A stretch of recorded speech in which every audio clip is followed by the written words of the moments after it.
रजा खान।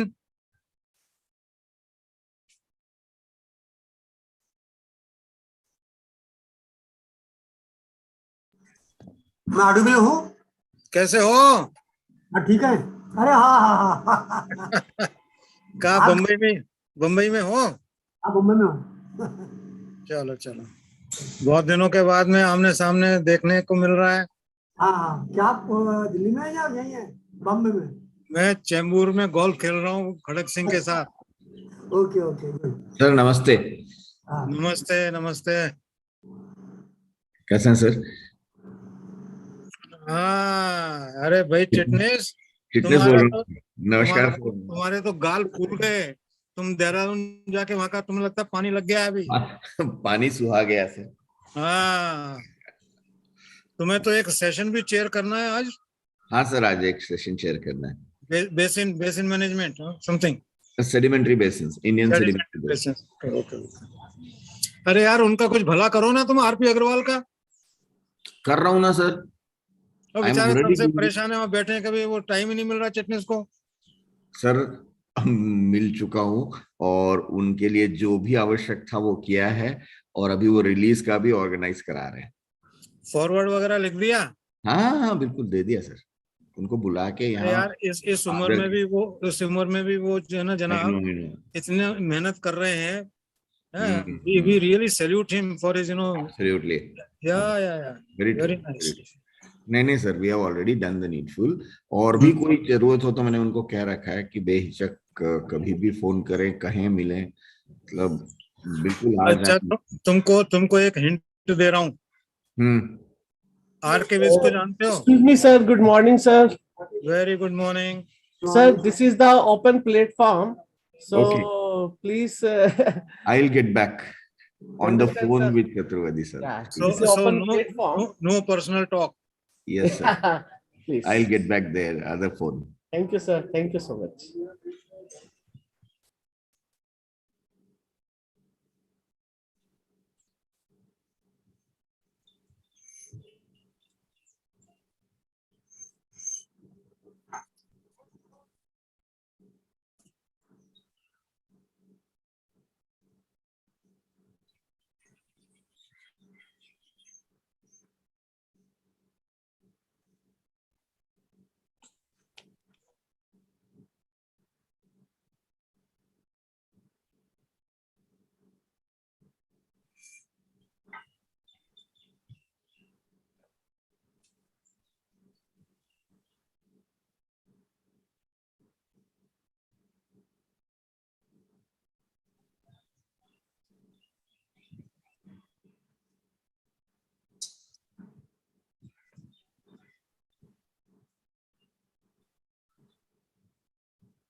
करा रहा है।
I'm not getting my photograph video.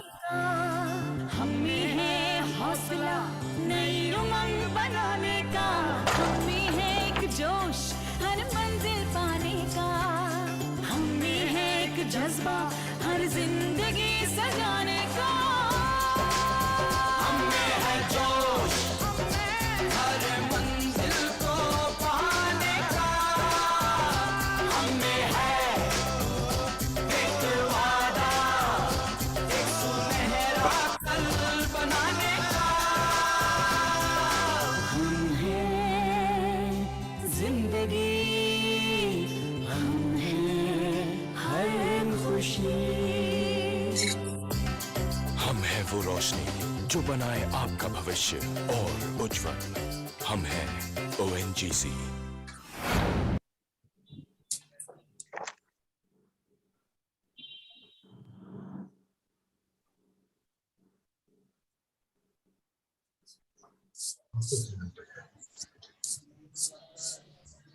Hello.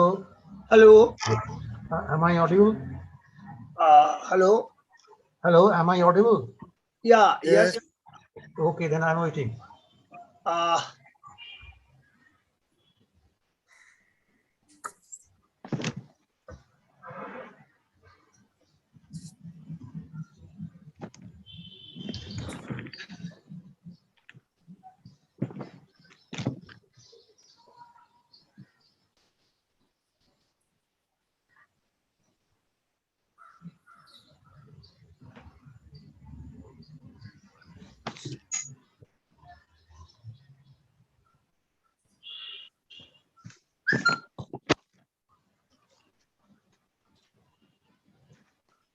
hey, Golu.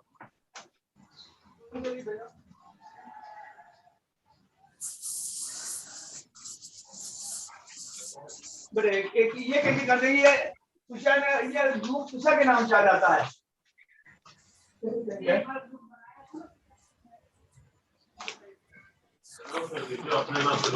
कैसे? वो तो हम तो लिंक से कर लिया, तो क्या करेंगे? एक मिनट आ जाओ, अब तुम हाथ जबरदस्ती कितनी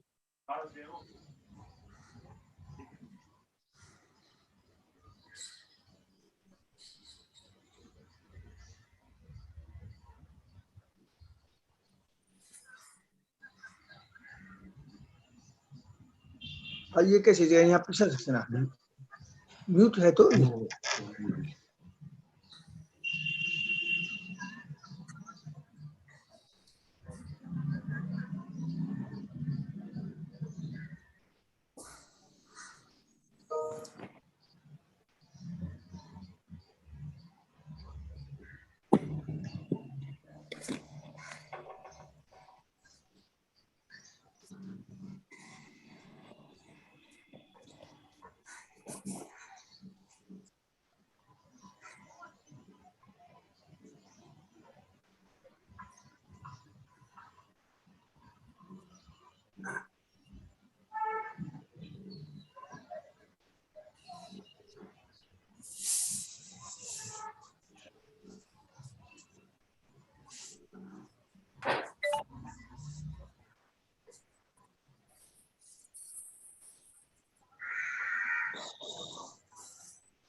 Hello everyone. Hello. Hello Good to see you. Good to see you, gentlemen. Okay, nice to see you too. Good morning to everyone. Good morning. अच्छा, नमस्ते भी है. Good morning. Good morning. Morning. Good morning Good morning, Preeti. Good morning.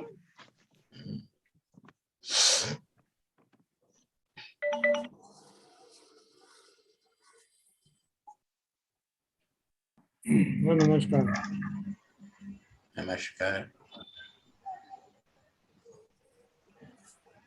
Namaskar, Chaturvedi ji. Namaskar, sir. Namaste. God bless you. Thank you. Nice to see your face. We are also privileged to see you. नमस्कार sir Namaskar. नमस्कार sir नमस्कार sir Tripathi ji, Jairam ji ki. नमस्कार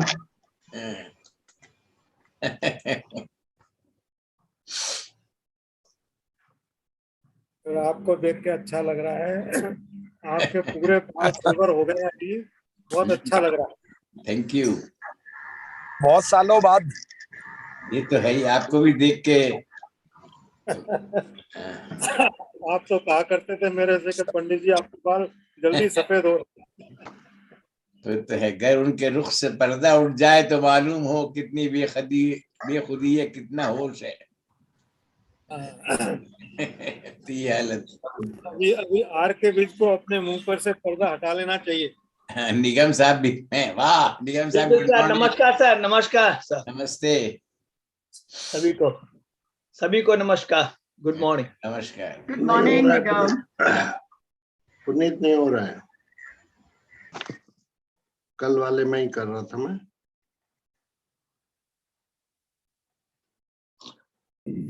good morning everybody. क्या मैं दिख रहा हूँ आप लोगों को या सुनाई पड़ रहा हूँ? बिल्कुल बनर्जी साहब, good morning. Good morning sir. Morning. Good Good morning. morning. Good morning sir. ऐसे शर्मा जी बैठे हैं। नमस्ते Sharma ji.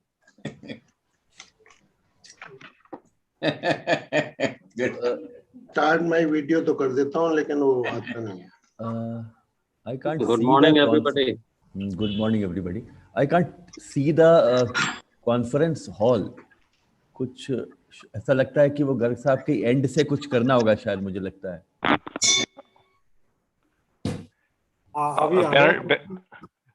Banerjee uncle, what you'll see is the screen that you're seeing right now. The conference hall entrance is a different entrance, Okay. so you get a different link for it. Okay, right.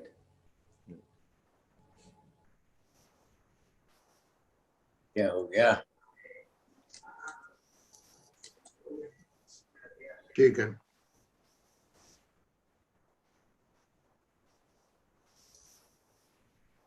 Morning, everyone.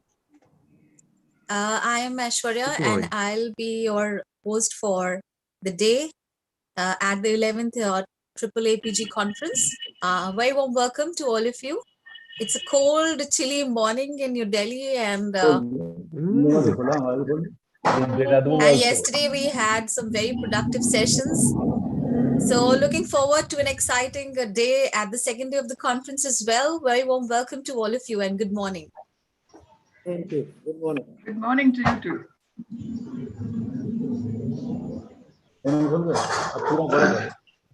Anil sir, good morning. Yes.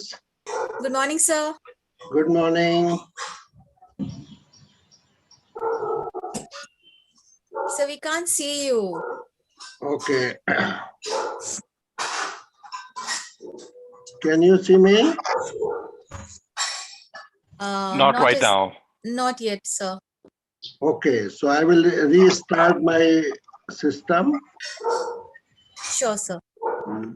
Just wait for a minute. Sure, sir.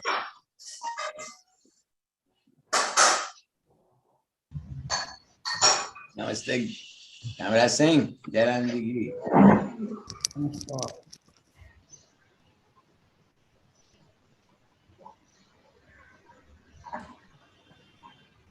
It's good to see a lot of known faces. Kuldeep uncle, good to see you.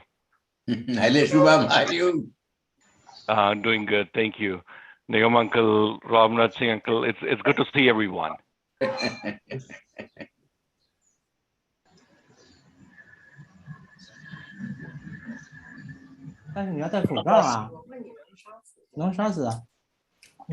Morning. 不戴口罩怎么行啊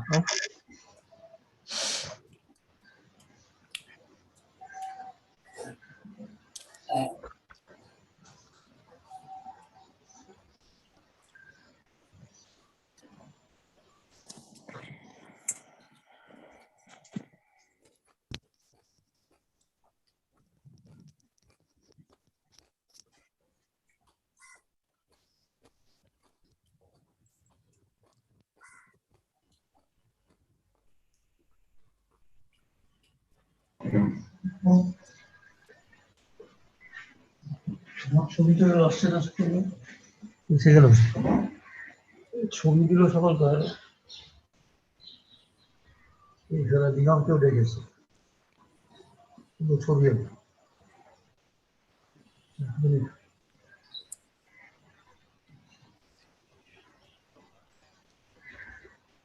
hello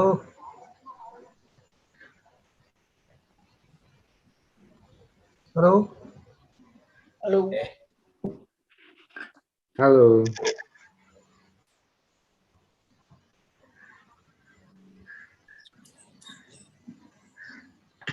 Hello, Aishwarya.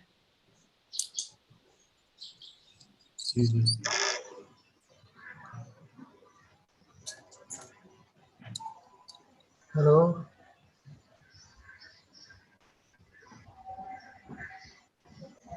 Hello. Yes. Aishwarya is missing. Garg is also missing.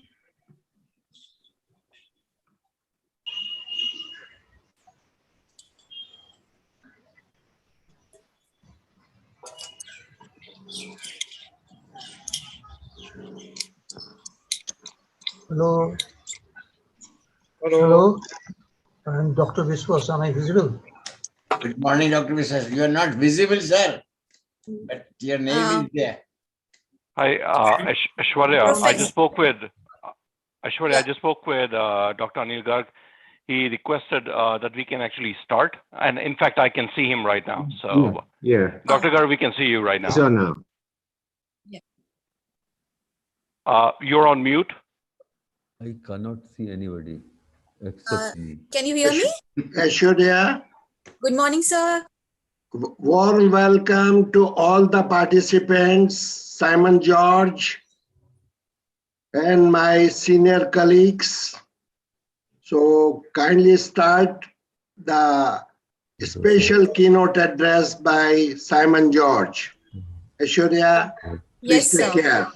All right. Good morning, everyone. Very warm welcome. It is the day 2 of the 11th International Conference on Petroleum Geochemistry and Exploration in the Afro-Asian region.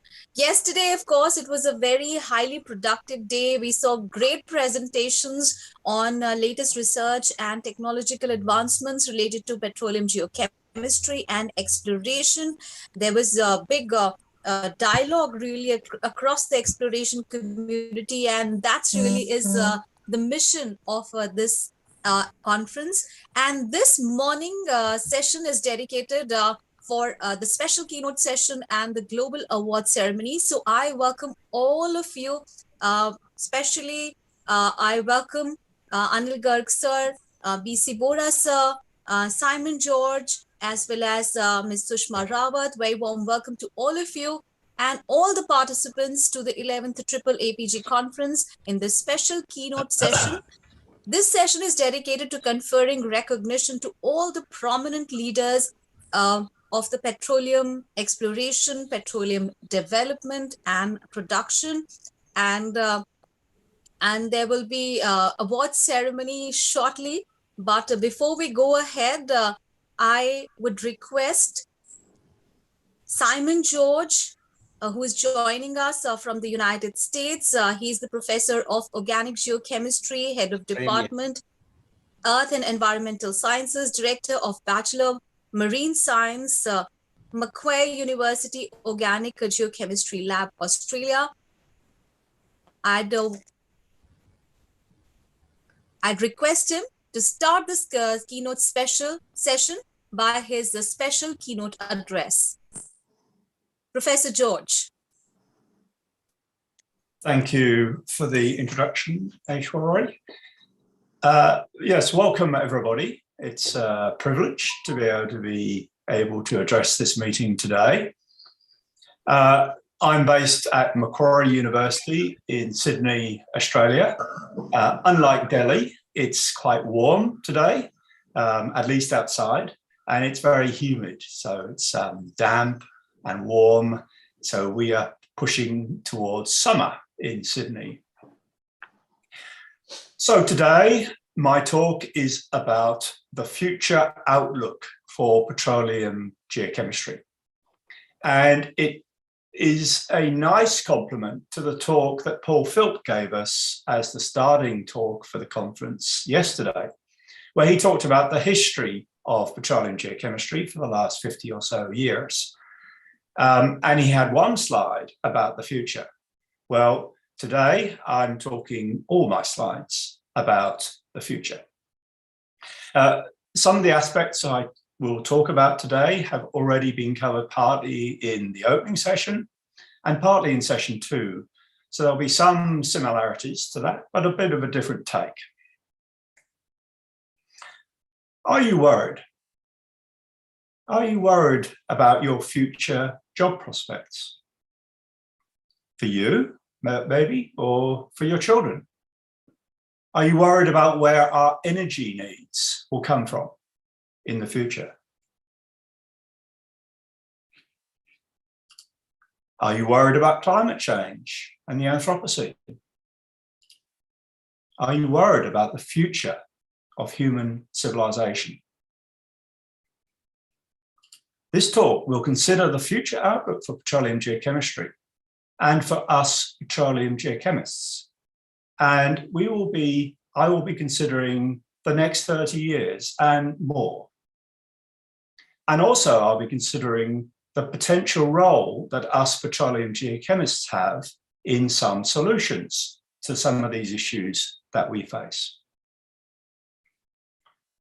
We live in what is increasingly recognized as a carbon-constrained world.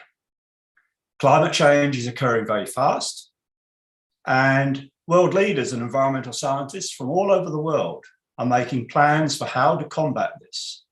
For example, at the recent 26th UN Climate Change Conference of the Parties, COP26 in Glasgow, which was held just a couple of months ago.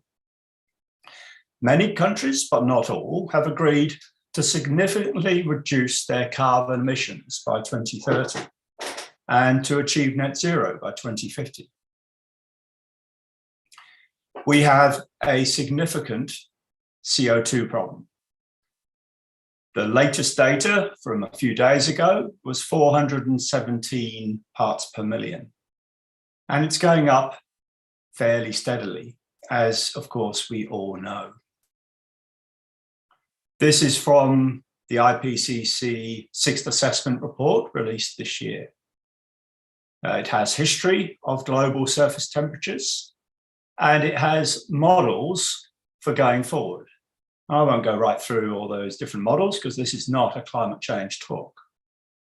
But the bottom line is that the Earth is now 1.1 degrees centigrade warmer than it would have been without human activities. And you can see that from the history part of this graph.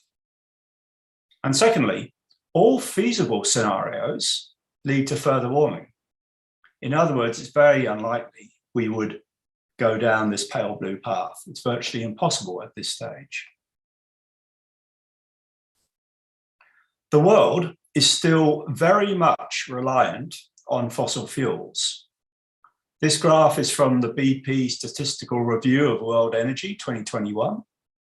It shows that 83% of the world's energy usage or consumption is coming from fossil fuels. The coal is in grey, the oil is in green, the natural gas is in red. And us petroleum geochemists are particularly concerned with those two lower quadrants, the oil and the gas. So that, as you can see, makes up about 50%. And in addition to the proportionality between the different energy sources, the other obvious thing with this graph is that our energy needs as a world have been rapidly increasing due to industrialization, as we would all recognize. And of course, although there's been a COVID blip in the last year or so, that's very likely to turn around and our growth will continue. So to get to net zero by 2050 is a kind of remarkable ambition. In fact, we are embarking on what will be a remarkably quick energy transition from fossil fuel dominated economies to those dominated by renewable energy sources. So indeed, we live in interesting times. And because petroleum geochemists are heavily invested in the left-hand side of this photograph, it's pertinent to consider what will our future be in the next few tens of years. So what role will we be playing in the next 30 years? Well, we do have key roles in the exploration for and production of oil and gas. And we've heard some excellent talks yesterday all about this. Clearly, the world cannot immediately stop using oil or gas. There are several different scenarios out there for how quickly we will stop. This particular graph is from the US Energy Information Administration, their annual Energy Outlook 2021. It shows some history and it shows projections out to 2050. And you'll note that apart from the Gulf of Mexico in yellow, a lot of the big chunks of oil are tight oil, which has transformed the US economy. But the interesting thing about the predictions are that this, in this report, they think that the amount of oil being produced by the USA will continue pretty much similar to today. And that's certainly not consistent with getting to net zero by 2050. In contrast, the International Energy Agency also produced a report. This is the World Energy Outlook 2021. And they looked at oil demand and supply in 2030 and in 2050. There are three different scenarios in this diagram. The STEPS scenario is the stated policies scenario, basically a steady as she goes type approach. The APS is the announced pledges scenario, and the NZE is the net zero emissions by 2050 scenario, which of course involves greater cuts. And there are two graphs here. There's the demand on the left and the supply on the right. You can see that the demand for energy in the NZE, the new net zero emissions, will decline very substantially in 2050. And especially road transport, which is the dark blue, and other transport in pale blue will decrease very considerably. The supply, well, Middle East, of course, will continue being big, so will North America. And Asia Pacific is the pale blue, that's our region, and it will continue, but being a bit smaller.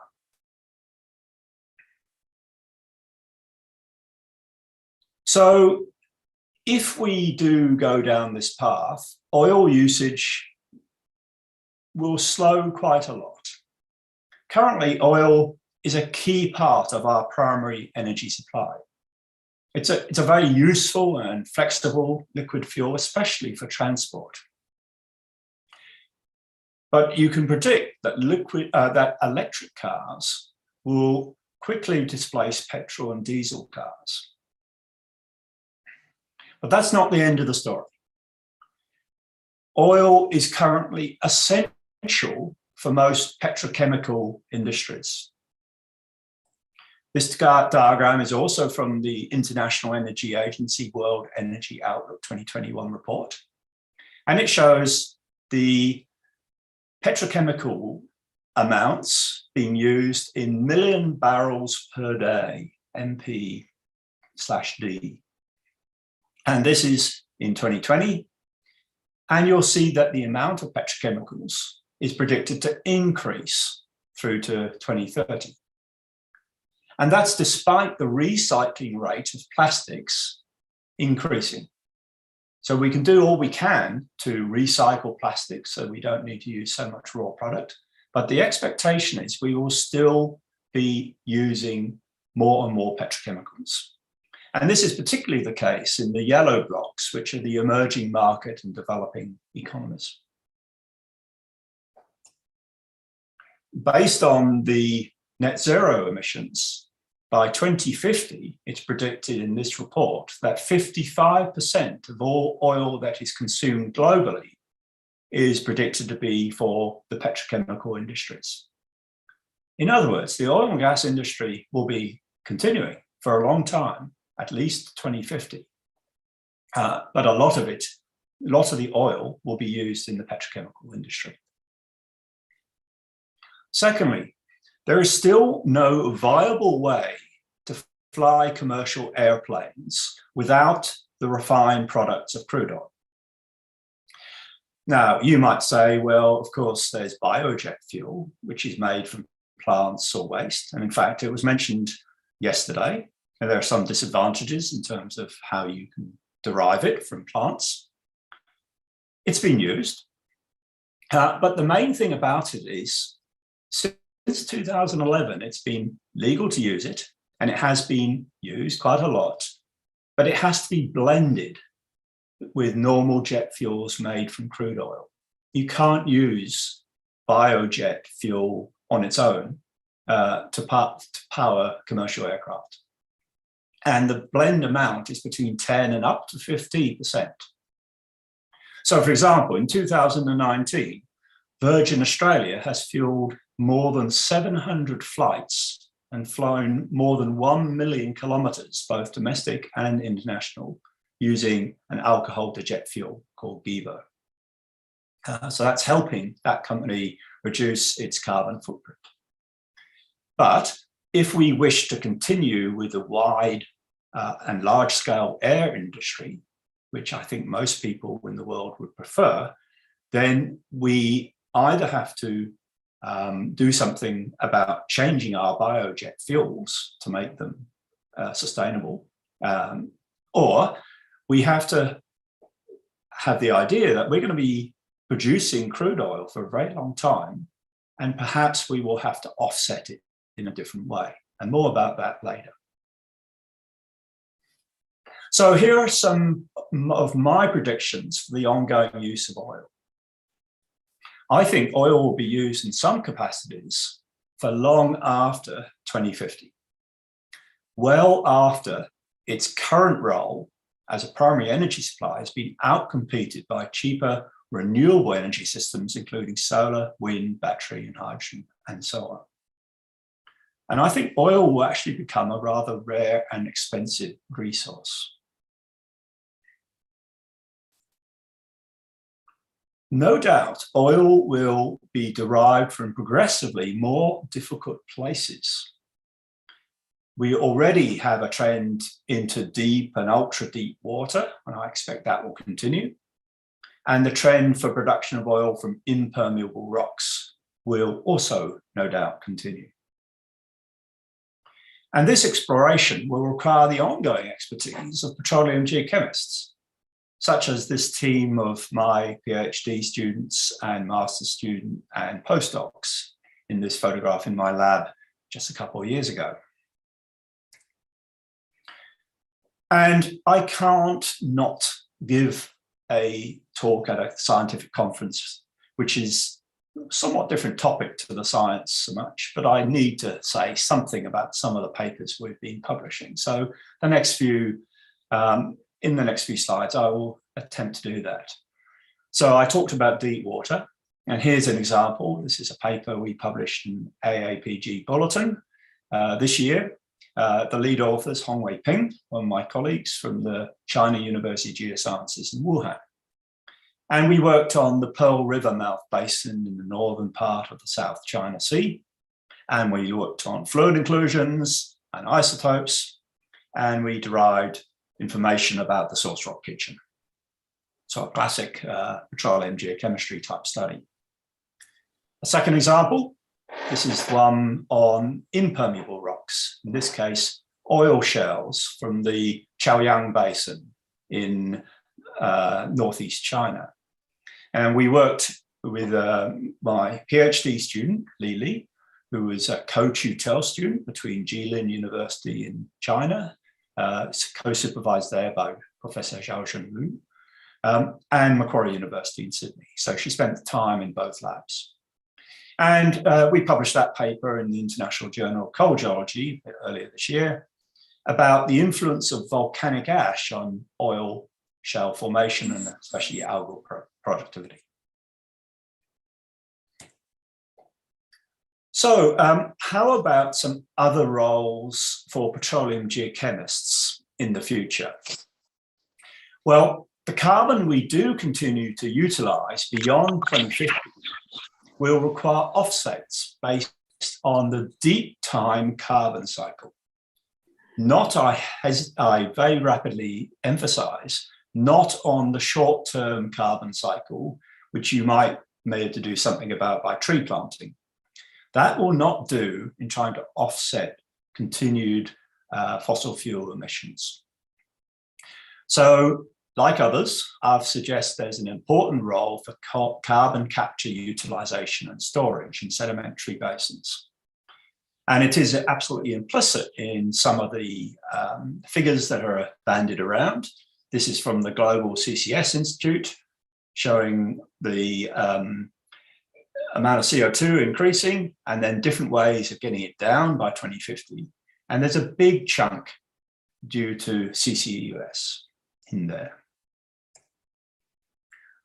So I think, well, geochemistry of CCS requires both the discovery and the engineering of prospects. And we absolutely need to know everything we can about the reservoirs, the seals, the traps, and the fluids. And then specifically, we need to know about what happens when CO2 is pumped into specific permeable horizons, including the fluid rock interactions. This example is a concept for the Pelican development in the Gippsland Basin by CarbonNet.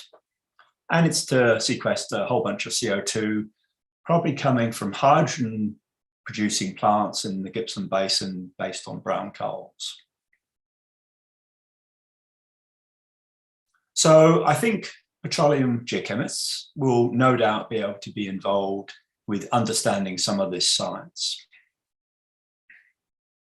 So how about some other roles for petroleum geochemists in the future? Well, in a carbon-constrained world with lots of climate change, it's important to understand what happened during past hypothermals. And we can use biomarkers for understanding paleoclimate, things like sea surface temperatures and organic matter fluxes. And for example, the Paleocene-Eocene thermal maxima, the PETM, is thought to be a pretty helpful analog for understanding what we are facing in the next few hundreds and thousands of years in the Anthropocene. And as well as being a petroleum geochemist, I occasionally sail on international ocean discovery program expeditions. And this photo is of me in the lab in 2020, in January, just before the COVID has hit. So we were very lucky to get that expedition in. And on that expedition, one of the things we were able to do was to drill the PETM in the Campbell Plateau, south of New Zealand. And samples from that expedition are being worked up around the world and also in my lab. In terms of other roles for petroleum geochemists, I think there's a great opportunity in the generation of biofuels. We are the sorts of people who will understand the chemical transformation needed for a variety of feedstocks to be transformed into useful liquid fuels, hopefully as replacement for the use of fossil fuels. I came across this interesting figure from a paper by Pires et al., 2018 in BioRes. It's a GCMS data showing a whole bunch of different compounds in 9 different alternate jet fuels. So these are biofuels, they're not derived conventionally from crude oil. And the important thing to notice is that 7 of these are very, very dissimilar to each other. There's an enormous variety of different compounds in these jet fuels, including this remarkable one, AJF2, which is all made of one particular compound called farnesene. These 3 are pretty similar. But the point of this diagram is to say, well, we as petroleum geochemists understand how to analyze compounds like this. And I think we can make a contribution to understanding how to make them more efficient and useful. So the question is, what is the effect of human-generated CO2 on this global carbon cycle? And humans are no doubt a genuine geological agent now, in that we are transforming our planet. We are removing vast amounts of geologically stored carbon from underground. We're liberating it into the atmosphere and ocean system. Effectively, we are living in a huge and rather uncontrolled experiment. And this, of course, is known as the Anthropocene. This little bit after the Holocene, the stable period during which humans evolved and thrived. We know what the consequences will be. And why is that? Because similar events have occurred before. And that brings me to paleoclimatology. So we can use here an example of paleoclimate from the South China Sea again. This was published by myself with my student Wenjing Ding, the paleovegetation variation response to the late Oligocene, early Miocene East Asian summer monsoon in the Qinchong Basin in South China Sea. And you'll see that we looked at various biomarkers, including oleanine and taraxane stain, and we inferred variation in higher plant inputs, which was related to variation in monsoon intensity. And another paleoclimate example for you, this is looking at reconstructed sea surface temperatures based on TEX 86 data, which are measured off GDGTs, which we use not with GCMS, but with LCMS. And this is some data we've acquired in my lab from IODP Expedition 317 from the Canterbury Basin, and in green and blue, some samples from Expedition 313 off the New Jersey shelf in the USA. And they show big changes in sea surface temperature from the Miocene towards present. And lastly, I think another role for petroleum geochemists in the future is likely to be in petroleum spill remediation. It's effectively the same tools, but different, and the same similar compounds, but a slightly different problem.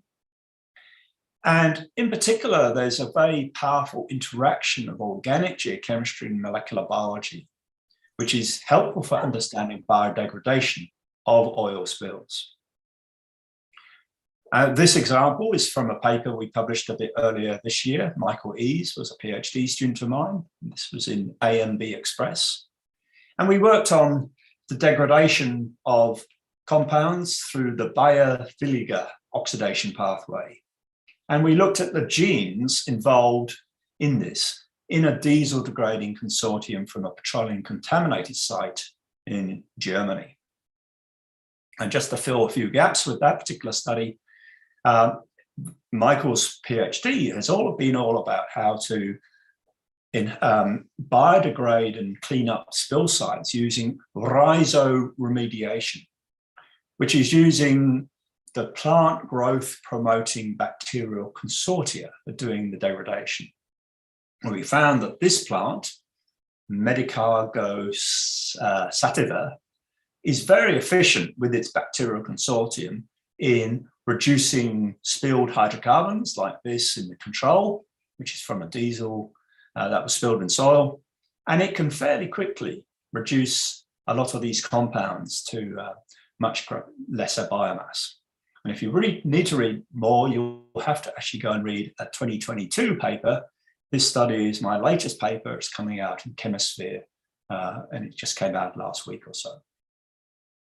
So I hope this quick tour through some of the problems we face and potentially some of the solutions for us as petroleum geochemists in the future may be of use to you when you're thinking about things.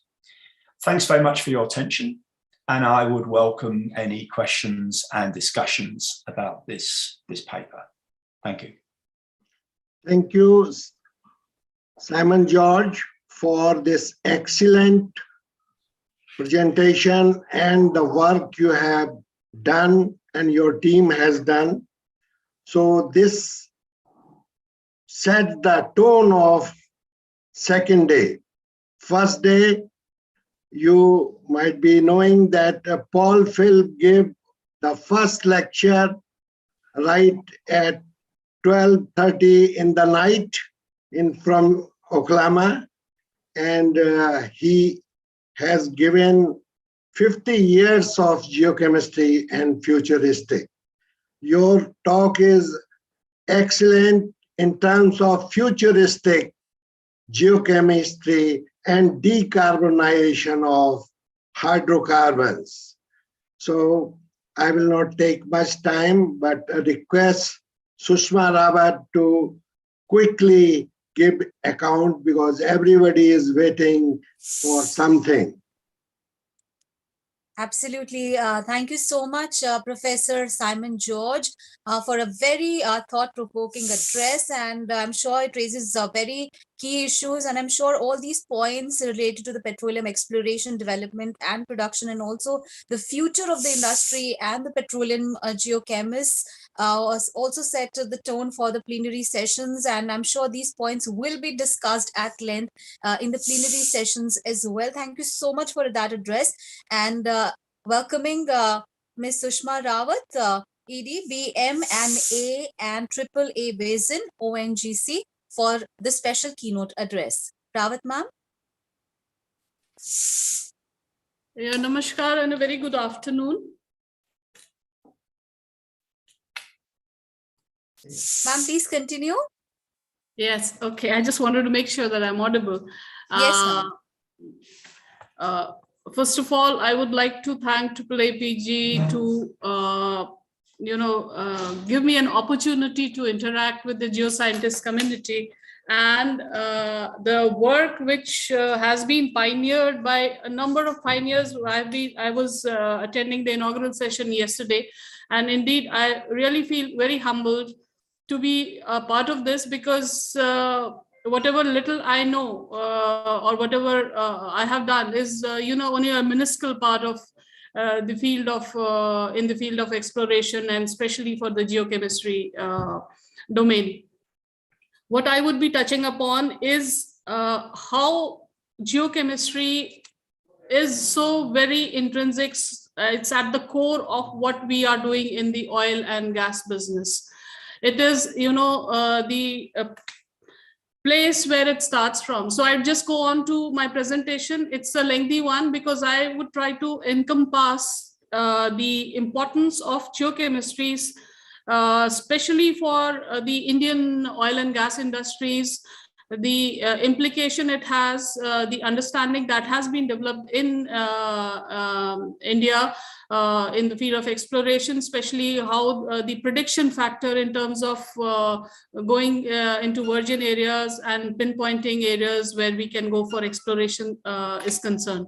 So I'll just move on to my presentation, and I hope it is visible. Not as yet, ma'am. If you share your screen. And Mrs. Sushma Rawat, I will just request that kindly confine your presentation to maximum 15 minutes because all stalwarts of Yes, sir. exploration are here. Yes, sir.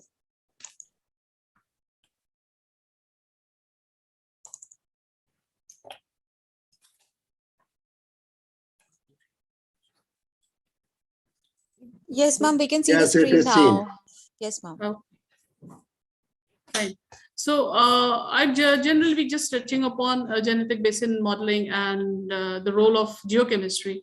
I know on this forum, when we start talking about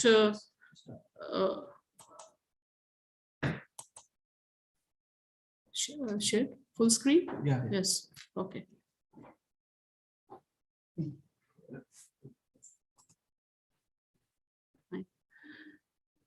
So the integration of geosciences, when we are looking for oil and gas, as everyone knows, we are into risk mitigation. And over the years, geochemistry, especially compounded or integrated with other geoscientific data, be it geological or geophysical, that becomes very important in reducing the exploration risk and also like establishing areas where we could get bigger accumulations of oil and gas. So this is a slide which speaks volumes in terms of telling us how the discoveries have been affected as our understanding of geochemistry improves over the ages. So the uncertainty factor, as we all know, right from all the elements of a petroleum system, right from source, the reservoir, the trap, the seal, even the timing of migration as well as accumulation and the subsequent tectonic episodes involved in any basin, they become responsible for the eventual and the present day accumulation of hydrocarbons. So just the concepts I'm talking about, telling about, I'll be touching upon them, what we have been doing in India, and this has been done. We have got 26 major sedimentary basins in India, and we have been carrying out petroleum system modeling, not only for risk mitigation, but also to know what would be the potentiality of a particular basin. And these are some of the processes, as we all know, are involved in finding out about the timing and the presence of various petroleum systems in a particular basin. So which become very important when we start evaluating different plays in a sedimentary basin. Questions for geochemistry and exploration, of course, they are universal in any area where we go. What is the source, what could be the potential, then what kind of a source it would be in terms of economics when we go into the later on development of any field, how much of oil, how much of gas volume generated, and of course what is the depth of the accumulation, and where could be the next big oil accumulation could be. So these questions for geochemistry have been there from the past, and they will remain. And I believe that geochemistry is one frontier as far as oil and gas exploration is concerned, that has a long way to go, and that is right now where the pioneers would be found, you know, in terms of trying to establish not only the source potential, but also trying to correlate where the oil has come from or where the gas has come from, and how we do go on about in oil to oil or oil to source correlations. So, of course, this is the pyramid telling you about what all is taken into consideration, right from the thermal maturity of a source rock, the kind, the quality, the quantity of the source rock in terms of TOC, and the type of source rock, whether it was marine, whether it was terrestrial, and of course, putting the kinetics when we do the modeling, the mathematical modeling, how it is done, and of course later on what are the uncertainty analysis carried out, what is the risk factors that we consider, how much weightage is given to different parameters, and thereby coming on to of course the what we call the traffic light signals in terms of our CCRS, the common composite risk mapping. So that is what eventually leads any investor into a particular area or a block before the drilling and the exploration is initiated.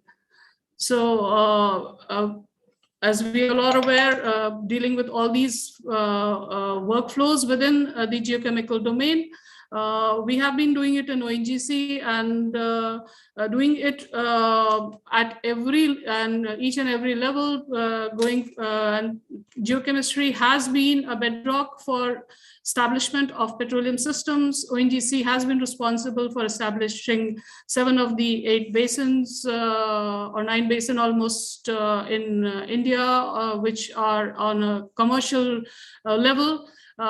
Some are big, like Bombay High, and of course, but some are coming up and will be there in a few years' time. So the assessment and thermal modeling, which is incorporated, then the prediction of hydrocarbons, as I was already telling you. So all these things, not only are they part of the hydrocarbon assessment process, but they are something which ONGC has been doing over years, and we have attained expertise in a number of fields within the geochemical domain, geochemistry domain itself.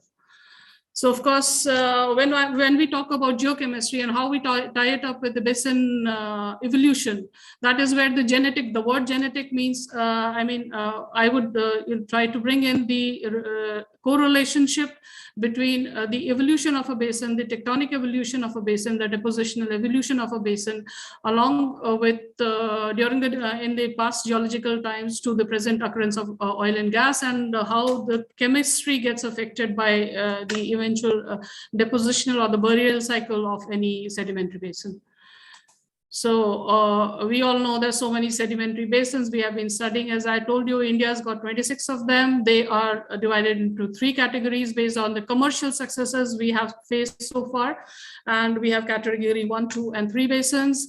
Also, the tectonic setups are different. So that leads to different aspects, the formation of different volumes in different places. And this is the world scenario for just telling you about the proclivity of the oil and gas occurrence. So of course, when we start talking about basin and petroleum system modeling, that is the way we look at it in ONGC and in India. So we start right from the evolution of a basin. And as you know, India has had a very interesting, a very complex geological history from the time Precambrian times, and especially since the breakup of the Gondwana land. And this is one fragment which has traveled miles and miles in a very short span of geological time, I would say. And that is what has brought in the different intricacies within different sedimentary basins, even though the areas are areas are small as compared to some of the larger geological provinces globally. But we have got all types of sedimentary basins, right from extensional to compressional to strike slip basins. We have carbonates as well as clastics reservoirs, and also different type 1, type 2, and type 3 of source rock organic material. So all in all, what I would say that even though comparatively on a global scale, India is a small, just a small part of it, but the kind of sedimentary basins, the kind of tectonic setups we have leads to different kind of geochemical aspects, not only in terms of the source rock deposition, but what happens subsequently, and especially for the Mesozoic basins, because post-Mesozoic, at the end of the Cretaceous, we have had a very large lava activity, which is the Deccan Trap, and that has affected the later date reservoir quality, thus affecting the exploration or the production aspect of our reservoirs. So the concept, this is the way we have been going about it. We have the PSM, of course, the definitions are there, the data, and this is the way we have adopted with the data selection, the GNG interpretation, wherein we bring in all the data of 2D, 3D seismic, the gravity magnetic, the remote sensing, along with the geological outcrop report, the well data, the data generated through the wells for petrophysics, for geochemistry, and then we take them into the static model, simulate them through various softwares, and later on carry out the analysis, and also do the probabilistic assessment of the resources, thereby establishing the yet to find areas as well as the volumes that could be chased. The concept I'll not touch much upon, it's a part of it. And of course, I've already talked about the source, the reservoir, and this thing. Right now, we have adopted a 5-element risk assessment, wherein we have taken the various elements of the petroleum system, along with the timing, the trap formation, and the migration, and that is how we are carrying out the assessment of the different basins and different blocks within these basins in India. So the basin modeling, carrying out the pre-drill, the post-drill risk analysis, as well as the strategy. And based on this, we have, as I had already mentioned, we have the category 1, 2, 3. So the exploration strategy adopted for all the 3 type of categories within the company, within ONGC, which largely because we are operating in almost most of the sedimentary basins within India. So this is the assessment, the resource assessment in terms of hydrocarbon that leads on to the future exploration strategies that are to be adopted by the company in terms of short, mid, and long-term exploration. So this is the workflow which we have indigenized, wherein we take in the stratigraphic, structural, the geochemical model, geological model, do the calibration through all the data available, biostrat, and then of course, the geochemical part is very, very important, wherein we get the vitrinite data to calibrate our models in terms of the paleo temperatures, also take in the trends through the borehole temperatures of present day, carry out the expulsion and the generation model, carry out different play system, the play analysis through the petroleum system analysis, and thereby we come on to the resource assessment and what is left to be chased. So, of course, the stratigraphies involved are there just an example of the entire set of events that goes into, building these models and thereby taking them. Of course, this is one from the Cambay Basin. Then how we go about it, we prepare 3D models. And also through this modeling, we are into prediction and prospect identification, and also the risking that is carried out through this. So we have various softwares which we are in use. I mean, that is ONGC. So very extensive assessment is carried out, and over here also this is the workflow which is adopted, all the data, almost anything available. So not only the petroleum and basin and petroleum system modeling gives an assessment of the data, it also becomes a database, a validated database for later on use for the company, and thereby it helps up in building, or bringing in a commonality in terms of the usage and the QCing of the data. So as I have already told you, the maps that are prepared, then we have this, we are carrying out 3D facies modeling for basins or for subsectors within a particular basin to chase the extent of our reservoirs, also incorporate the source rock data, the thickness, the quality, the extent, and the quantity, which of course later on goes into the simulation part.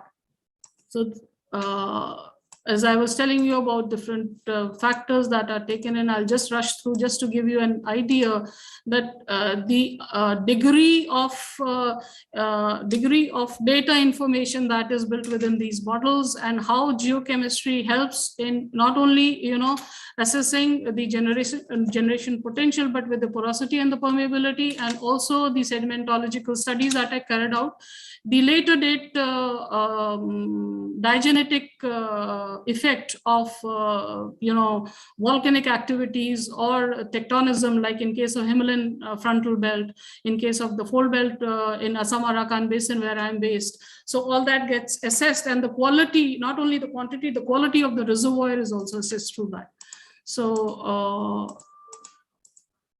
so this is the boundary condition, as I told you, and people involved with petroleum system modeling would be knowing about the boundary condition where my paleo latitudes were, because that brings in the climate, the paleoclimate aspect to it, what were the temperatures available at that time.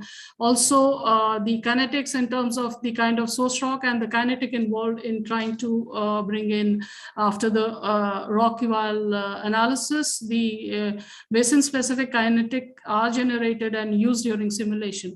So when we get into dynamic model, that brings in the entire facet of geological period into play, and it's a very iterative process, and a very low I would say a low my economics is not involved much. I can do a number of iterations, bring in a number of factors to evaluate the acreage I have, and thus bring in risking. Yes. So this is the value proposition, and we have these maturity maps, the reservoir pressure maps, the reservoir quality maps. So all these help in trying to carry out this kind of a petroleum system analysis as well as the accumulations thereof. So I have already talked about this. And of course, we one thing specifically, because I am based in Assam and Assam Arakan Assam and Assam Arakan basin. So this is the one section of the area in the northeast is all compressional tectonics, and we have been also trying to bring in structural modeling into it. So we have structural restored sections in the thrust and fold belts, and this is just one picture to give you an idea the degree of expertise that has been attained by ONGC, that has been attained by the petroleum industry in India, I would say, in trying to assess the basins which are under exploration and development. So of course, that one was from Assam. This is another kind of tectonics from the offshore in the Krishna Godavari basin, and you can see the thrust and the toe thrust and the gravity tectonics that goes in the growth fault regime. So we have been dealing with these kind of data, this kind of analysis, and I think over the years have become adept to it, and geochemistry becomes a very, very important part of it. So the fault seal analysis, the number of faults over here, of course, they, as you would understand, are the conduits for the vertical and lateral migration of the hydrocarbons generated at deeper levels.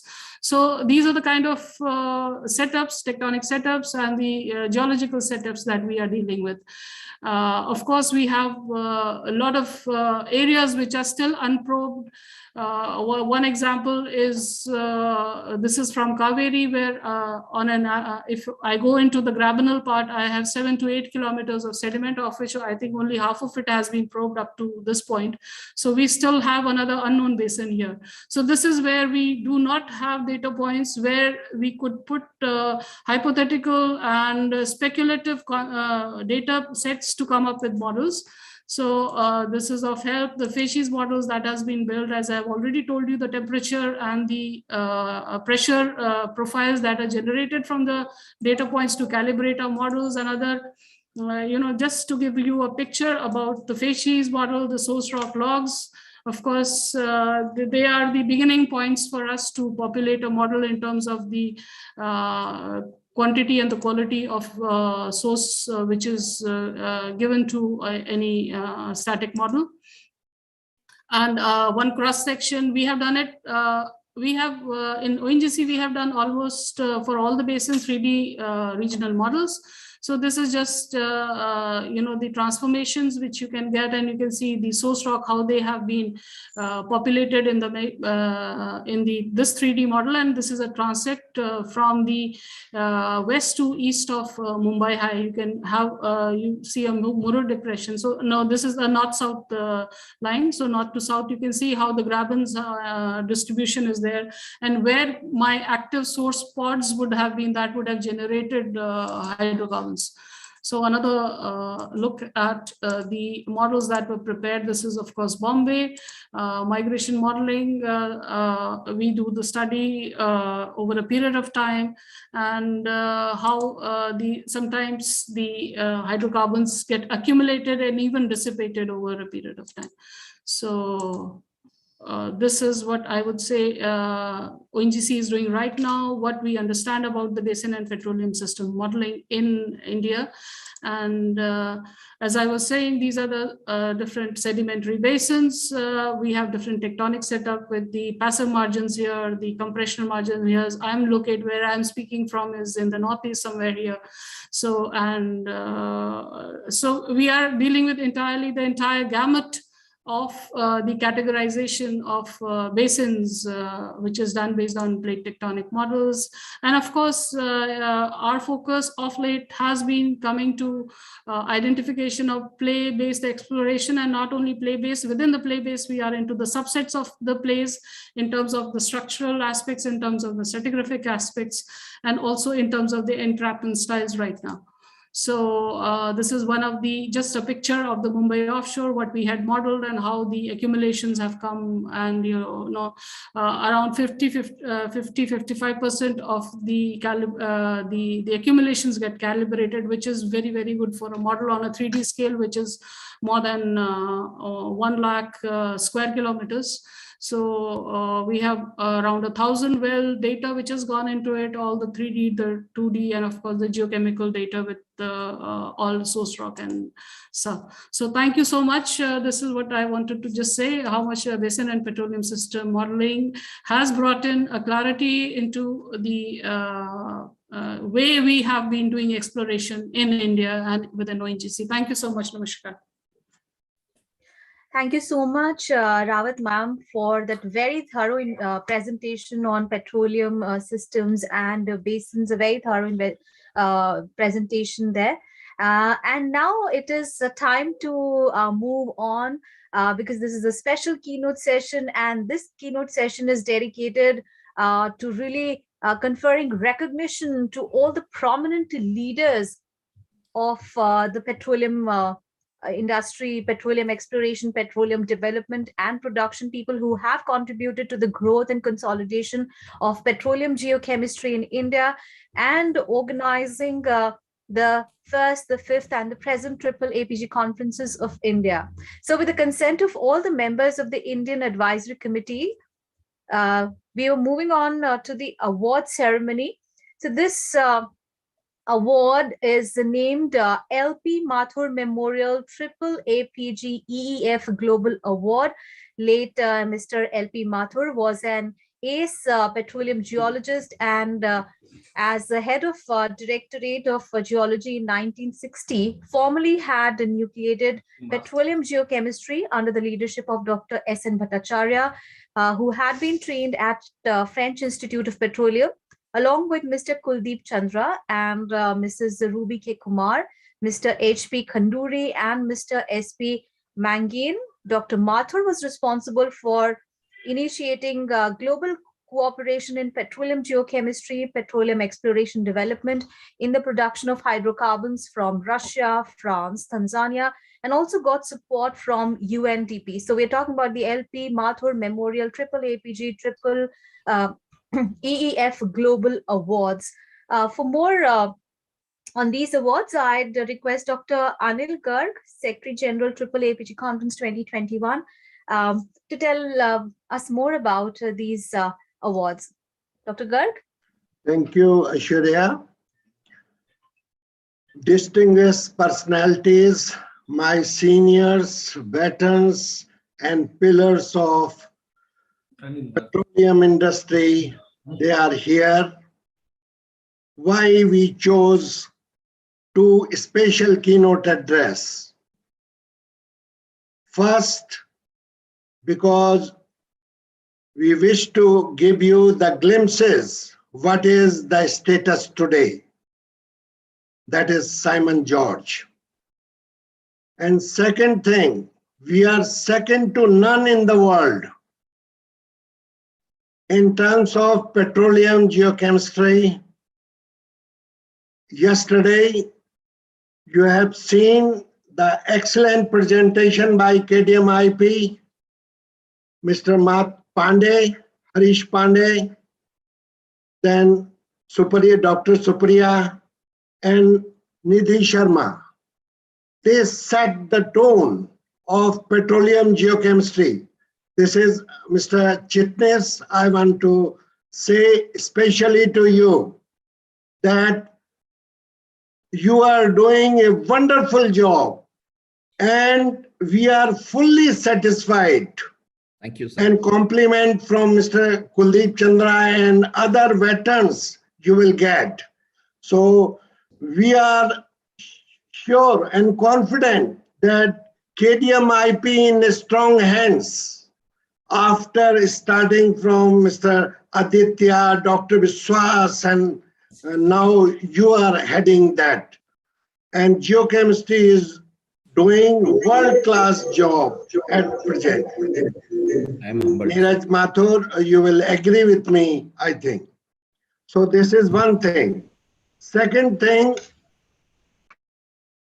Mr. L.P. Mathur, with the support and with the cooperation of all the geochemists present there, and with the support of Chairman Colonel S.P. Wahi, then all other Mr. S.N. Talukadar and others, it was established. And in 1985, I was 4-year service in ONGC. I was not knowing the G of geochemistry. So Mr.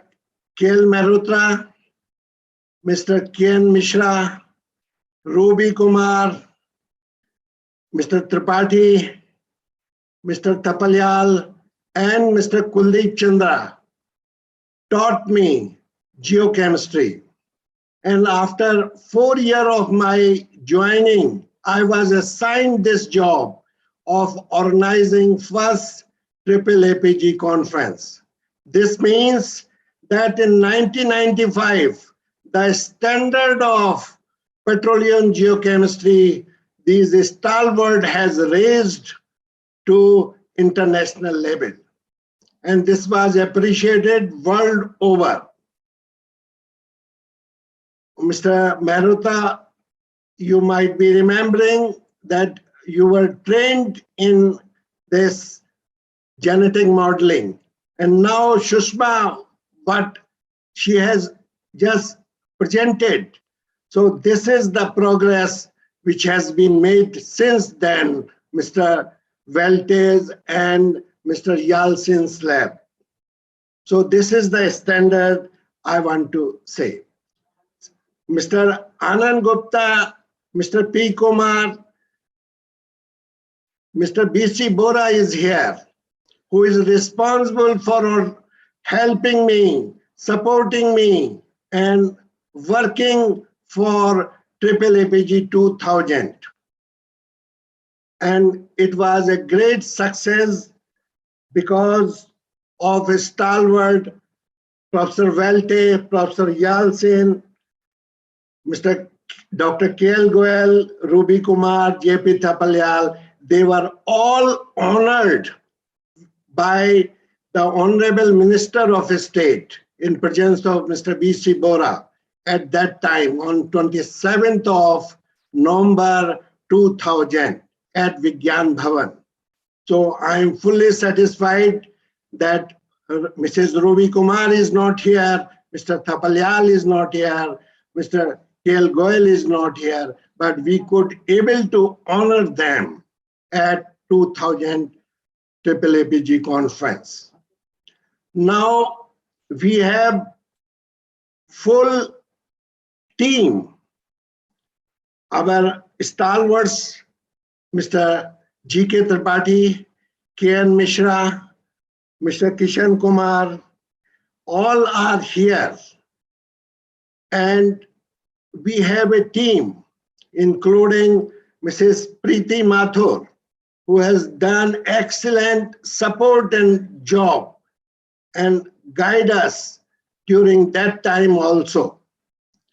And with that, I will just request that this is a Thanksgiving and recognition of your work after 35 years, long 35 years of 85.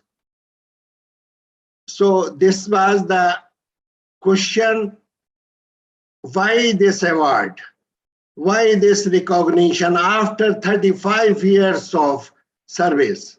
Mr. Ashok Sharma, Dr. S.S. Sharma, they were all associated, Dhyan Sharma, they were all associated with me during that time. The services of Mr. Raja Khan, services of J.P. Goel, and all others are beyond evaluation. They have worked day and night with me. Shiv Dayalji, he was responsible for financing. helping and auditing. So with these words, I will pass on this to Aishwarya. R.R. Singh has helped me like anything. So these are the full team which is being honored, and I will request Mr. Vikas Bora, former CMD, ONGC and Oil India, to say few words after the award function is over. We need your blessings, sir. So, Aishwarya, please start the ceremony. Thank you so much, sir. Indeed, it is time to honor the prominent personalities. And let me announce the LP Mathur Memorial AAAPG EEF Global Awards 2021. I'd request Bora, sir, former CMD, ONGC and Oil India Limited, to give away the awards in the virtual mode. I'd announce the first awardee, and the award is being given to Mr. S. Aditya, former director, KDMIPE ONGC. Congratulations, sir.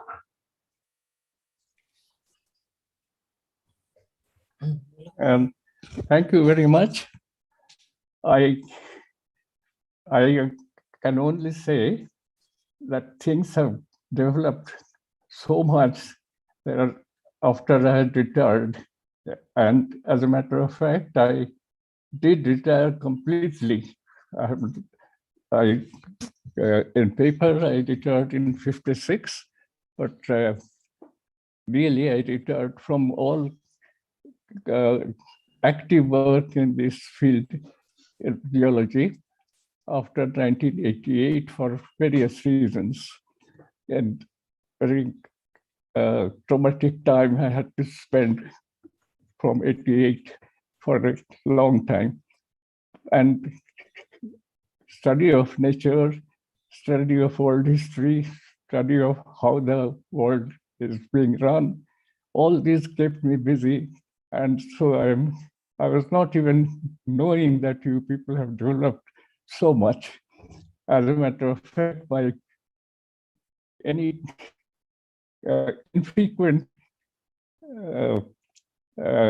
association with your deliberations were very, very cursory. So I didn't give so much thought.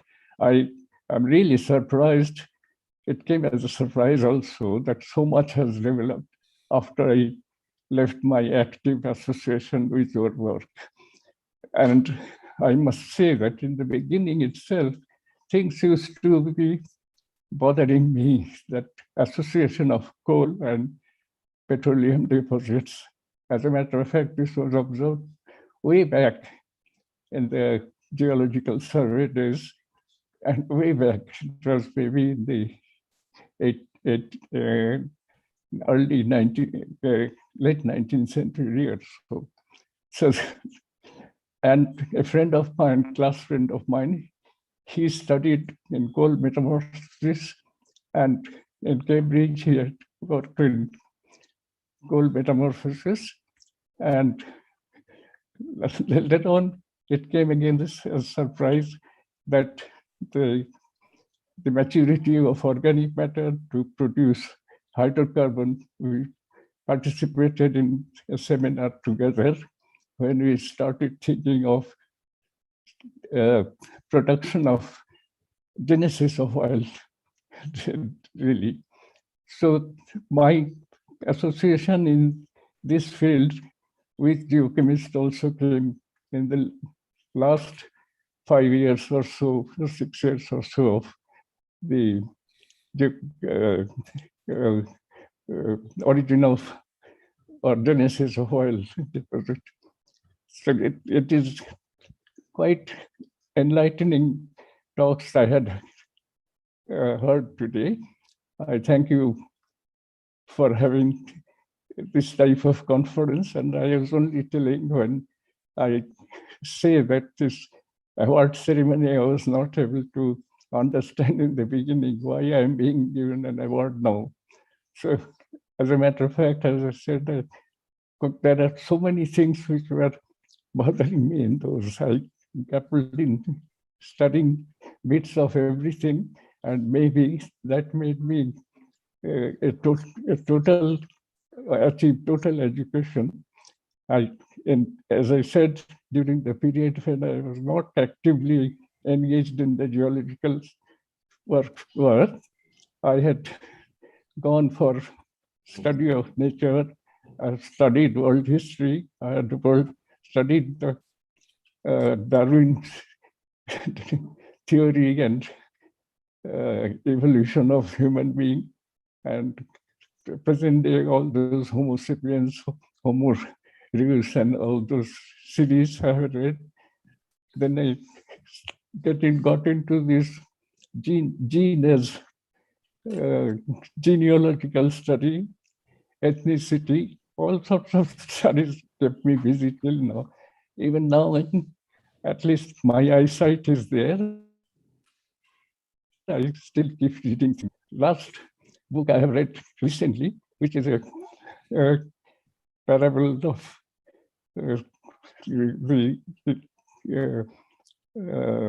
climate change and other things connected, Planet in Crisis. And this is by Amitabh Ghosh. And I agree with quite a few things nowadays.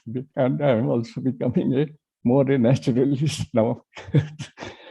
So, as I said, that I found I had gone through a very peculiar career with total education at the end part of it and not specializing in anything much.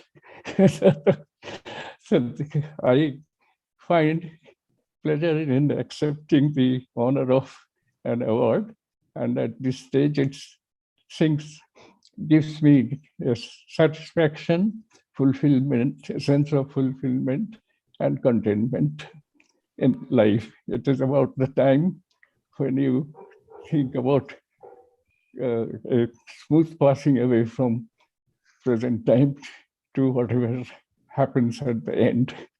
Thank you very much.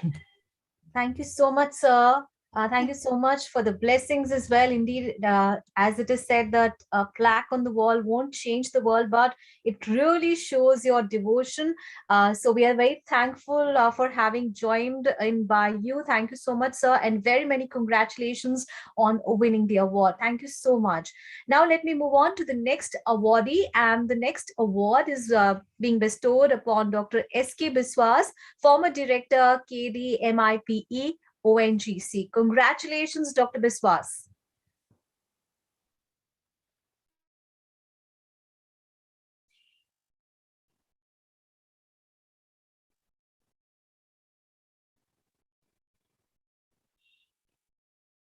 Dr. Biswas, you are requested to give your acceptance speech for a very short time. Dr. Biswas, please.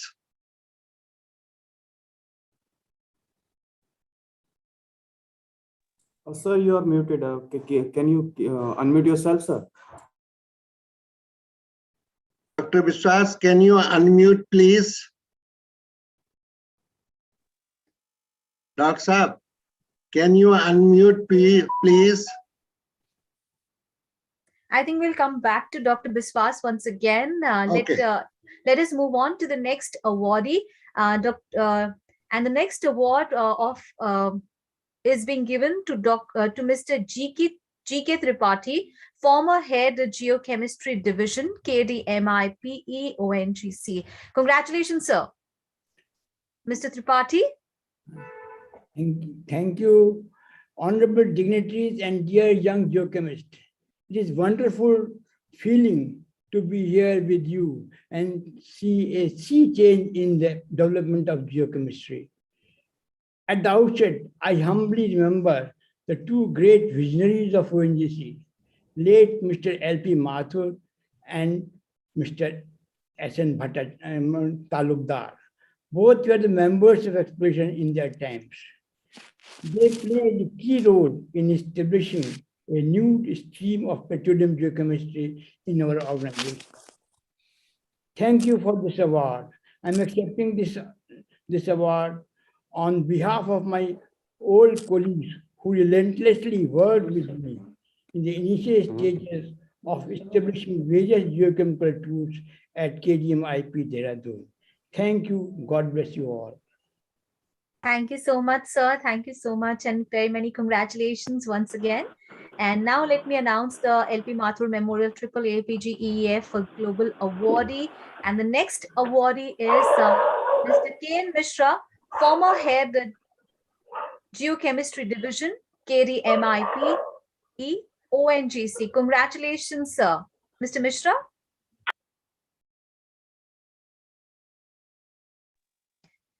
Mr. Mishra, are you there? Congratulations, sir.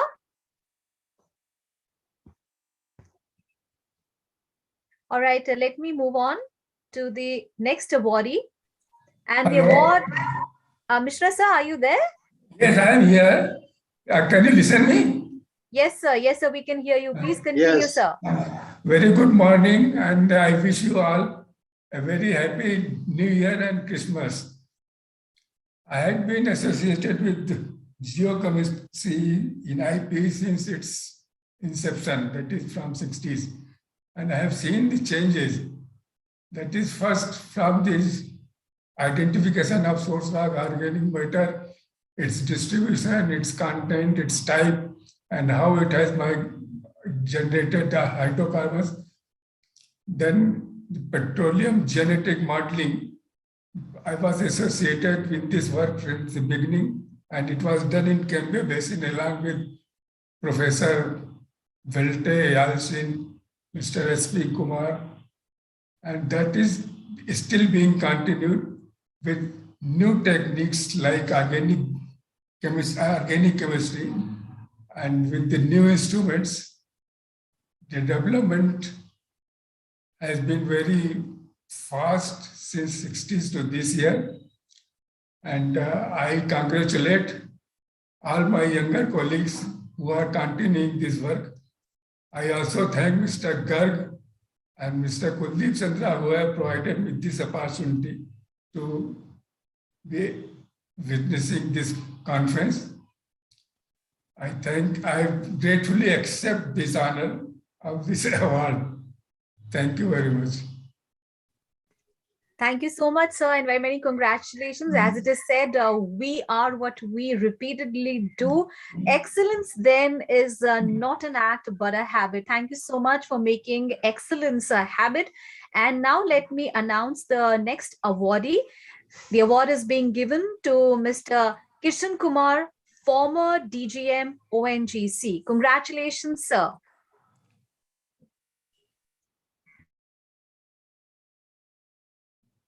Sir, we'd like you to say a few words. Congratulations, sir.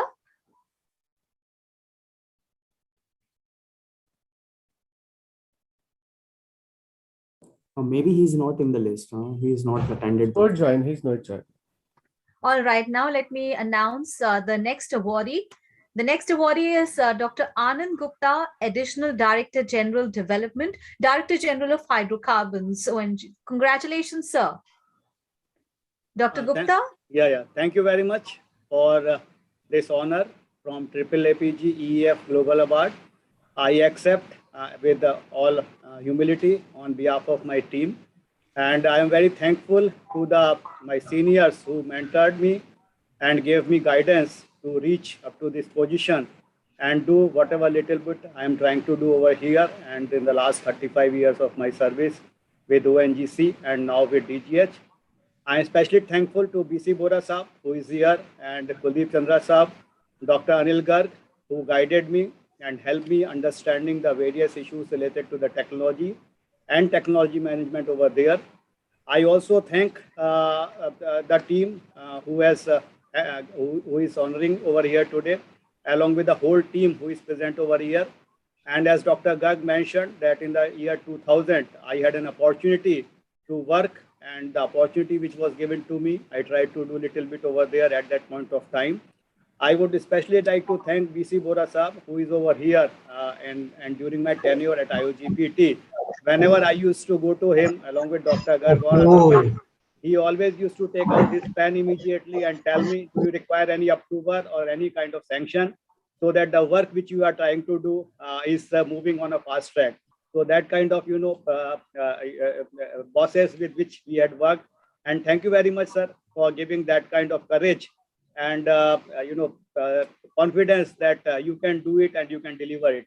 In my current position, I understand that a lot has been done in this oil and gas industry, but I would also like to say that still a lot is to be done in oil and gas industry, and there is a lot of opportunities which can be done. My recent exposure in ADPEC and World Petroleum Congress also showed that in spite of the all discussion, whatever is going on with respect to the clean fuel technologies, renewables, and energy transition, oil and gas industry will continue.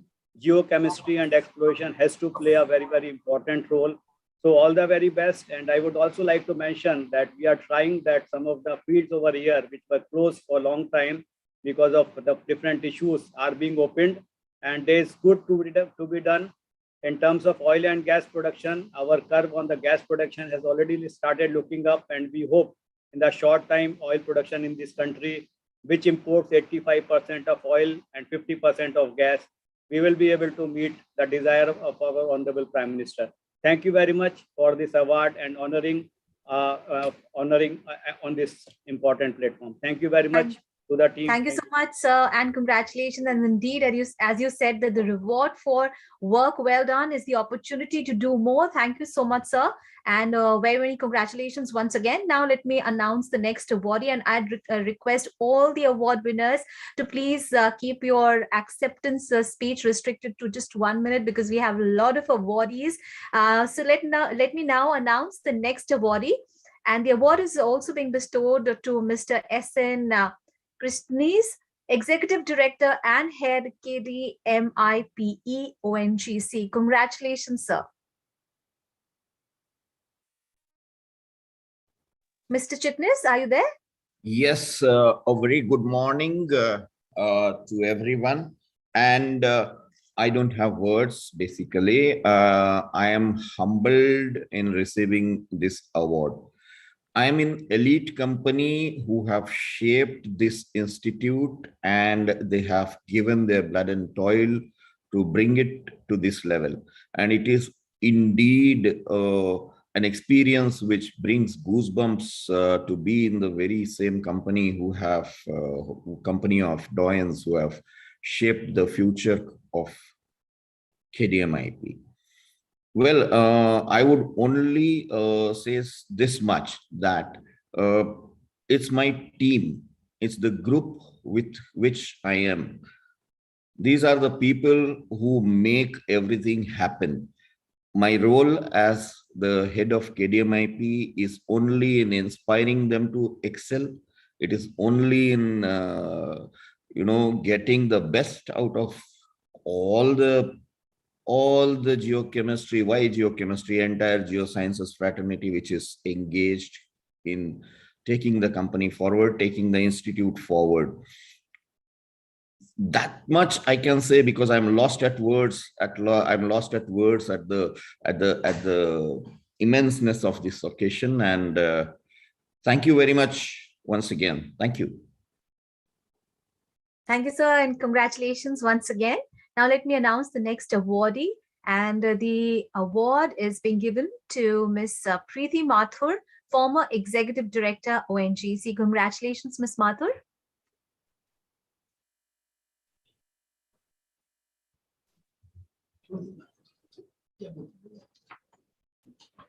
Ma'am, please unmute yourself. Preeti, unmute, please. You caught me on the wrong foot. Okay. Thank you, Aishwarya, and thank you, AAAPG and the Energy and Foundation for bestowing this honor upon me. Honestly, it would sound very, I'm not mute. I'm all right. Abhi. Ma'am, we can hear you. Please continue. Please continue, ma'am. Please continue. Yeah. Okay. What's amazing is to witness one's life's efforts culminate into a defining moment. of recognition amongst such, dais of stalwarts. Honestly, I'm overwhelmed, excited, emotional, and it's all at the same time. Looking back, I see the spanning out of events in a manner that has culminated in this day for me. For that, I'm grateful to God.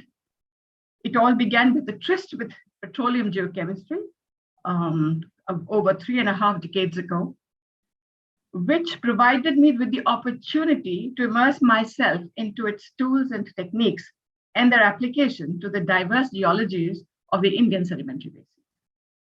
So great learnings came and were deployed in delving into research, the artful synthesis of geochemical data into geologic models, in tandem with focusing on providing pre-drilling intelligence to formulate exploration strategies which would lower the risks in exploration investments. As I graciously accept the award, I would like to thank everyone who has been associated with selecting me for this award. I would also like to take a moment, please, to thank Mr. Kuldeep Chandra, who at the very outset put me on the path of unearthing the geochemistry of the Precambrians, an exercise which inculcated an abiding interest in me in the discipline. I dedicate this award to all my seniors who are present here and those who are not, and also the teams which supported and did work alongside. This shall be one award I shall truly cherish. Thank you very much indeed.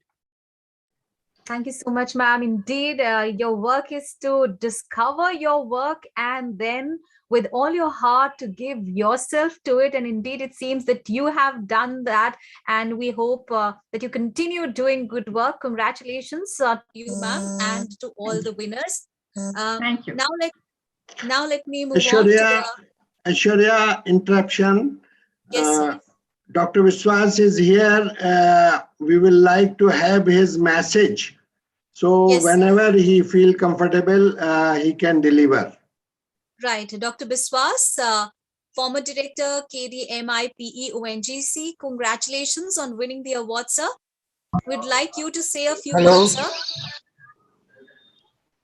Biswas, sir, we can hear you. Sir, we can hear you. Please continue. Yes, sir. I'm thankful to AAAPG for giving this award to me. I fondly remember my association with this, particularly when it started in '95. And I'm very happy to say that the society is going strong, supporting geochemical research. And I hope that it will flourish in future and many more contributions, real contribution in the geochemistry will be coming. And you know, our geochemistry research in IPE is the one of the leading research center in the world, which when I was director, I was always dreaming to push this research, which was new in India at that time, and it should be the leader in our geochemistry R&D. Thank you very much for remembering me and giving and enlightening my old memories. Thanks a lot. Thank you so much, sir. Indeed, it was a pleasure having you today in the list of awardees. Thank you so much and congratulations once again. Now let me announce the next awardee, and the award is also being bestowed upon Mr. J.G. Chaturvedi, former Executive Director, ONGC. Congratulations, Mr. Chaturvedi.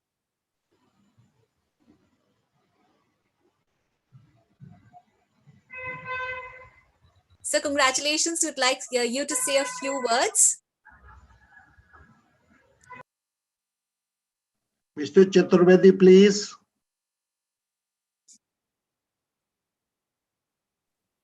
Are you getting me, please? Yes, sir. Please continue, sir. Okay, first of all, let me wish good morning to all the participants in this session. I am so excited and delighted at this moment to receive this LP Mathur Memorial AAAPG EF Global Award as a recognition to the services that I could render during the conference, which was hosted first time in India. I am so delighted to note that this is the 11th edition of AAAPG. In fact, it virtually had gone global. from various countries like WPC. I was so happy to be associated with this particular conference. And now I wish that this conference further grows and gain more popularity. I would like to remind my participants that the experience and the expertise that we gained during this conference has ultimately evolved into organizing and hosting another international petroleum conference that is called Petrotech. And again, this credit goes to Mr. Kuldeep Chandra and Dr. Anil Garg, who had very successfully launched that platform, which is also very, very popular throughout the world. I wish this AAAPG platform to grow bigger, more popular, and bring some solutions to the petroleum geochemistry. I humbly accept this award, and for which I am really thankful to the organizers. Thank you very much. Thank you, sir, and congratulations once again. And thank you so much for your blessings. And indeed, we hope that you continue doing good work. And now let me announce the next awardee. And the award is being bestowed upon Dr. Ram Raj Singh, former Executive Director, ONGC. Congratulations, Dr. Singh.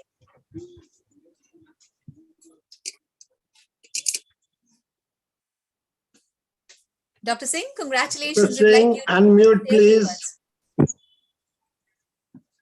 Sir, you need to unmute yourself, sir. So can you hear us?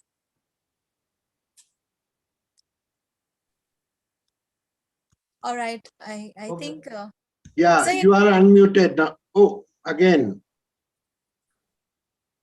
Kindly unmute, sir.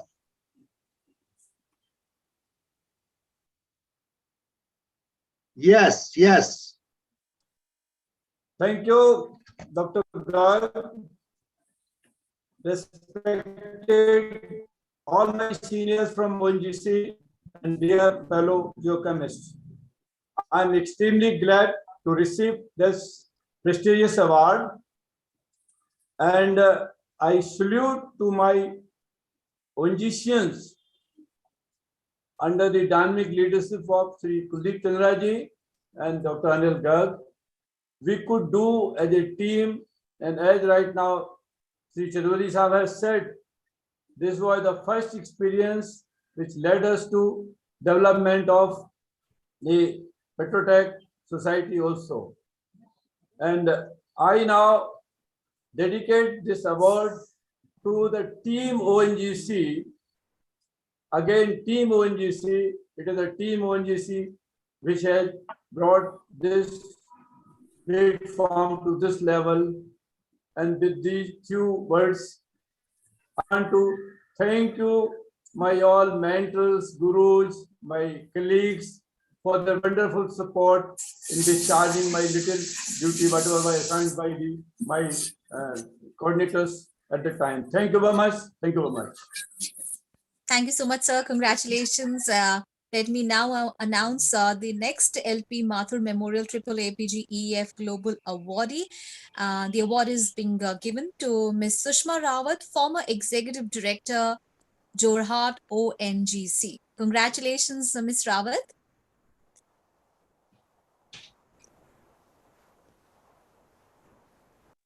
Aishwarya, you need to correct it. She is not former. I think she is still working. Namaskar to all my seniors, my mentors, my gurus and my guides. I was just looking at so many people who have had a very positive influence in where I putting me where I am today. Right from Shri B.C. Bora sir, I do not know whether he remembers me or not, but I remember all of you, sir and ma'ams, with fondness and with great respect. All I can say, I feel really privileged to have been with you for some time in my journey to where I am. It's just midway.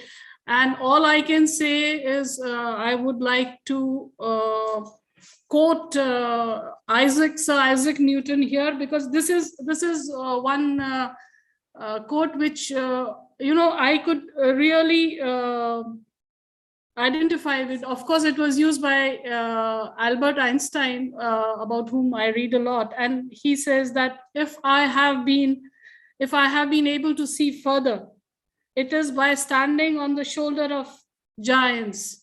And it is very true.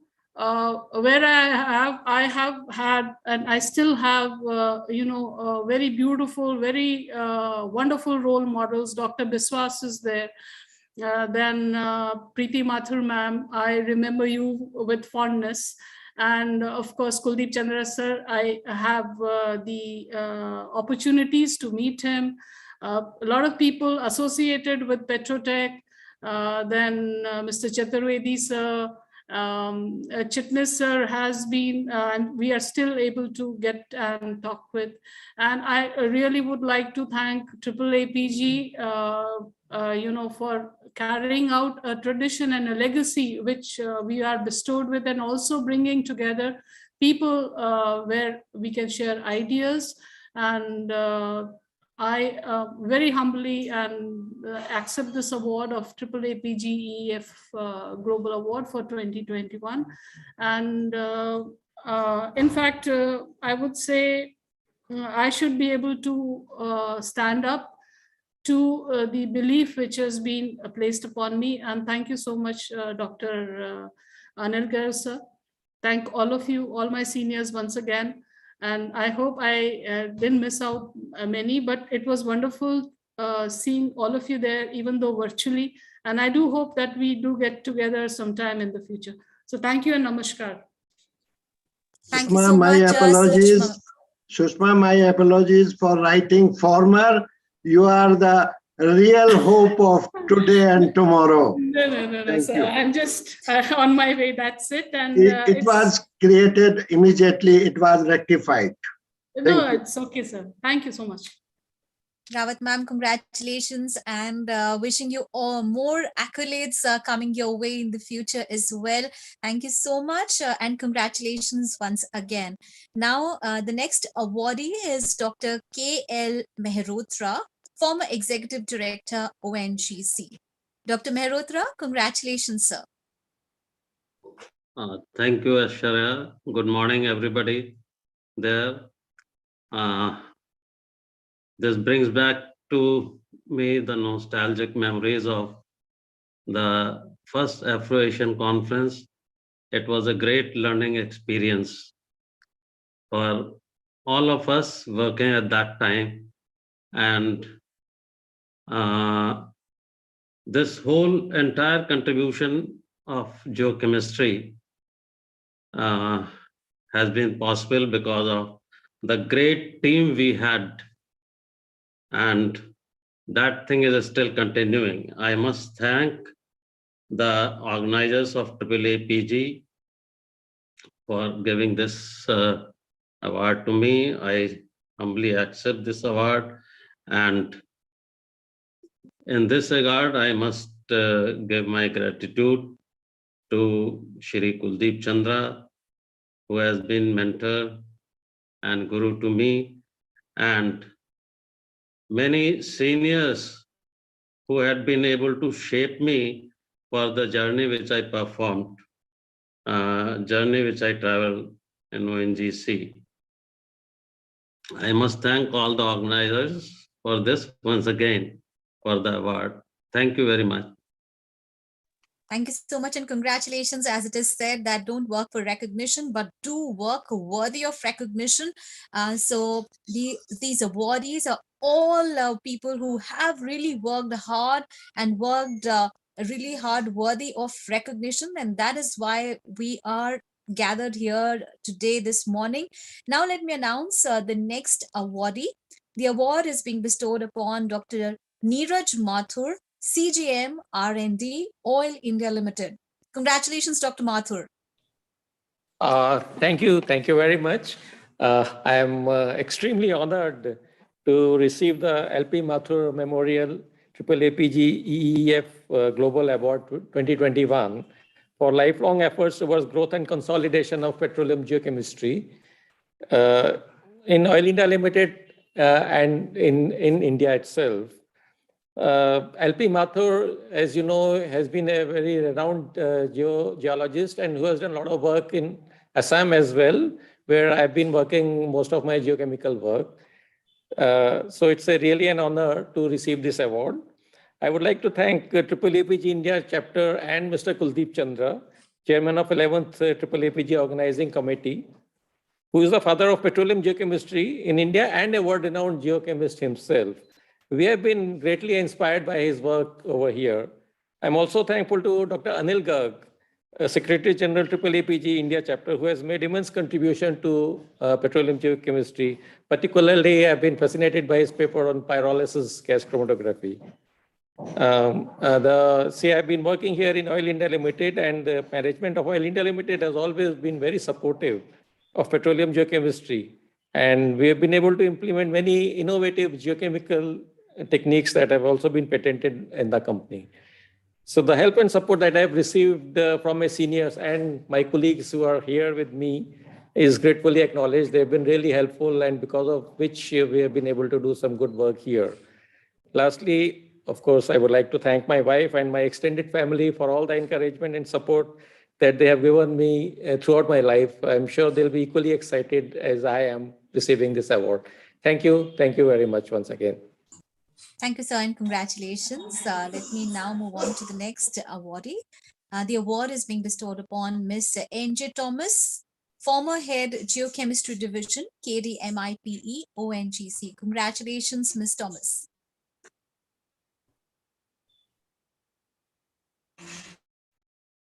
She's not joined. All right, let me move on to the next awardee, and I'm very pleased to announce that the next awardee is Dr. Vishwanath Banerjee, former Executive Director, ONGC. Dr. Banerjee, congratulations, sir.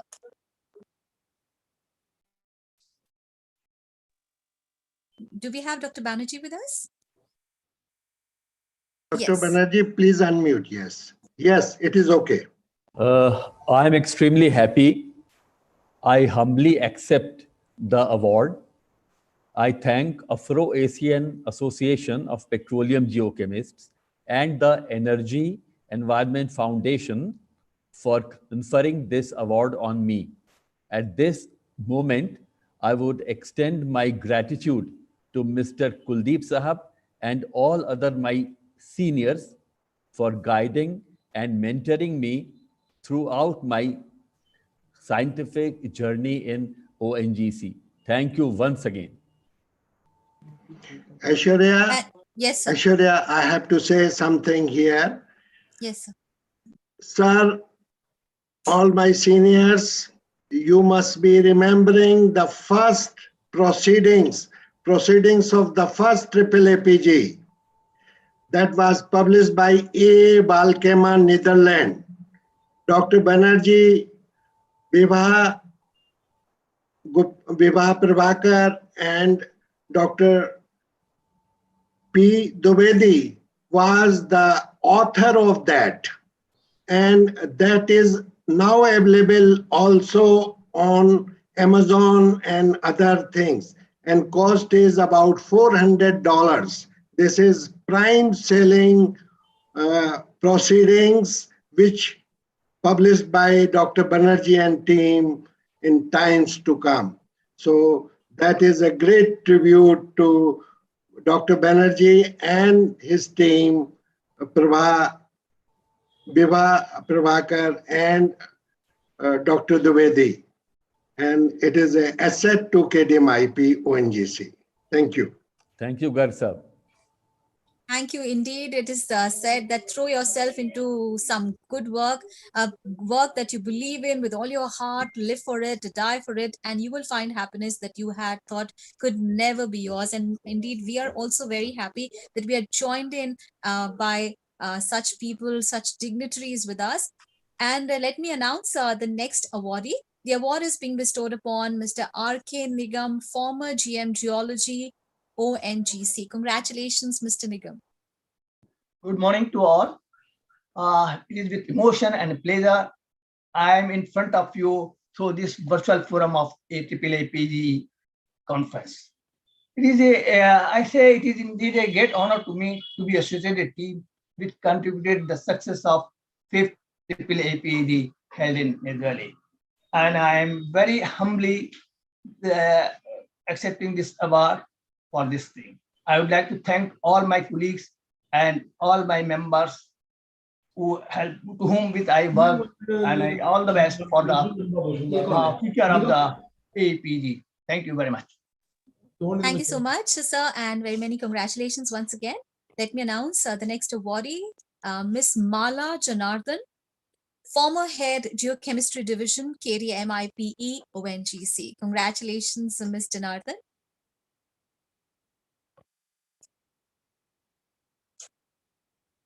Miss Mala, congratulations, ma'am. Thank you. Thank you. Am I audible? Yes, ma'am, we can hear you, ma'am. Yeah.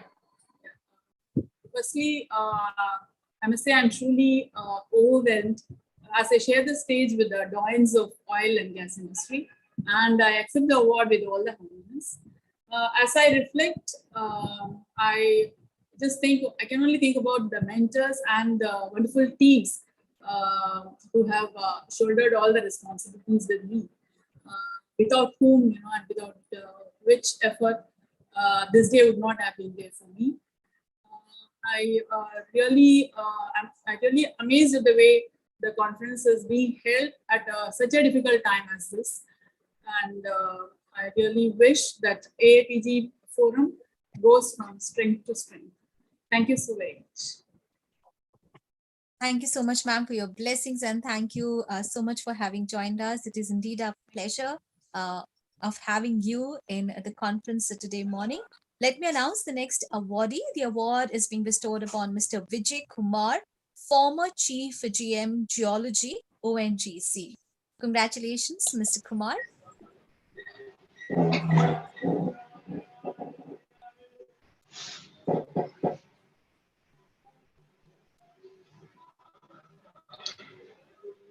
So would you like to say a few words?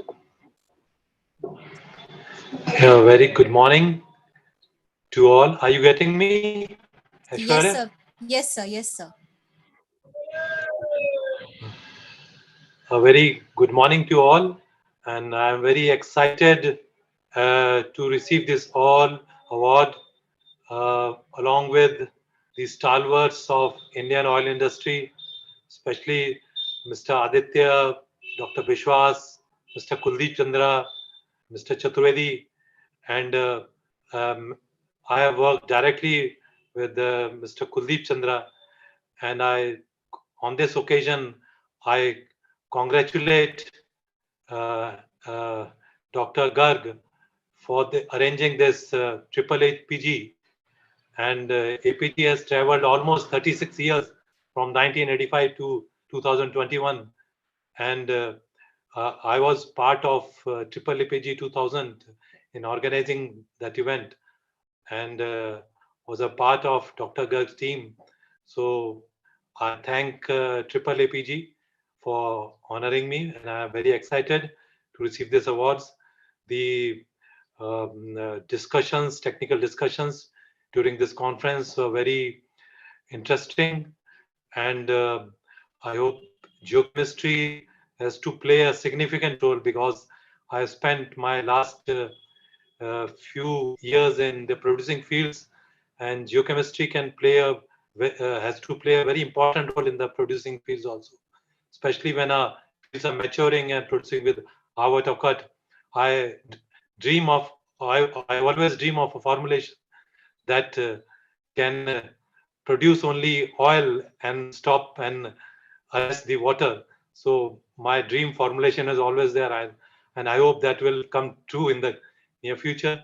So thanks to the organizing committee, to AAAPG, and my special congratulations again to Dr. Garg. Thank you all. Thank you. Thank you so much. Indeed, the formula for success is imagine, believe, and achieve. And it is indeed our pleasure that we have so many achievers amongst us. And let me announce the LP Mathur Memorial AAAPG EF Global Awardee. The next awardee is Dr. R.K. Vij, former Executive Director, Jorhat, ONGC. Dr. Vij, very many congratulations to you, sir.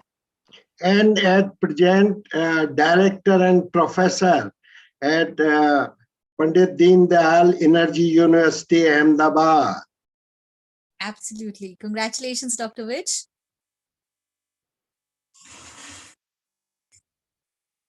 Dr. Vij, do we have Dr. Vij with us at the moment?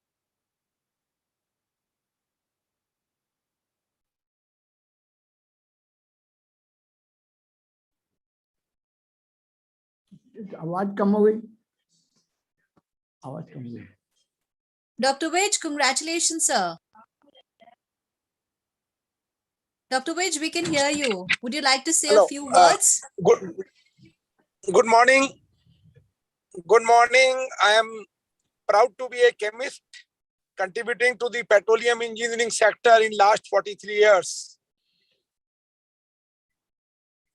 Petroleum geochemistry is continuously contributing towards the petroleum geochemistry is contributing towards the petroleum exploration and exploitation. And I hope that petroleum geochemistry will continue in the future too. I'm thankful to the Secretary General AAAPG and CEO Energy Environment Foundation, Dr. Anil Garg, for conferring LP Mathur Lifetime Achievement Award to me. I dedicate this award to all my colleagues who helped me in contributing towards this sector. Today also, as a director of the School of Petroleum, Pandit Deen Dayal Energy University, I am still developing the energy soldiers for the country, for the energy security of the country, and infusing the petroleum geochemistry, an important branch in the petroleum industry. Thank you very much. Thanks all.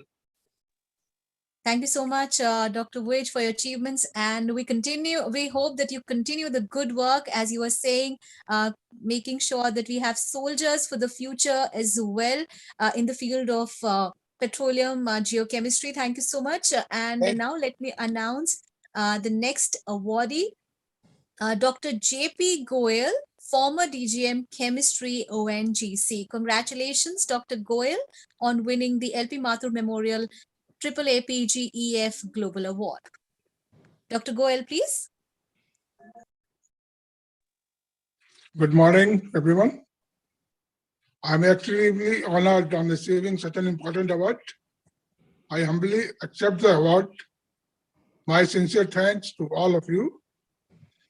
A special thanks to Dr. Kuldeep Chandra, Chairman AAAPG, and Dr. Anil Garg, Secretary General AAAPG, for providing all the help and guidance in accomplishing the task.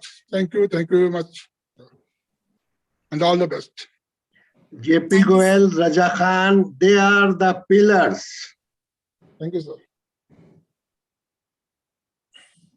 Indeed, thank you so much, sir, for being a source of inspiration to all of us and to the future geochemists in the petroleum field as well. Thank you so much.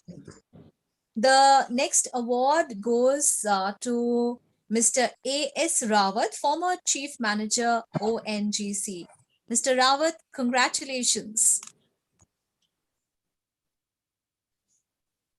I think he's not here, so please continue. All right, now let me announce the next awardee, Mr. Anant Mamgain, former DGM Chemistry, ONGC. Mr. Anant, congratulations, sir. Thank you and good morning to all. I am truly honored to receive this award. I sincerely thank all members of APPG and EEF. This occasion also gives me an opportunity to extend my gratitude to my mentors and former colleagues of KDMIP, with whom I had the privilege of working along with. I extend my warm wishes for this memorial conference. Thank you very much.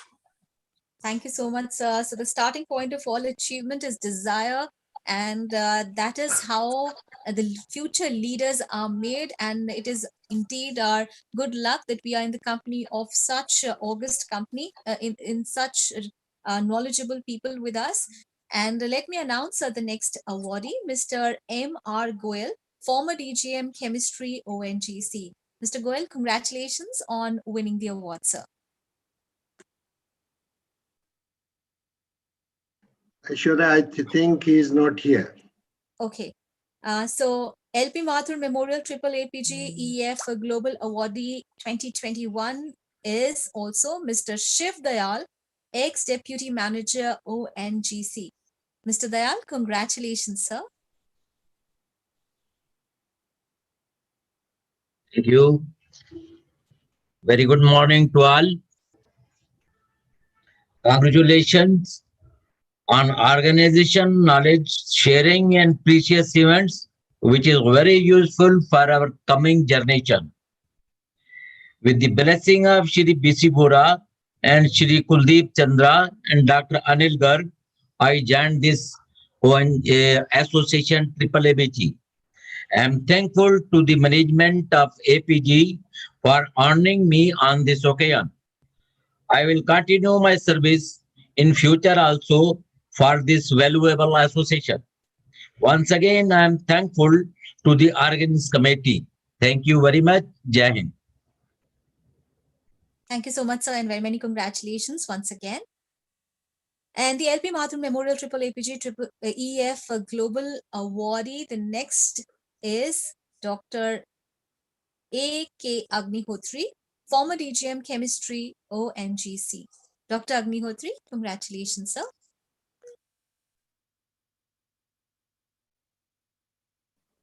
I think he is not here, Aishwarya. Yes, sir. So next award goes to Dr. Sudhinandra Swaroop Sharma, former DGM Chemistry, ONGC. Dr. Swaroop, congratulations, sir. Very good morning to all. Thanks for giving me this award. I am recalling old memory when I was given work for publicity in first AAAPG. I accept this award. Finally, once again, I thank Dr. Anil Garg, Secretary General, AAAPG and Chairman Kuldeep Chandra Saab. Thank you very much.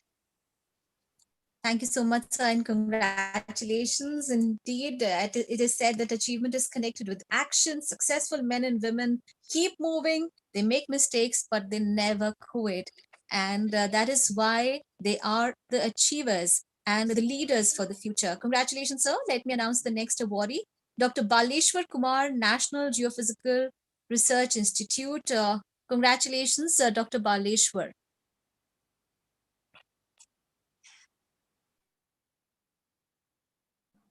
Please unmute Dr. Baleshwar. Please unmute yourself.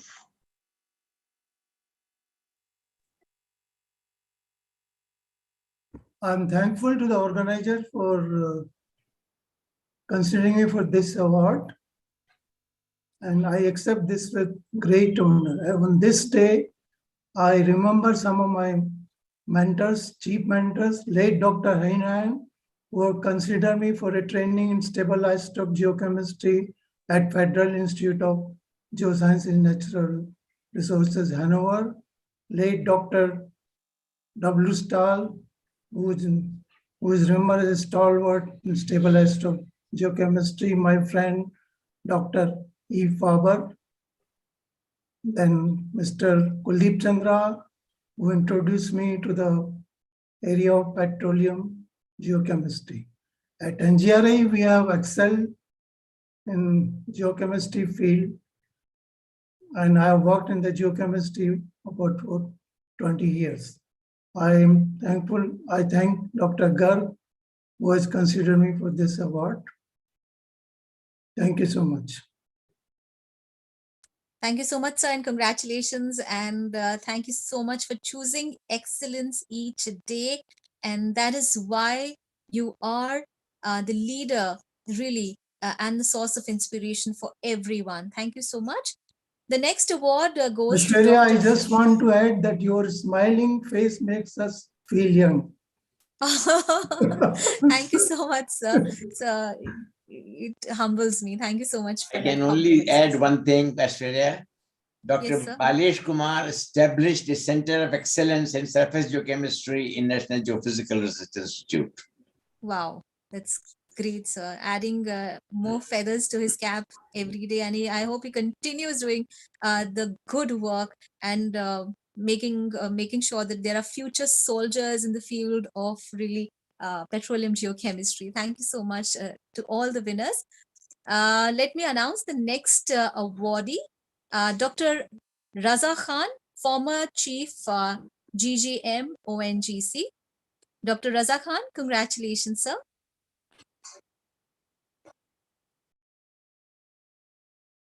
Dr. Raja Khan, unmute, please. Unmute. Good morning, ladies and gentlemen. Aishwarya, there is a little correction. Yes, sir. Continue, sir. There is a little correction. I am ex-executive director, not chief GGM, okay? Executive director X, okay? Good Sure, morning. sir. My ladies and apologies. My apologies, Dr. Raja Khan, my pillar of all the conferences and Petrotech also. Doesn't matter, Gal Sahab, you are my guru. Good morning, ladies and gentlemen. I am extremely honored. I thank the jury for selecting me for this coveted award. On this occasion, I recall the journey started in 1995 under the leadership of Dr. Ahil Garg, which paved the foundation of so many grand international energy conferences.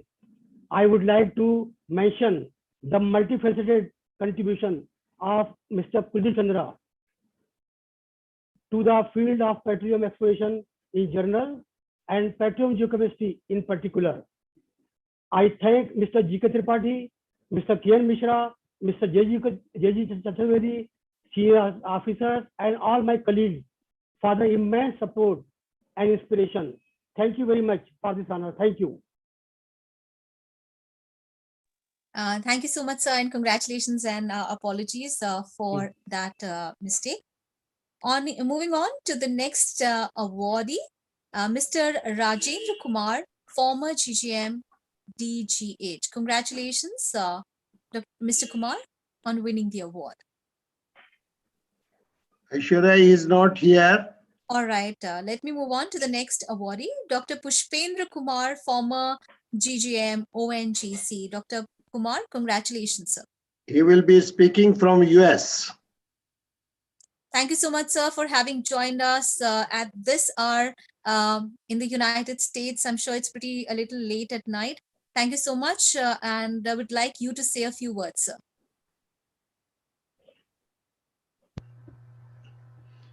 Good morning to all of you. First of all, I would like to express my thanks to Dr.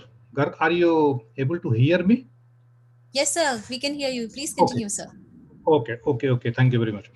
To Dr. Garg, who has reunited all these stalwarts after 36 years. It is a long time. In fact, some of us do not have the entire service life of 36 years. Anyway, thank you very much for this honor and the award, which in fact, at least I was not expecting that after almost 4 years of retirement, I will receive a call from somebody in ONGC, former ONGC, and we will get opportunity to at least virtually meet, listen, and appreciate each other. I would like to express my sincere thanks, and in fact the special thanks to ONGC board, particularly former chairman Sri Bora Saab, who is here on board, Director Explorations, particularly late Sri Y.V. Sinha, and subsequent Director Explorations, Sri Kuldeep Chandra ji, ED Head KDM IP. In fact, he is the main guru, guide, and my motivator. And also, he is the person who provided me opportunity to work in this particular association, society, conference, and also he provided opportunity to work in a specific area which shaped the future of not only ONGC but India. Not taking too much time, Mr. Chaturvedi is also here. So I would express my sincere thanks to Mr. Chaturvedi, to Mr. Malhotra, Mrs. Preeti Mathur, and all seniors who in some way directly or indirectly provided me guidance, opportunity, and uh, encouragement. Last but not the least, my family, who has been all along supportive to do whatever little I could do for Triple APG and also for ONGC. Thank you very much for providing this opportunity. I would like to add Pushpendra Kumar established gas hydrate research in India, and he has established the resource figures for gas hydrates through wonderful work of deep coding and analysis, for which he was also recognized by ONGC as one of the best managers to do a fast and cost-effective work. And therefore, we are always thankful to Mr. Pushpendra Kumar putting India on the real map of gas hydrate research in the world.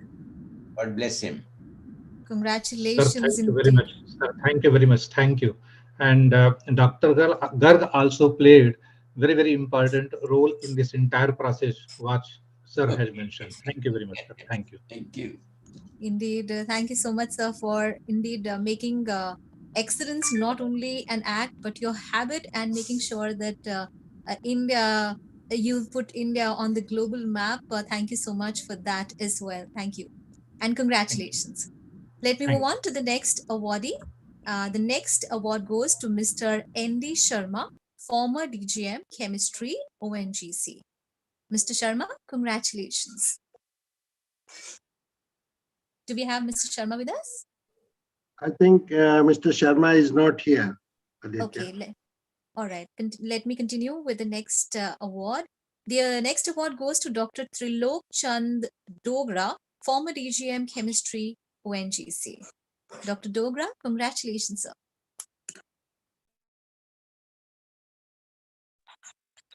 Do we have Dr. Dogra with us at the moment? It seems we don't have him right now. Okay, let me move on to the next award. The next award is being bestowed upon Dr. Ashok Sharma, ex-DGM ONGC. Congratulations, Dr. Sharma. Thank you very much. Good morning to all. Can you hear me, please? We can hear you, sir. Congratulations. Please continue, sir. Good morning to all. I would like to thank the organization of AAAPG and the Environment and Energy Foundation for considering me for this award, which I humbly accept and humbly accept. I feel honored to be part of the team for the first AAAPG conference, which was held in 1985. And this was held under the dynamic leadership of Dr. Anil Garg and under the patronage of stalwarts and renowned geochemist and my guru, Sri Kuldeep Chandra ji, Sri G.K. Tripathi ji, and Sri K.N. Mishra ji. I remember those days and I thank for that.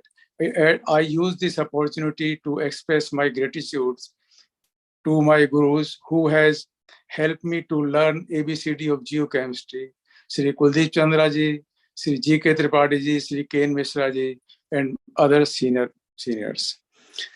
I also like to greet all the participants of this AAAPG conference who are deliberating and who are dedicating their energy to ensure and to ensure the energy safety of the future.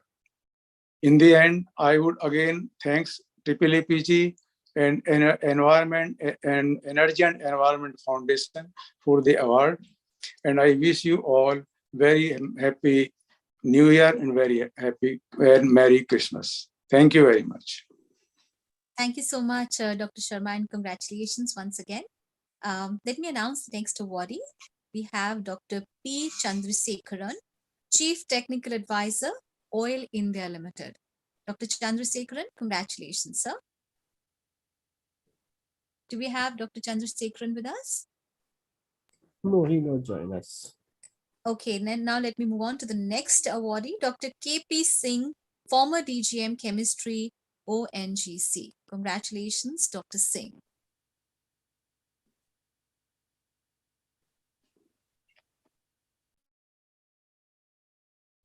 Do we have Dr. K.P. Singh with us? No. All right. Let me move on to the next award, and it is being bestowed upon Dr. Anil K. Garg, CEO, Energy and Environment Foundation. Dr. Garg? Thank you, Aishwarya. This is really surprised me because the concept of I to we, there was no concept I in my life. This is always we. This we have learned from our Guru, Professor Wahiduddin Malik, who was Vice Chancellor of J&K, Jammu University, University of Allahabad, and other universities. So this is great learning from him. I learned geochemistry, G of geochemistry from Mr. Kuldeep Chandra, Mr. K.N. Mishra, and Mr. G.K. Tripathi, Ruby Kumar, and my colleagues also there. I have to thank you, and I have to thank AAAPG. I have to thank all my colleagues. I have to thank the organization, and I wish that the concept of the conference I learned from Mr. Kuldeep Chandra, who has put confidence in me right from 4 years of my service. And I am privileged that I am associated with first AAAPG, fifth AAAPG, and this present AAAPG. And this is a unique opportunity to honor and thank all my colleagues and seniors after 36 years. I dedicate this award to my wife, Ragni Garg, and my son, Shubham, and daughter, Sargam, for their contribution, patience, and support, encouragement at times to come, and in past also. Thank you very much. Thank you, Mr. Kuldeep Chandra, and my senior colleague, Mr. B.C. Bora. Thank you. Thank you so much, Dr. May I say Garg. something? Yes, sir. Please, please, sir. Well, blessings to Dr.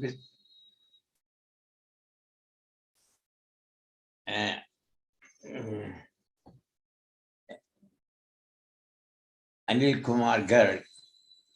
He can transform an idea into reality. That is his, and that is done through perfection and looking to all the factors in the environment which can help materialize that idea without problems. That is work assigned, is work done. And he has been a leader unto himself. And he is a professional geochemist too. He has worked in postdoc with Dr. Philp in the United States for 2 years, and he had tried to explain the processes of primary migration from the Cambay Shale of ONGC in Cambay Basin. He he has really developed the society and preserved it to this day. May God bless him for all times to come. He remains happy and healthy. Thank you for his support. Right, Thank you, Congrat- sir. Thank you, sir. Indeed, as Steve Jobs says, the only way to do great work is to love what you do. And it is indeed a pleasure that we have, inspiration in the form of Anil sir, because he, sir, as you said, sir, he does everything with such great passion and so much hard work that he is indeed a source of inspiration for the young generation as well, because with the great passion and energy that he does things, it is indeed sometimes surprising to us as well. Thank you so much and congratulations, sir, and to all the winners. It is indeed our pleasure that we have the company of such elite gentlemen and ladies with us, and we had the opportunity to give award to them. I'd request Bora sir, uh, former CMD, ONGC, and Oil India Limited, to say a few words and give blessings to us. I'd request Bora sir to say a few words. Bora sir?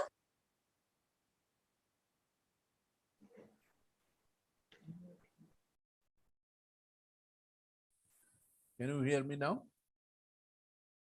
Can you hear me? Yes, sir. We can hear you, sir. Yes. Please say something. Well, thank you very much, Aishwarya. I would at first like to convey my hearty compliments to all the 36 awardees. And I wish you best of health, and please continue to work or carry out studies on the new and challenging areas that many of you have mentioned during your reaction. I must make a small correction at this point. I am really not a geochemist. So therefore, I hope I am not the odd one out here. Other thing I would like to mention is that this AAPG flag is being carried through by two persons with a lot of initiative. One is Mr. Kuldeep Chandra, and the second is, of course, Dr. Anil Garg. I would like to convey my hearty compliments to both of them for doing an excellent work and getting India into the map of the world in the field of geochemistry. We have heard before that two keynote addresses, one by Mr. Simon George and the second by Ms. Sushma Rawat. Mr. George was talking about the future of geochemistry and the role geochemistry will have to play in the future. And Ms. Rawat was talking about the application of geochemistry in India, most particularly by ONGC. But new role of geochemists in the low carbon future of tomorrow will be one point I think the AAPG will have to look at for learning in India as well as we go towards low carbon future. The other point I would like to mention is that bugs me always is the distribution of hydrocarbon resources in India with respect to the world.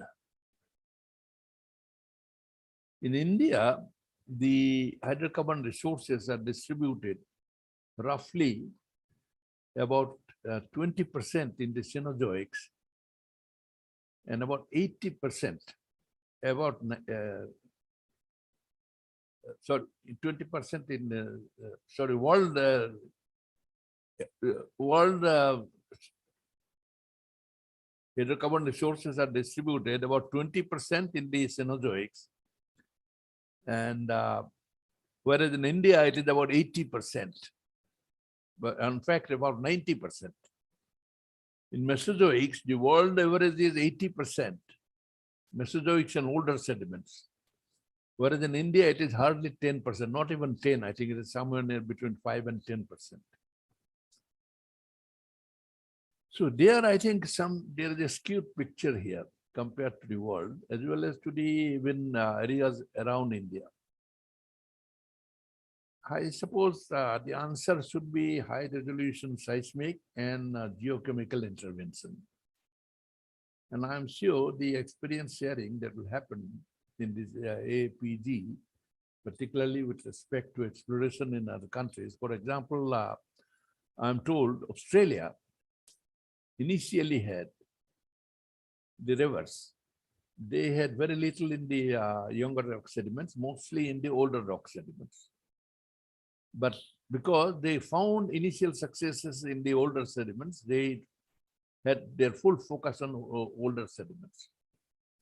But later, when they found somewhere in the, I think, late 90s, they found hydrocarbon in the younger sediments. They refocused their exploration, and today they are making a lot of discoveries in the younger sediments. I think our exploration focus has to be, because we have fairly extensive cover of older sediments in Indian basins also. But more importantly, it is in the mostly in the frontier basins.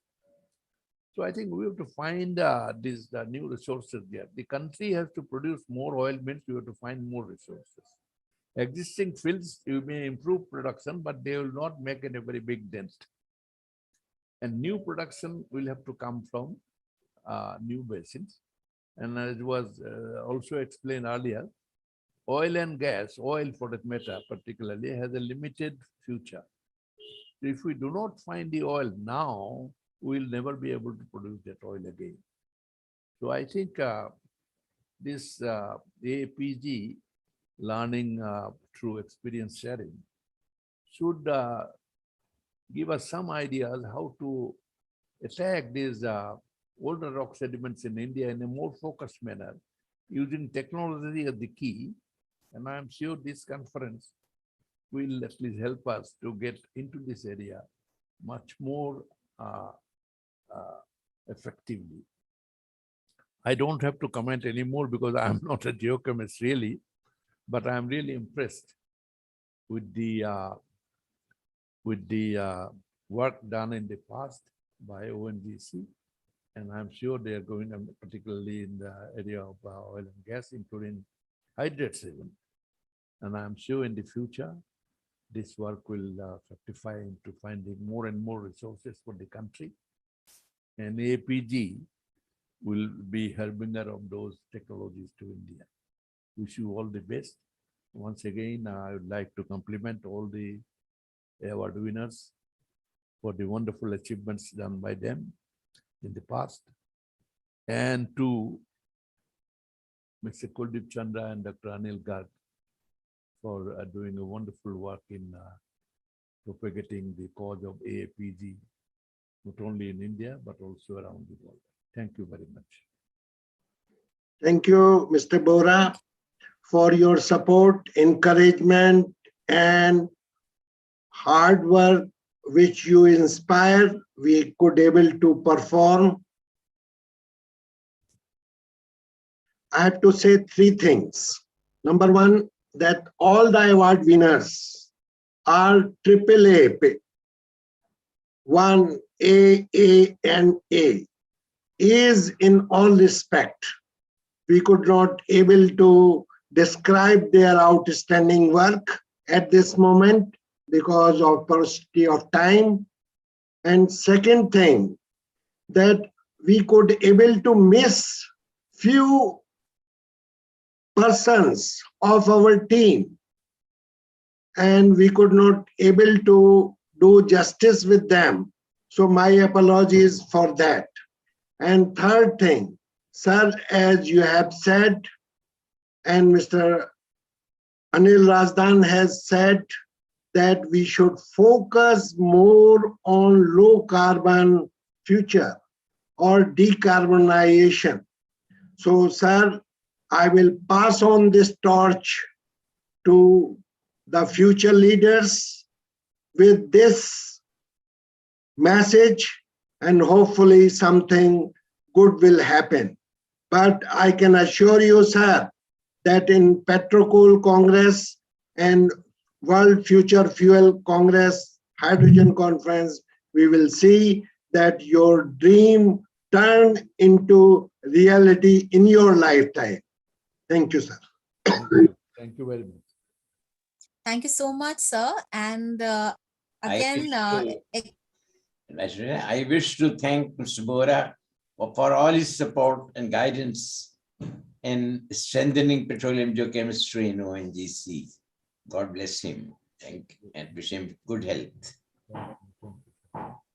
Thank you, sir. Thank you, Chandra, sir. And with that, we come to the end of this special keynote session and the award ceremony. Our congratulations to all the winners. And we hope that you continue giving good work, and also wishing you all the success and accolades in the future as well. Thank you so much for being the leaders that you are. Now let me move on to the keynote session. Let us start with the keynote session. We are running a little late, but anyway, let us. 5 minutes. Just after 5. Just after 5 minutes, we'll be starting with the keynote session. The keynote session is going to be on Indian sedimentary basins, and we have the chair for this session is going to be Mr. S.N. Chitnis and Dr. V. Banerjee. So we're looking forward to the next session. Thank you so much for having joined us in the special keynote session. Congratulations to all the winners. I will see you in just 5 minutes from now, because we're already running a little late, but see you in 5 minutes.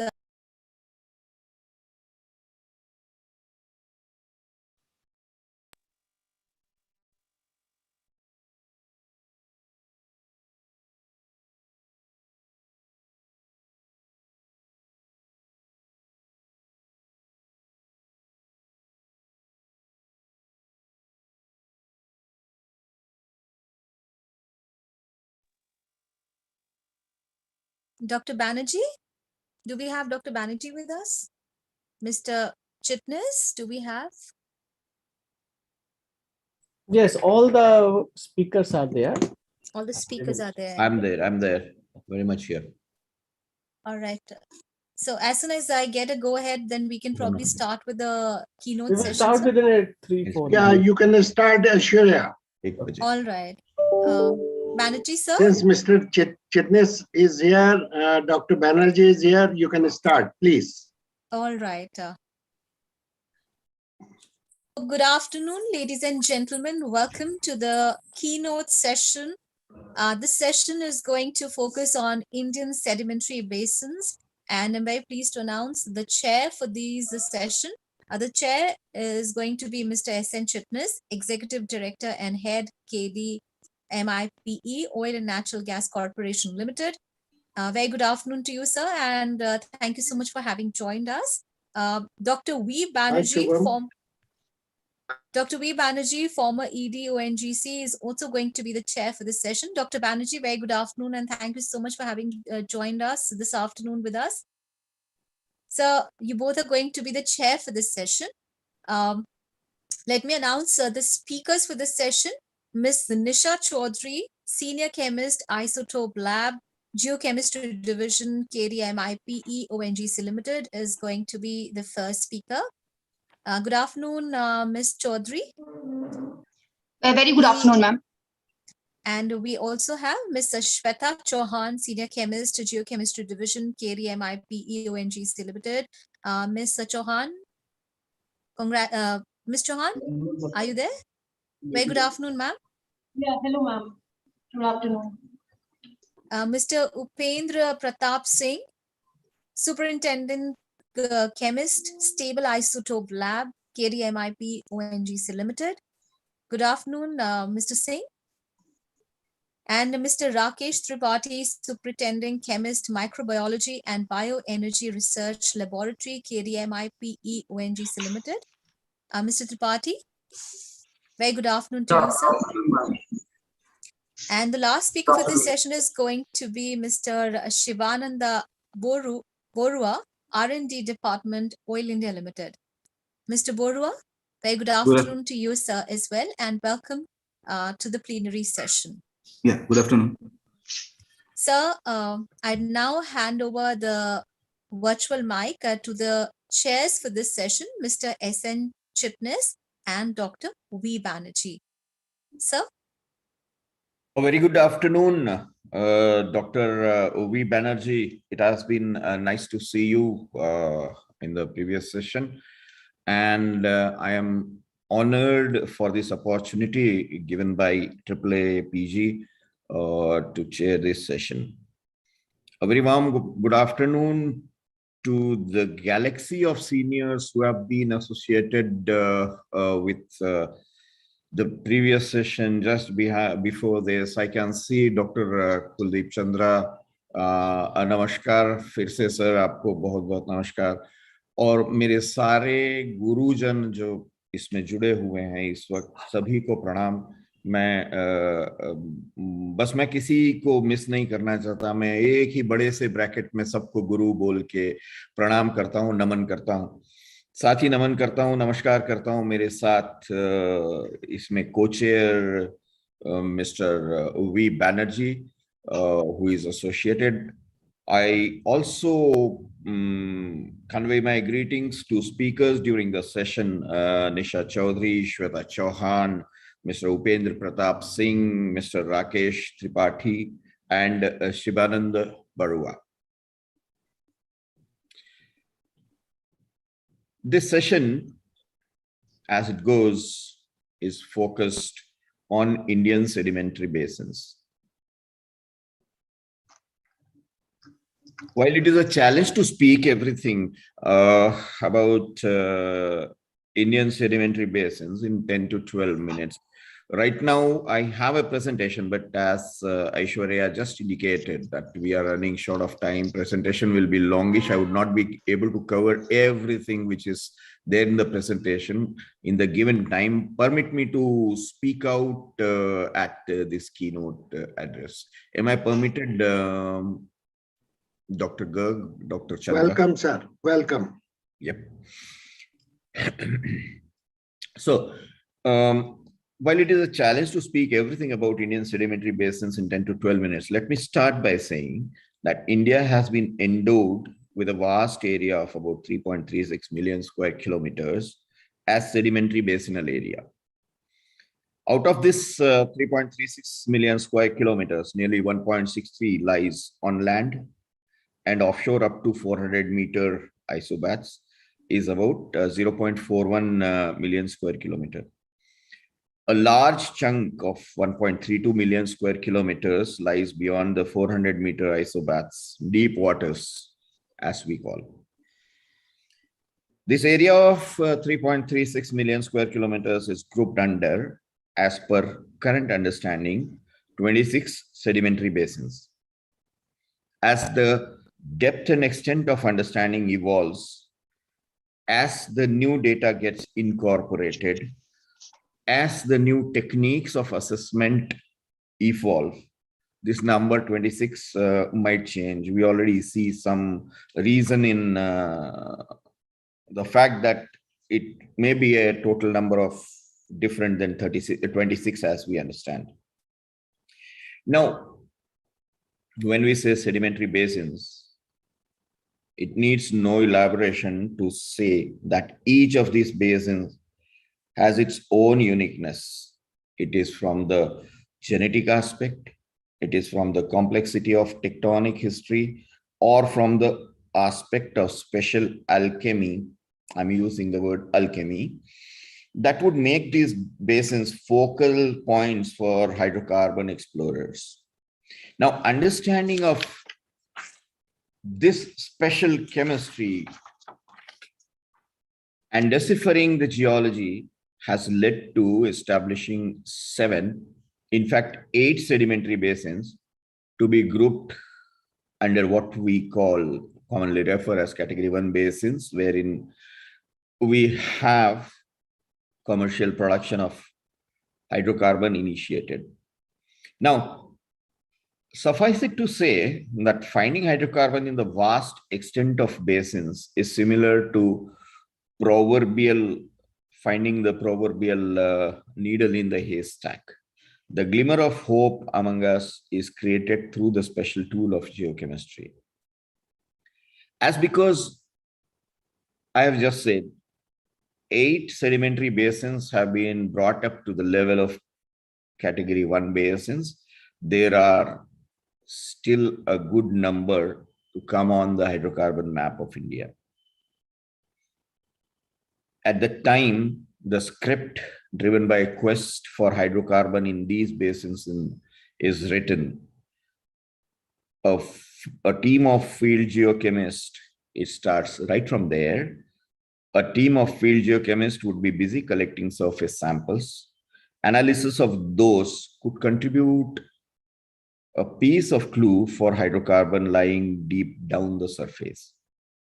So geochemistry, the footprint in the quest for hydrocarbons starts right then. The science of geochemistry and better clarity of understanding about basins, these move together. The exploration geoscientist working on any sedimentary basins depends more and more on geochemistry.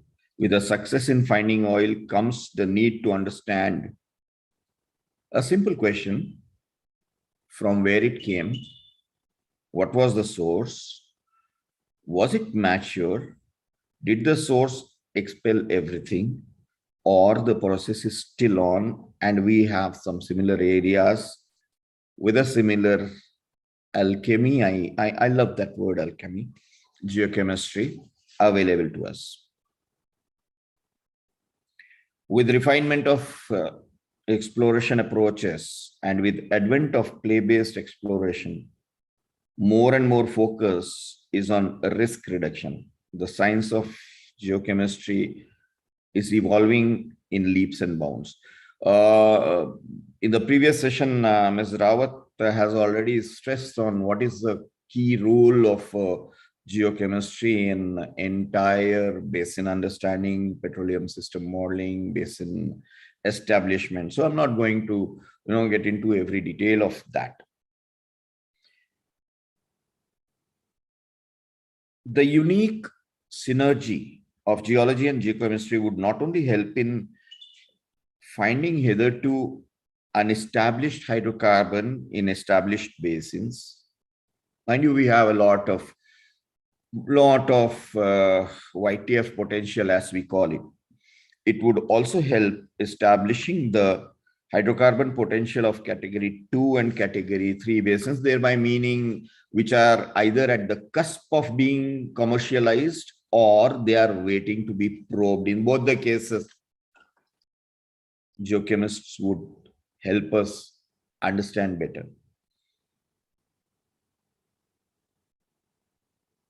If I'm talking about geochemical attributes in very short of Indian sedimentary basins, I'm very sure down the line we'll be listening more in detail about it. Source rock evaluation has a major contribution on interpretation of the geochemical data to establish the presence of an effective petroleum system, as we have just said. The major part of source rock evaluation is determining whether the sediment has the potential to be an effective source rock. Yes, this is where a major role comes for the geochemist expert. In the Indian context of sedimentary basins, in the East Coast India, we have Permian Barakas. In Bengal, again, we have Permians, Komogudem Formation. In KG Basin, Komogudem Formation. Raghapuram, HGHR, Gajlapadu shales, which are the Cretaceous formations. Palakollu, Paleocene in East Coast. Vadaparu shale of Eocene age, Pasalapudi, these have been identified as effective source rock. In most of the wells drilled in deep offshore part of the KG Basin,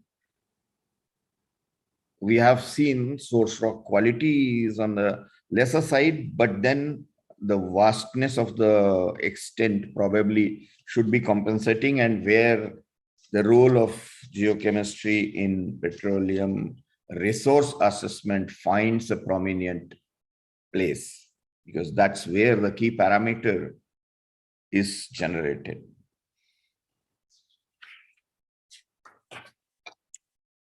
In the north and south Assam shelf of Assam and Assam-Arakan Basin, effective source rocks of varying thickness have been identified mainly in Oligocene barrels, middle to upper Oligocene copiles, lower to middle Eocene sillet, and in a few wells, upper Paleocene and early Eocene sequences of Tura formation. In Kachar Fold Belt area, Miocene, Bhuvan, and Oligocene Renji and Jerem are the potential source rocks. In Cambe Basin, excellent quality, dominantly type 3 mixed with type 2 organic matter was deposited in Paleocene and early and middle Eocene. If we go to Kutch Saurashtra Basin, the Mesozoics in offshore part have mature and good quality source. Now, here lies a major opportunity wherein if we understand the Mesozoics of Kutch Saurashtra, we have a lot to establish. In Mumbai offshore, thick effective source rock of excellent quality and maturity are present in the sediments of Paleocene, early Eocene, Panna formation. On the other hand, the mid-late Eocene basin formation source rocks are not so widespread, but they are the onset of oil window in the drilled wells. Kerala Konkan Basin remains an enigma because establishing the presence of Mesozoic and organic rich Mesozoic is yet to happen. So far, we know that there's not much of a rich source there. Data synthesis on pan-India scale suggests that matured, good quality source rocks in Permians and older sequences, KG, Bengal, South Riva, Vindhyans, and Satpura basins are likely to exist. Late Jurassic, early Cretaceous in Kaveri, Palar, KG, Kutch, Saurashtra, and Jaisalmer basins are present. And of course, Paleocene, early Eocene in Mumbai offshore, Eocene in Cambe, KG, Assam and Assam-Arakan basins, and in Oligocene in Kachar Fold Belts, we have source rocks. Again, without going into further finer details in terms of numbers, I would conclude here on an informal note, which goes like, I see the whole game of hydrocarbon exploration as a well-coordinated orchestra. Every note of every instrument contributes. The perfect note at perfect time for a perfect duration. And you have a symphony to remember. And in our parlance, a basin to explore. Thank you very much. Excellent work, Mr. Chitnis. You and your team is doing, and we are proud of you as a head KDMIP. And I think Mr. Kuldeep Chandra will endorse this thing, and nobody better than him is available. I am humbled, sir. Dr. Banerjee? Kuldeep Chandra sir kuch keh rahe hain. Okay, just merely requesting you to support this conference. You have done everything. God bless you.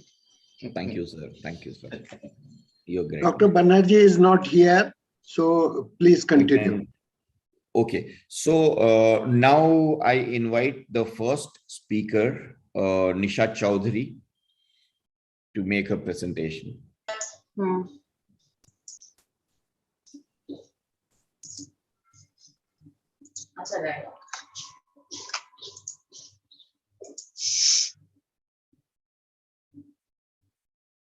Very good morning to all.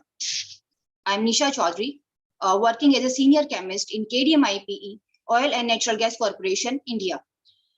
Before starting my presentation, I would like to extend my thanks to management of ONGC and AAAPG for giving me an opportunity to present my work on this conference. The title of my presentation is Coal as a Novel Source, a case study by geochemical analysis from South Deep Continental Shelf region of Western Offshore Basin, India. Before coming on the study area, I would like to brief about the Mumbai Offshore Basin. The Western Offshore Basin is a pre-Crotonic rift basin situated on the western continental margins of India between Saurashtra Basin in north-northwest and Kerala Konkan in the south. The 5 distinct structural provinces with different tectonic and stratigraphic events can be identified within the basin. Surat Depression in the north, Panna Basin Hira Block in the east central part, Ratnagiri in the southern part, Mumbai High, and deep continental shelf in the midwestern side and shelf margin along the DCS and Ratnagiri shelf. In our study, we targeted the DCS block. In the middle of the slide, I am showing the locations of the studied samples. The well legends in orange background depict the studied location of studied sediment samples, and the legends in white backgrounds depicts the location of studied oil samples. In DCS block, we targeted the oils from Panna Formation, Basin Formation, Mukta Formation, Panvel Formation, and Ratnagiri Formation in our current study. Before coming to the current study, I would like to brief that earlier geochemical studies of DCS block identified primarily 2 distinct oil families based on the distinction of various biomarkers. Family 1, it has dominant presence of bisnorhopane and unidentified ABC peaks in M/Z191 chromatogram, and it consists of oils from DA, DAG, and DCC structures. Family 2, it consists of oils from DH, AHB, DCA, and OM42 structure, and it shows the presence of 30 methylsterenes in M/Z217 chromatogram and absence of bisnorhopane and unidentified ABC peaks. Now I'm showing the present improvement in the present understanding. On the basis of current study, we identified previously unknown ABC peaks by means of advanced GC-MS-MS technique. We identified A as olenoid hydrocarbon 4, B as T isomer of trans-trans-trans bicadene, C as W isomer of cis-cis trans bicadene, and we use 412 to 191 parent auto transitions in GC-MS-MS for olenoid hydrocarbons identification and 412 to 369 transitions for bicadene isomers. The decoding of these peaks give us a better understanding of the type of the source organic matter for these oils. Nisha, one quick interrupt. Are you changing your slides? Yes, sir. Okay, so is everyone able to see the moving slides? Because I am not able to see beyond the title slide right now. Is everyone? Maximize your screen, ma'am. Maximize your screen. Screen is in maximize mode. I will share it again. Yeah, kindly do, because now it has moved forward. Use the presentation mode. The presentation mode. Come to the presentation mode, please. Yes. From there. Is it visible? Not the presentation mode as yet. But I'm showing it is in presentation mode. Again, I'm sharing this, sir. Fine. Now you are into presentation mode. Okay, you share again and we'll see. Yes, sir.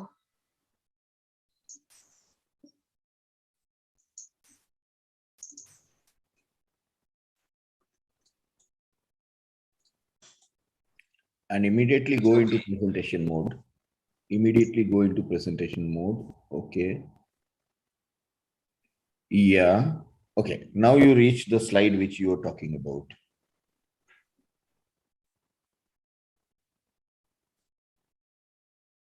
Now we are here I'm discussing about the improvement in the present understanding based on our current study.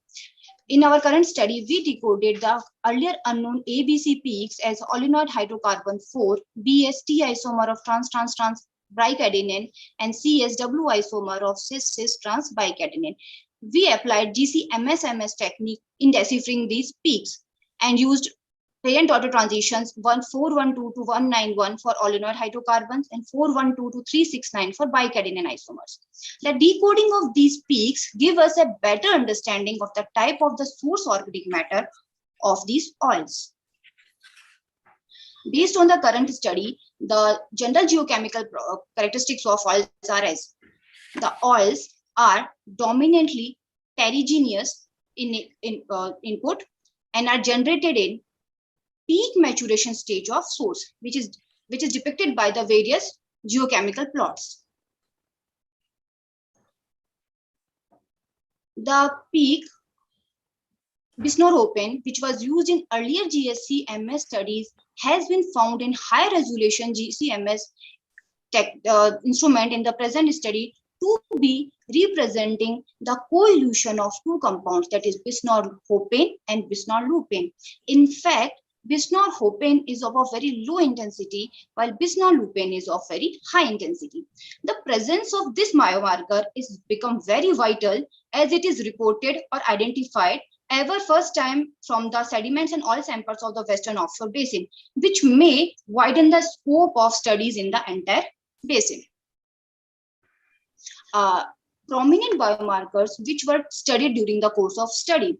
Apart from the ubiquitous N-alkanes, isoprenoids, hopanes, and regular stearins, we targeted bicatenane, which is highly specific for resinous input from higher plants, olenane and olenoid hydrocarbons, which are again specific for higher plants, and also it is best preserved in deltic source rocks which are influenced by the marine water. Bisnorlupane, it is the extract of higher plants and it is common in extracts of coals and lignites. Bisnorhopane, it depicts reducing environment and also it decreases with increasing maturity. Here I am discussing the distribution of these studied biomarkers in a studied oils. These are the sulfur plots which shows the concentration anomaly of the studied biomarkers in oils. The high abundance of olenoid, bicatenane, bisnorlupane is toward the southern and eastern part of the study area, while the homohopanes are found in negligible or I can say in very low abundance in the oils of DAG fields encountered in Mukta formation, oils of DCC1 reservoir in Panna formation, and basin oils. From here, we can conclude that these all studied oils are not sourced from the same source faces, but are sourced by the different source pots which are deposited in different paleoclimatic conditions. Now, the geochemical characterization of EUM. In current study, we targeted 39 sediment samples from Panna formations, and the studied EUM samples show a wide variation in their source faces. Such as the studied EUM samples from RD1 have dominantly terrigenous source input with some algal matter, and they are deposited in suboxic to oxic environment. The source rock extracts of DCC54332 have mixed organic matter and are deposited in suboxic to anoxic environment. And the GCN biomarker parameters suggest there's a wide variation in the organic phases and depositional conditions in this area. The extracts from P42 sediment samples and AB5 have mixed organic matter and dominantly marine input deposited in anoxic conditions. As I discussed that we found a wide variation among the studied EUM samples, which is depicted in these plots. Here I am showing the M by Z 191 plot of DCC5 sediments, and it is of RD1 sediments. Here we can easily depict that there is a wide variation in the abundance of prominent biomarkers. There's low abundance of bicatenane, while here it is high abundance. These are almost low homohopanes, and homohopane abundance is quite normal here. Also, the RD samples, sediment samples, are showing that indicating similar organic phases. We studied 3 depth intervals in RD1, but in the studied sequences from DCC5 show variations in the organic phases and also their depositional conditions. Now, on the basis of the prominent biomarkers, we identified 3 oil families and do the oil to source correlation in the study area. In family 1, the Mukta oils of DAG field, Basine oils of OM61-1, object 2, OM61-3, object 1, and Panna oil of DCC1. This family was generated from the source organic matter in the peak maturation stage, and it shows the abundance of bisphenol lupine, co-eluting with bisnorhopane, is highest among the studied oils. The high bike-adenine, bisnol lupine, low abundance of homohopane suggest resonative poly sources for this family. And also, by means of oil to source correlation, we say that these oils are probably sourced from pole-rich source sequences which is similar to the studied source extracts of well DCC5. Family 2. Family 2 consists of Ratnagiri and Panvel oils of DA field and Panvel oil of DAG9. These oils are generated from the source organic matter in moderate to peak maturation stage. The abundance of olenoid, olenane, bisnol lupine, and bike-adenine are lower in family 2 as compared to family 1. Family 2 is also likely to be sourced from the poly sequences like family 1, as in studied EOMs of DCC2 and DCC5. But the major difference is in these two groups is that family 2 oils are generated in earlier maturation stage than family 1. Family 3 oils covers the majority of the study area, and it consists of oils from OM24, BAHB structure, and are reservoid in Ratnagiri, Mukta, and Basine formation. HB oils reservoid in basement, basal clastics, and Bombay formation. Oils from OM61-3 object 2, OM61-4, OM61-2 reservoid in Basine formation.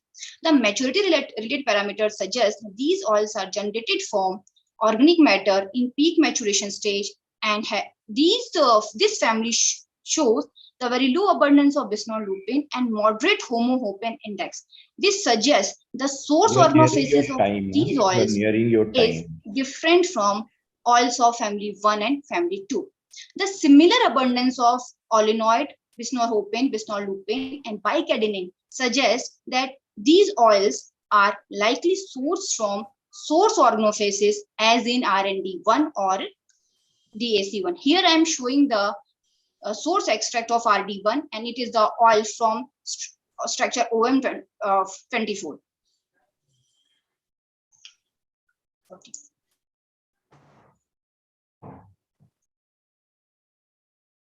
The classification of family on the basis of prominent biomarker is well supported by the hierarchical cluster analysis.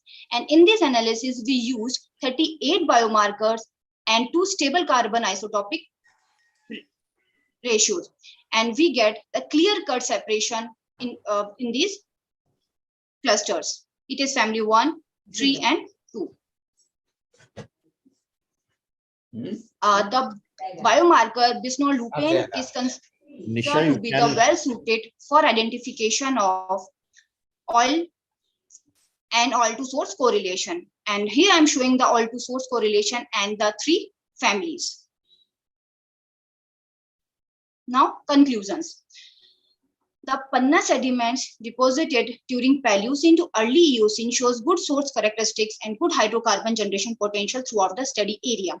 The studied source sequences of Panna formations from well RD1, DCA1, and OM510 are in peak oil maturity window, while sequences of well P42, DAB5, DAG8, DCC are in the post-maturation stage, which shows that Panna sediments have expelled oil with varied geological time, and it can be inferred that the large extent source heterogeneity in source phases has immensely increased the source potential of Panna formation. The studied sequence of DCC fields shows significant vertical variation in their source phases, and as I discussed earlier, that the studied oil of DCS area are light and paraffinic nature, and these are characterized by the presence of higher plant biomarkers such as olenane, olenoid, bisnol lupine, and bike-adenine. suggesting dominantly heterogeneous source input from angiosperm and resinous plants. The significant variation in abundance of bisphenol lupin and other angiosperm biomarkers in the studied oils clear-cutly differentiate them into three genetically distinct oil families. The bisphenol lupin, which is biomarker of coal phases, is observed for the first time in varied concentration in studied oil and sediment samples, suggesting that all four sequences are likely the dominant effective source rock for Mukta oils of DAG structure, Basin oil of OM61 structure, Panna oils of DCC structure, Ratnagiri and Panvel oils of DA field, Panvel oils of DAG9 of South DC, Deep Continental Shelf region of Western Offshore Basin. Thank you. Okay, thank you, Nisha. It was an interesting presentation, and the new biomarker molecules have brought out new information and probably something more to look from generation perspective, source perspective in the Western Offshore Basin.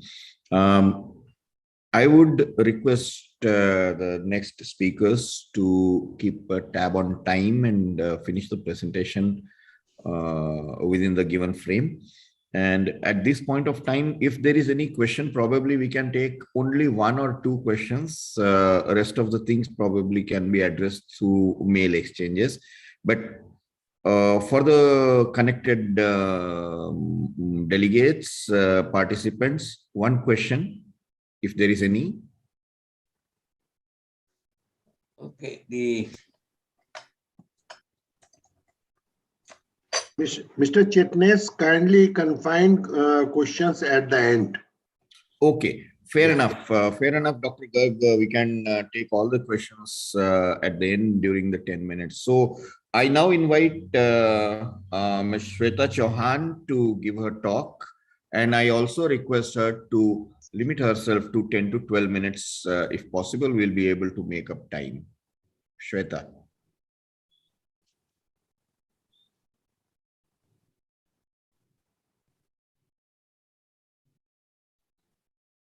Shweta, your mic is muted. Your mic is muted. Yes, sir, connecting myself. Just trying to share my screen. Yeah.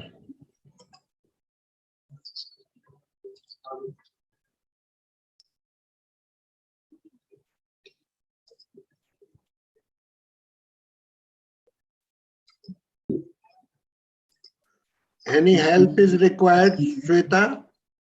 No, sir, just trying to connect myself.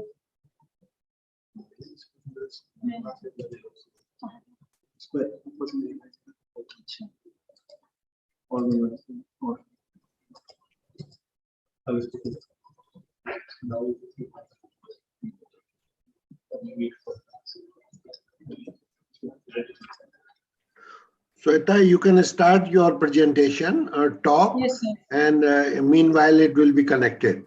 If you require some help, our technical team will help you.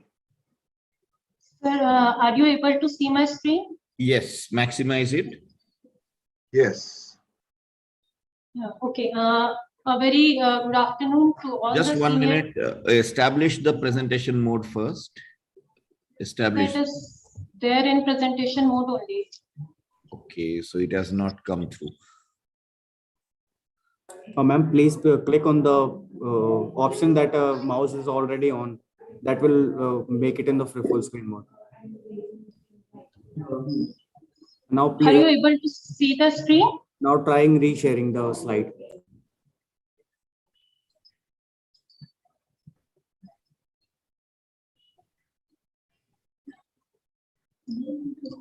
First make it in the full screen mode, then try sharing that again.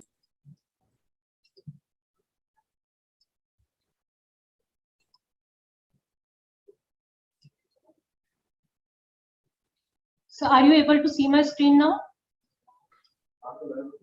Yes, we see your screen, and please give the full page mode, presentation mode. So just Actually, click F5 in your keyboard, F5. Is it visible now?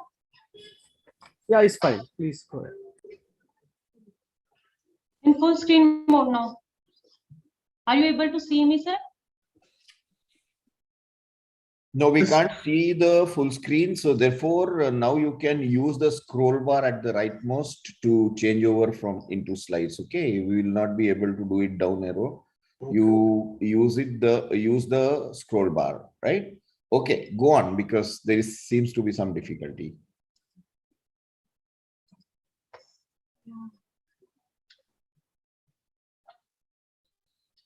Okay, very good afternoon to all the senior dignitaries. And this is Shweta Chauhan from the Oil Lab of Geochemistry Division. I'm working here as a senior chemist. And firstly, I would like to thank the ONGC management and the organizing committee for organizing this wonderful conference, from which we as a young scientist get motivated, and we can share our knowledge with everyone. Okay, so I would like to throw some light on the petroleum geochemistry of Upper Assam Shelf South. Now, moving to my presentation, the objective of the study was to thoroughly understand the genesis of hydrocarbons that are found in Upper Assam Shelf South through a comprehensive geochemical analysis that includes source rock study, biomarker and isotopic analysis, and identification of oil families through chemometric analysis, and to know the number of petroleum systems existing in the study area. The study area basically comprises of the Upper Assam Shelf South, and the fields here shown in the red color are the ones from which the oil samples have been studied. The fields shown in purple color are the ones from which sediment samples have been studied, and green colored are the ones from which oil as well as sediment samples have been studied. And this is the generalized stratigraphy of Assam and Assam-Arakan Basin. And here I am particularly highlighting the stratigraphy of the Upper Assam Shelf South. Hydrocarbons have been found in all the stratigraphic levels, right from the fractured basement to up to Miocene age in the study area. Now, talking about the quantity and quality of organic matter, then potential source rocks having good organic matter richness and hydrocarbon generation potential have been observed in rift-fill sequences of early Cretaceous, Kopali and Barel formation. Kopali source rocks are well developed in Borhola Champam, Furkating, Rajafi and Puraghat areas of Upper Assam Shelf South. And TOC values indicate fair to excellent organic richness. Average HI values indicate type 3 organic matter, but the organic matter is immature. However, in one of the well of Chumukudima field, early maturity of 0.64% VRO has been reported in Kopali sediment. Now, moving to the Barel formation, the thickness of Barel sequences ranges from 5 meter in Kasumari to 160 meter in Telihal. And it extends laterally from Nagini in north to Rajafi in the south of Upper Assam Shelf South. And the TOC indicates a good to excellent organic richness of Barel source rocks. S2 and HI values indicate fair to excellent hydrocarbon generation potential, and mainly type 3 organic matter is dominant. But again here, this organic matter is immature. If we look at the maximum maturity that has been encountered in the drill sediment, then in the well MC1 of Dimapur Low, a maturity of 0.73% VRO has been encountered in this well of Paleocene mid-Eocene sequences. And in another well, which is nearby to this MC1 well, that is NT1, a VRO of 0.68% in mid-Eocene sequence has been reported. Barel and Kopali source rocks in the shelf area are mostly immature, and the accumulations are a result of long distance migration and or generation from early mature source rocks. Kinetics on immature sediment samples of Barel source, Barel formation was was studied, and in 4 different wells basically, and a broad activation energy distribution with Emax value ranging from 53 to 55 kilocalorie per mole was observed, which suggests that terrestrial derived organic matter input with high diversity of bonds and structural configuration. 1D modeling of well location and pseudo well was also carried out for burial formation in these 4 wells, and it was found that in the well PD1, a transformation ratio of only 1.23% was observed on the present day, and the 1D modeling carried out for pseudo well suggests that this particular sequence needs to be buried at approximate depth of 5,000 meter to attain a transformation ratio of 50% or to attain a critical moment. Similarly, the other wells like NT1 and JR1 and HK10, a transformation ratio of 3.48, 0.72 and 1.58 was observed in the present day, and these source rocks must be buried at approximate depth of 4650, 4900 and 4500 meter depth in order to achieve critical moment. So to conclude this, a marginal kerogen transformation has been observed in burial source rock of Dayalpur, Rajapet, Tinpi and Puraghat areas, and 1D modeling on pseudo well suggests that these source rocks must be buried at approximate depth of 4500 to 5000 meter to get 50% of kerogen transformation. Kinetics was also run on Kopali formation of Upper Assam Shelf South, and organofacies variation has been observed in a well HK8, where the deeper depth is showing narrow activation energy distribution, and the shallower depth is showing a very wide energy distribution, which suggests that the deeper sediments have type 2 plus type 3 organic matter, that is mixed input, and the shallower one has mainly type 3 organic matter. And in another well, PD1 also, a broad activation energy distribution has been observed in Kopali formation. When 1D modeling of well location and pseudo well of Kopali formation was carried out, it suggested a transformation ratio of 3.59 to 4.83 in Dayalpur and Puraghat areas, and the Kopali source rock must be buried at approximate depth of 4500 to 5000 meter to get 50% kerogen transformation. The kinetics that was run on rift fill sequences showed a very narrow generation of rate curves in rift fill sequences with Emax ranging from 51 to 52 kilocalorie per mole. That suggests less complex type 2 marine derived organic matter.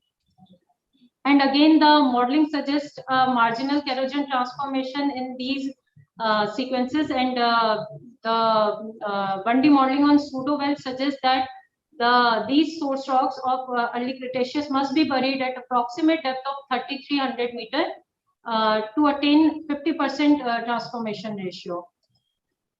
Now moving to the geochemistry of oils of Upper Assam Shelf South. The prominent biomarkers that are present in the oils and their significance has been shown in the slide, and mainly the biomarkers that are derived from angiosperm flowering plants like olenin, olenoid, teraxtane, and the biomarkers that are highly specific for resinous input like bicadenen has been mainly observed in the oils. And besides this, the biomarkers that are derived from dinoflagellate algal input like 4-methylstyrene, dinostyrene has also been observed in few oils. If we talk about the general geochemical characteristics of these oils, then the oils of Upper Assam Shelf South are medium to, most of the oils are basically medium to light gravity oils. However, few oils are there which fall under the category of heavy gravity oils, and that is because of biodegradation and other secondary alteration. Most of the oils are derived from dominantly ferruginous to mixed source organic matter that are generated in early to peak maturation stage. And these are the very prominent prominent plots, Shanmugam plot and ternary stearine diagram and stearine maturity diagram that are showing the depositional environment and source organic matter input and maturity of the oils. So mainly three oil families have been identified in the study area. The group 1 is the Bocaville and Barrel reservoir oils. These are generated in early to peak maturation stage and predominantly derived from terrestrial input deposited in oxic to suboxic environment. The family 2 is the Sillet and basement oils of Borhola and Makrang field.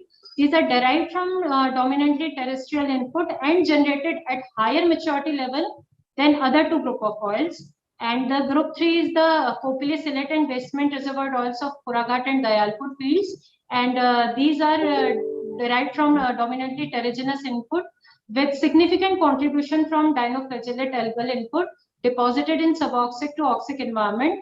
And these are generated in early to peak maturation oil window. These are some of the cross plots that are showing the three group of oils. And this is a hierarchical cluster analysis that has been run using 45 different biomarker and isotope variables, and which clearly defines the three group of oils in this study area. And from the carbons, yes sir, from the CSIA study, from isotopic study also, we could differentiate between the group 2 and group 3 of oils, and the group 2 oil, 3 oils being isotopically heavier than group 2 oils. And the biomarker studies that was carried out on the sediment extract suggest that the Barrel source sediments are predominantly terragenous type. However, presence of marine influence has also been observed in Barrel sediment of well PD1. And the sediment extract from Kopili formation is in sediment extract from Kopili formation are mostly mixed to predominantly marine derived. And the predominantly marine input is deposited in hypersaline anoxic condition. And the biomarker study of drift fill sequences of early Cretaceous, it strongly corroborates with the kinetic study, and they denote the marine input. We also tried to carry out the oil to source correlation in the study area. However, because of the unmatch between the maturity of oils and sediments, a positive correlation could not be established. Now coming to the findings, the oil to oil correlation in the study area suggests mainly three group of oils, as I already discussed. And unlike in Upper Assam Shelf North, where Oligocene and Miocene oils, that is Tipum and Barrel, they form one family, and Paleocene, Eocene oils, that is Tura reservoir, they form another group. Two different oil families has been identified within Paleocene, Eocene oils of Upper Assam Shelf South, and they are generated from different source organofascies. And this study indicates the presence of at least 3 petroleum systems in Upper Assam Shelf South. The source rocks present in the shelf area do not exhibit adequate kerogen transformation to generate any significant volume of hydrocarbons. And the kinetic study suggests that the Barrel Kopili source rocks must be buried at 4,500 to 5,000 meter of depth, and early Cretaceous source rock must be buried at 3,300 meter of depth to attain critical movement. And the higher maturity of oils than the studied source sequences, marginal kerogen transformation with approximate depths of source rock obtained in pseudo well suggests that hydrocarbon must have been generated from the deeper source rocks and migrated to present reservoirs along with some local generation. So that is it. Thank you so much. Thank you, Shweta. Dr. Banerjee has joined. Dr. Banerjee is around? No. Okay, so thank you, Shweta. And now I invite Mr. Upendra Pratap Singh again with a request to stick to your stipulated time, because we are already running a little behind schedule. So go on, Mr. Singh. Thank you, sir. Respected Dr. Kuldip Chandra sir, Dr. Sanchit Nes, my mentor Sri H.C. Pandey sir, and all the honorable dignitaries of this house. I'm Upendra Pratap Singh from KDMIP ONGC India, and I'm going to present my work on the understanding the genesis of natural gases, gas ships of Indian Basin and their implications in hydrocarbon exploration. The natural gases are cleanest burning primary and fastest growing fossil fuel since 70s, and they also represent the 1/5 of the total energy consumption in the world. They can be either of thermogenic origin or of biogenic origin, and these two types of gases have methane in predominance. However, in biogenic gases, the heavier hydrocarbons are absent, so they lack higher calorific value in comparison to the thermogenic gases. The thermogenic gases can be generated either through the primary cracking pathway, which involves the cracking of kerosene, and the secondary cracking pathway, and these two types of generation pathways can be easily distinguished with the help of their compositional data. The primary cracking pathway involves the first order of kinetics, and so the progeny hydrocarbon molecules, they have a specific isotopic trend when we go from the lightest to the heaviest gaseous molecules. Whereas on the other hand, the secondary cracking involves the cracking of heavier liquid and gaseous hydrocarbons under extreme thermal and pressure stress, and they follow the radical mechanism, which involves the initiation of free radicals, followed by their propagation and termination, which yield the neutral gaseous molecules. So our study area is the Vindhyan Basin, which is the classical example of Proterozoic intracontinental basin that developed in the central part of the Indian shield along with the several other basins. Vindhyans are delineated among those areas of the world which could be the potential Precambrian hydrocarbons. The basin is divisible into two sub-basins, Son Valley in the east and Chambal Valley in the west. So our study presents the chemical and carbon isotopic composition of gas samples, both from drilled as well as the surface ships in Vindhyan Basin, in order to genetically characterize the gaseous hydrocarbons. The molecular composition was determined on natural gas analyzer of variant CP3800, natural gas analyzer, which consists of 3 discrete channels, and each channel separates a specific nature of the gaseous hydrocarbon in a single run.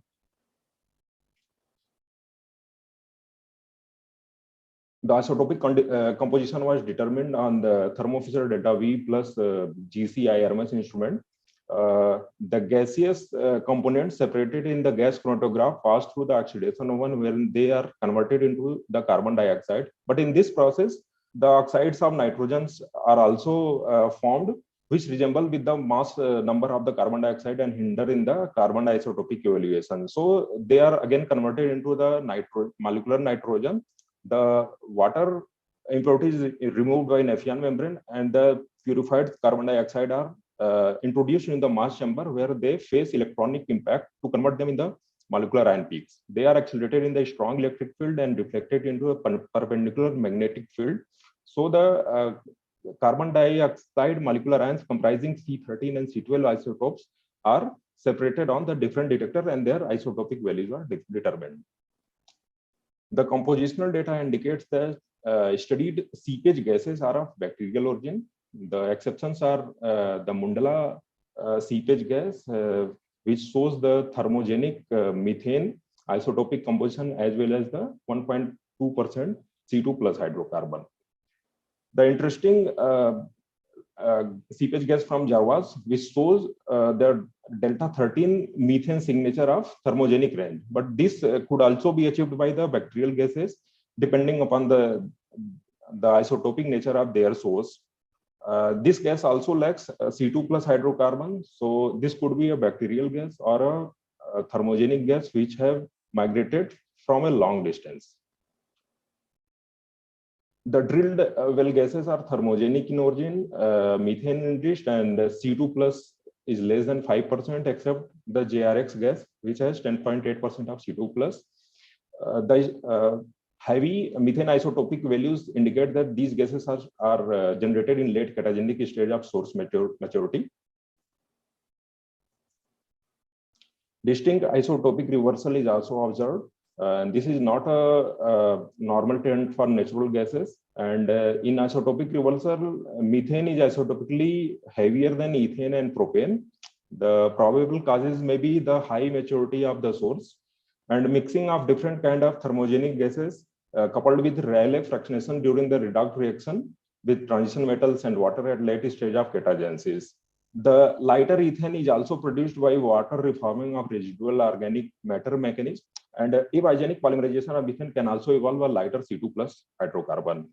The progression through 3 stages of the natural gas maturation, which involves pre-rollover, rollover, and post-rollover zones, is universal in a self-contained petroleum system, in which source and reservoir are probably the same, and each zone has a specific isotopic composition. Like in pre-rollover zone, the isotopically novel gases are generated. In rollover zone, the propane and ethane are isotopically more negative than methane. So the isotopic reversal phenomena arises in the rollover zone. And in post-rollover zone, initially the methane is isotopically lighter than ethane, and ethane and propane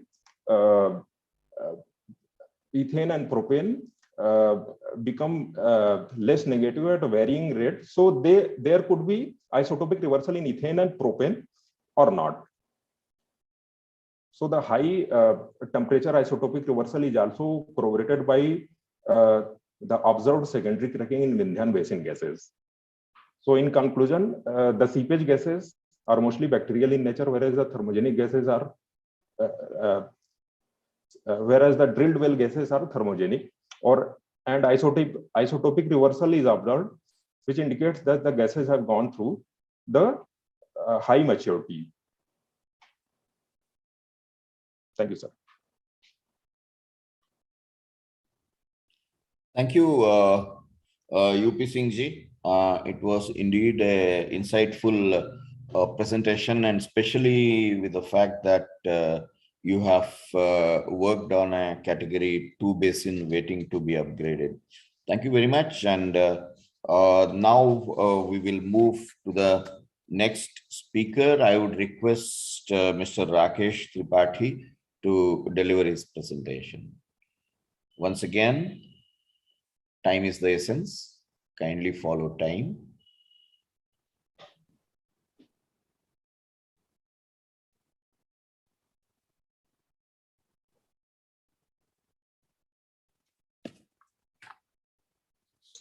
Thank you, sir.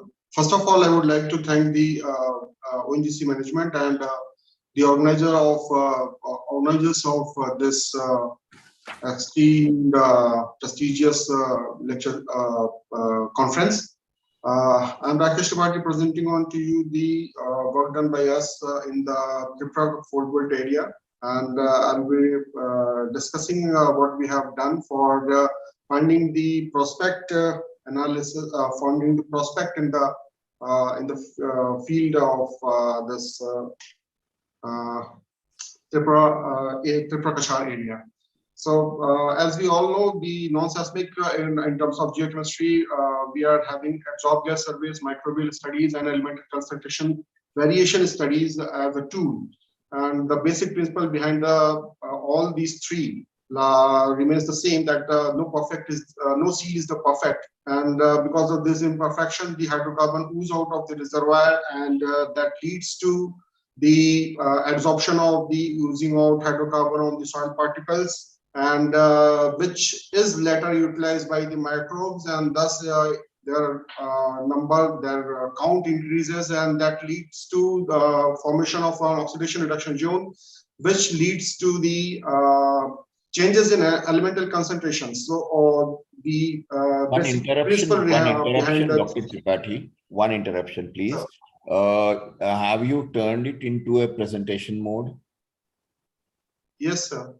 Okay, in that case, we have difficulty. Slide is not moving. Kindly use the scroll bar on the right to move to the right slide as you speak. Thank you.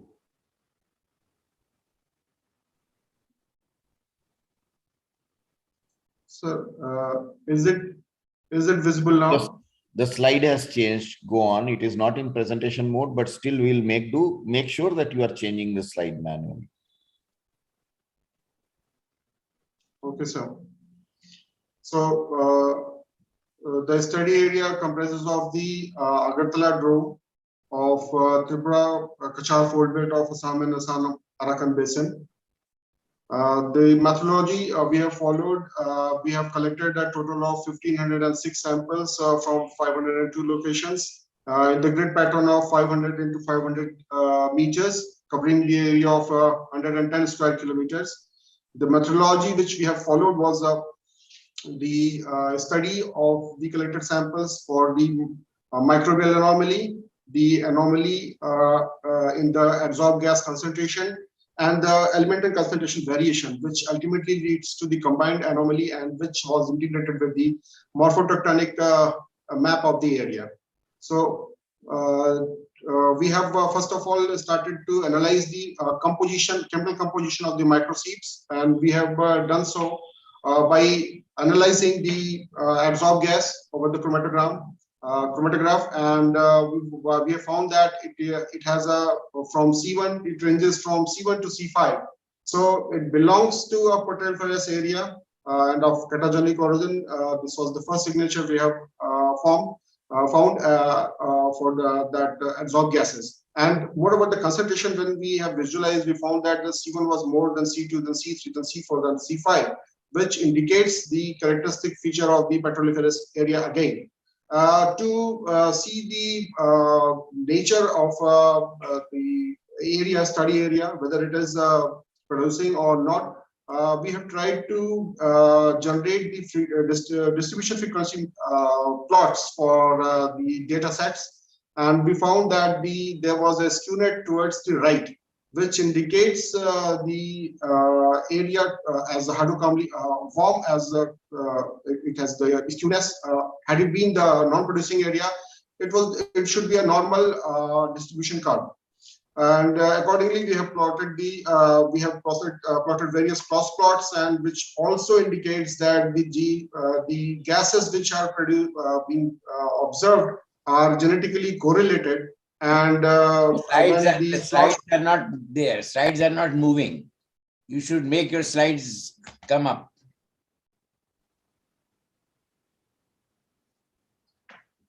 Please make your slides. Huh? Now it is okay, sir. So yeah, okay, we can see. Sir, please. Chandra, sir, please. You are telling something. Yeah, that's okay. Go ahead. The slides should be shown. Nah? Yes. The cross plot of total gas versus wet gas percentage indicate that the gas samples were having a wetness above 5%, which was also an indication of the thermogenic zone and indicates hydrocarbon warmness of the area.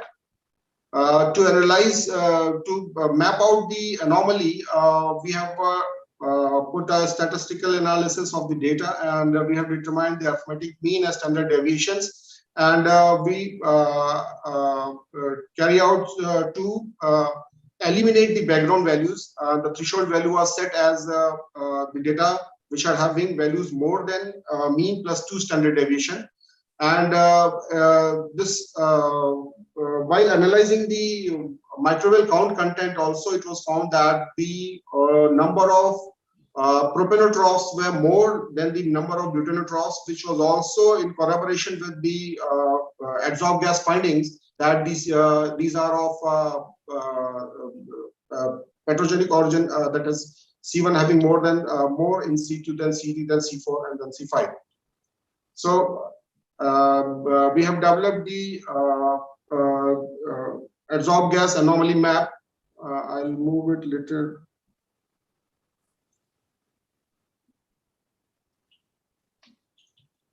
So while preparing the anomaly map, we have found the signatures of methane concentration mostly over this central part of the study area, and C2 plus actually the ethane till pentane.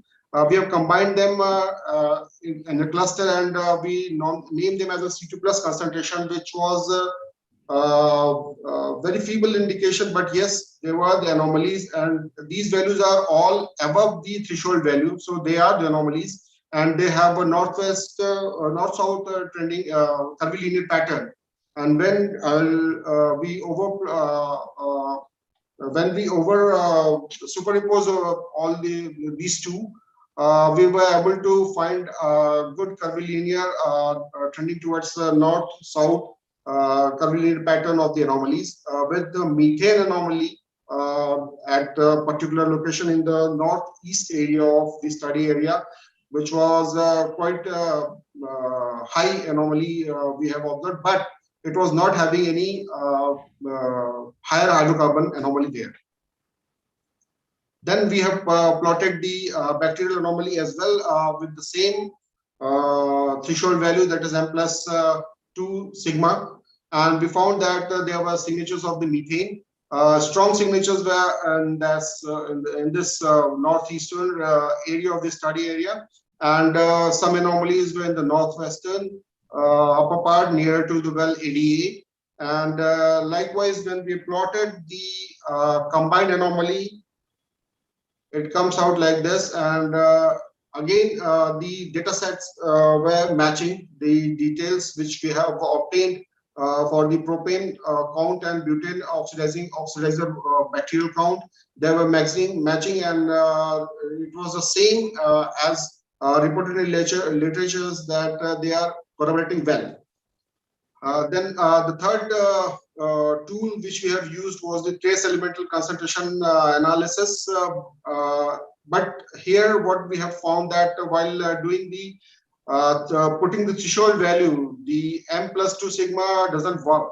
So we have carried out the aspect analysis and could establish that there are while these 10 elemental sets were studied, and that can be further classified into 4 groups like C1, C2, and C3 and C4. And some like manganese, vanadium, nickel, chromium, and scandium, they were showing a positive correlation. They were increasing the concentration in the area, whereas the strontium, barium, and zinc, copper, they were showing negative correlation, that their concentration decreases. And it was found when trying to map the anomaly, all the 3 data sets were put together to generate the anomalous area locales in the prospective studied area. And it was found that the central part of the study area seems to be having all sorts of the anomaly, like microbial, bacterial, and the traces. And the northwestern part of the study area was having a good anomalous count as far as the propane, butane, and the trace and some high hydrocarbon anomalies were concerned. These were plotted on the morphotectonic map of the area, and the anomalies which we have pointed out, like M, H, G, J, they all were matching well with the lineaments available on the morphotectonic map of the area. The same were plotted on the Bocabel top and lower Bourbon top on the time structure map, and it was found that the studies, the major anomalies which we have found, they were all having a good conduit channel through which the hydrocarbon might have oozed out, and that had led to the formation of the anomalous map of the area. So in conclusion, we can say that the microsieves are of catogenic origin and associated with gas condensate or gas and wet gas. The constituents also indicates the proteiniferous nature of the survey area. As I've already informed the House that the propane and the butane oxidizing bacteria will contrast so that it also supports the adsorbed gas constituent trend, and the bacterial anomaly superimposes with the individual scattered anomaly are also observed, and these are forming some halo pattern kind of anomalies structures that have that this again says that the area is formed with the hydrocarbon. And then when these were integrated with the morphotectonic and time structure map of the different formations, they also correlate well with the geological features. So thank you all. Thank you, sir. Thank you. Thank you, Mr. Tripathi. It has been an insightful presentation, and I would now request to Mr. Shivanand Barua to start his talk. Mr. Barua.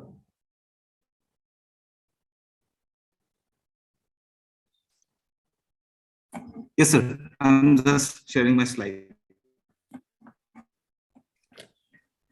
Make it in presentation mode, please, up front.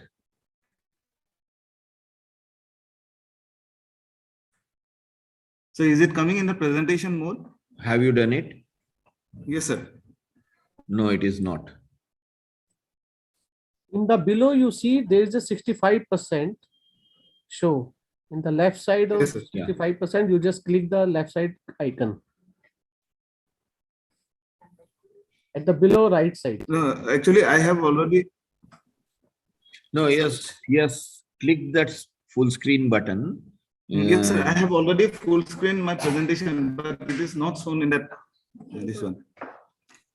Okay, so on your computer, you are able to see the full screen? Yes, sir. Oh, then there is a different kind of problem. The problem is my presentation is having some animations, sir. So if it is not Okay, in the... then you please share it, your presentation mode area. Presentation mode. At the bottom of this screen, there is a green button, presentation mode. It's not. अपने presentation mode कोई tab दबाए window कर. ये share कर दिया. Share कर दिया था. तो इधर से exit कर लो पहले मैं. Exit भी नहीं. Mr. Barua. Yeah. You share your Yesterday PPT file. also I have felt the You just same. share your PPT presentation modes area on your computer.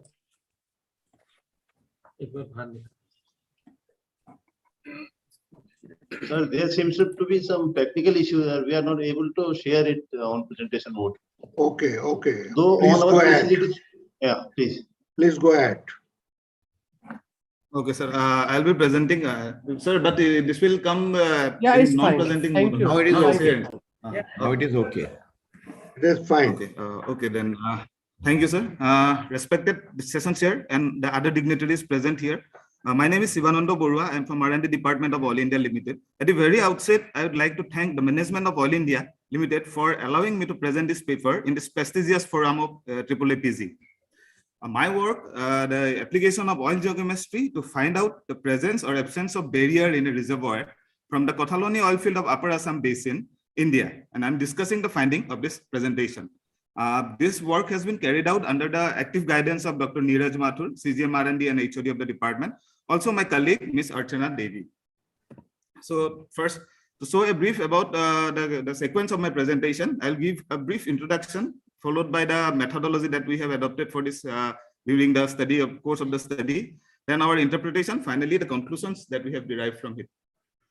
Now, reservoir geochemistry is a very powerful, cost-efficient and time-effective technique that can be used to find out whether a reservoir is in communication throughout or there is compartments. Reservoir continuity, which is actually the absence of vertical or lateral fluid barrier, is controlled by two factors. One is shale, which act as a barrier in vertical movement, and fault, which act as a barrier in lateral movement of fluid in a reservoir. Now, the oil present in different part of a reservoir may not be compositionally homogeneous. There are several reasons for this. If different part of the reservoir, a different part of the reservoir is fed with different source rock, will have different composition. If the maturity level, if the oil is coming from the same source, but it is feeding with different maturity level, which is actually happens, we can have different composition. Then filling history considerations, like the geometry of no two parts of a reservoir are similar. So their composition will going to be different. And also it is affected by post reservoir alteration processes like biodegradation, water washing, as well as evaporative fractionation. So before the production of a reservoir, if there is no permeability barrier, this variation, this lateral variation takes millions of years to homogenize. Whereas the vertical variation also take, but in thousands of years for homogenize. After production, it takes around 5 to 10 years for homogenization of this reservoir fluid. So if there presents a barrier between two neighboring producing well, the composition of these two oils will be different. We are trying to determine this difference in oil in the studied reservoir using gas chromatographic technique, and to find out whether the reservoir is continuous or there presents any kind of compartmentalization. So this is the study area. It is present in the Upper Assam Basin in Greater Kothaloni oil field. It is the first well here drilled in the year 1991 to probe hydrocarbon prospect in Lower Eocene, Upper Paleocene sand. We have found a reservoir in Lakadong and Theria member of Sinlet Formation. This reservoir is subdivided into three groups depending upon their lithology, thickness attributes, and petrophysical characteristics. Sand group 1, 2, and 3. Here, the sand group 3 is the deepest part of the reservoir, and it is a lean sand. The average thickness in this sand is around 2 meters, whereas sand group 2 is a thick sand. It has a thickness of more than 3 meters, and the permeability here is moderate to high. Sand group 1 is a heterogeneous sand group. Here also the permeability of the sand is moderate to high. Now the entire interbedded poles and cells present between this sand group which are separating one from each other, and they act as an impermeable to semi-permeable barrier for fluid flow among these sand groups. Our study is also focusing to see in which part they are impermeable and in which part they are semi-permeable or permeable. 43 wells were drilled in this study area, out of which 18 are currently on production. So all these 18 wells were studied using gas chromatographic technique, where a small amount of the sample is injected through an splitless injector maintained at 300 degrees centigrade. Here we use carrier gas. The problem is a 100 ohm. Oven is 30 to 300 degrees. The FID detector uses the FID and maintained at 320 degrees centigrade. So this is a typical chromatogram of the above analysis that we get during the analysis. To see whether two neighboring oils are similar or they are having compositional difference, we focus on these small peaks, which are called interferopin peaks and are present between these analkane peaks. For example, if we see these two wells, KLM and KLP, here we can see the difference here. We are showing here 5 ratios, which are different in the two wells. If we take the ratio of the two peaks, for example, under A, the ratio in KLM will be different from that one of KLP. Similarly, we try to find out as many as ratios possible to find out the compositional similarities are there or not. In the present study, we have considered 20 such ratios to find out the compositional variations. If the two wells are not, compositions are not similar, that means if there is some barrier between the two wells, then we get a star plot, something like that. These are the 20 ratios which we plot in a star plot and try to find out to the compositional similarity. We usually call two wells, the composition are dissimilar if there are at least 10 such ratios for which the values are different, and the difference should be at least minimum by 10%. But if two wells are similar, we obtain a star plot, something like that. Now going to the study area, first we focused on all the wells present in the western part of the reservoir. There, all these wells are producing from sand group 1, except one well, that KLC. These wells were drilled prior to 2010. So they have got sufficient time for homogenization if there is no permeability barrier. We have compared all the wells with each other to see this compositional variations. For example, if we see A with B, we can say that the wells are similar. So if we similarly, if we consider all the 9 wells here, we got a star plot something like that. This indicates that these wells are similar and in communication with each other. Now we move toward the central part of the reservoir. Now, when we compare the western part well with the central, we can see the variation in composition. This indicates that the wells, there may be present some permeability barrier between the KLG and KLE. Similarly, there are 2 other wells in the central part. Here also we can see this similarities in the oil composition. So we can conclude that although these wells in the western side are in communication, they are not communicating to the central part. Also, the wells in the central part are not communicating with each other. Now we move to the eastern part of the reservoir. Here, the wells are producing from all the 3 sand groups, sand group 1, 2, and 3, and they were drilled before 2015. So around 5 years they have got for homogenization. When we consider the wells, the 5 wells except this well KLP, what we see is a star plot which show that the composition is roughly similar. This roughly similar may be because it got only 5 years for homogenization, so the complete homogenization may not be possible in that area. Next, we compare this KLP with these neighboring wells.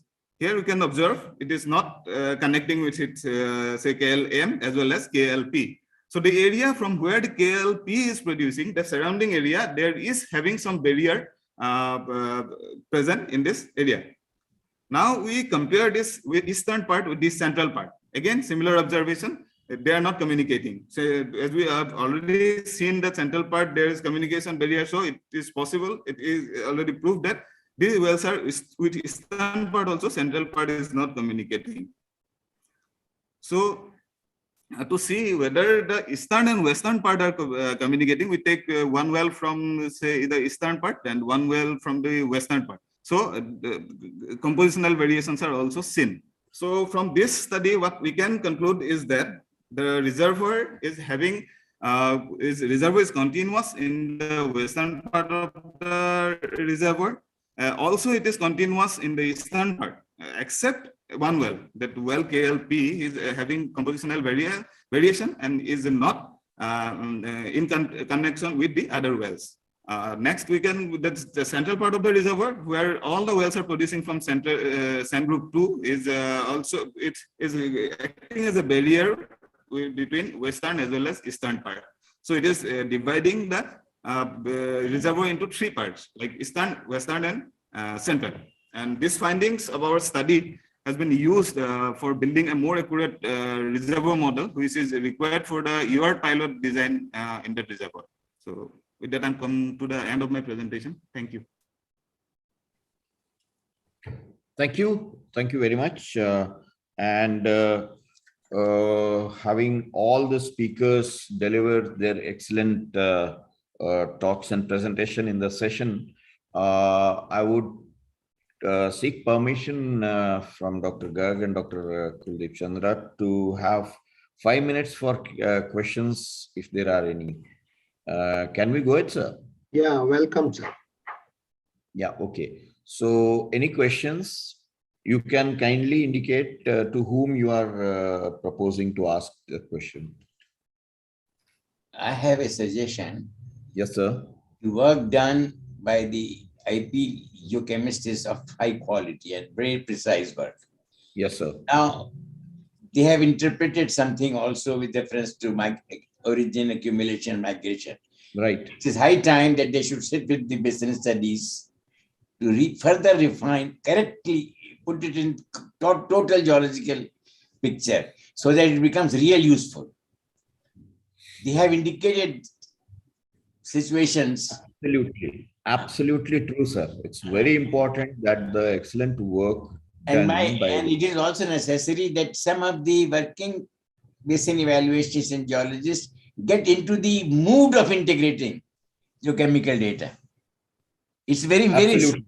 very absolutely important. That's true. Absolutely important. That's my feeling that this lot of data has not been yet interpreted in the real context. Oh, okay, okay. So I would suggest that you should cultivate that culture. In fact, yes. In fact, I this was suggestion previous is there from in me the and I'll take institute. it upon myself. The Yes. business studies people were also young, and so we used to interact too much. Up to 80, up to the business studies report up to 85. When I was up to IP, I was there. Almost every business studies report must have acknowledgement. Right. The reason was that the significance of the information was put into the geological frame of reference. And this is very, very important. And with your able leadership, I'm sure this will be further regenerated. Yes. We are already at it and we'll continue to do so, sir. Thank you for the advice. It's very important and very relevant. Suggestion, it is not an advice. It's Right, sir. That too. Okay, I God take bless it you. as an advice. Okay, thank you. Sir, may I comment here? Sir, may I come in? Yes, please. Yes. Sir, as you suggested, in our institute, Sidney Saab has already taken initiatives on this. And he has been telling us from time and again that you should discuss among your colleagues and discuss your findings or shortcomings. So this has already been taken care of. I just wanted to tell You have to go into greater depths of. And that's why probably you are finding that we are Thank trying you. to combine Still, all our data. there would be something to do and we'll do it. Yes, sir, we'll further do it. Thank you. That's what I felt. That Yes, the yes. There is present something. integration is just not enough. Yeah. We'll take it further. It's the beginning. We'll certainly take it. That's Yes. okay. Thank you. God bless you all.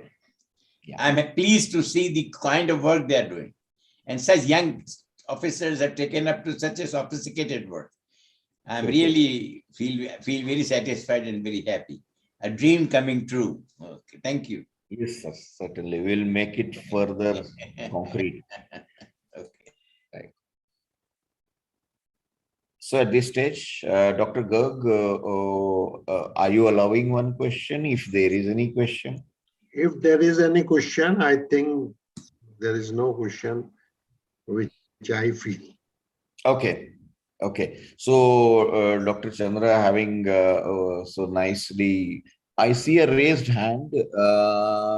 Barry Majid Hartono.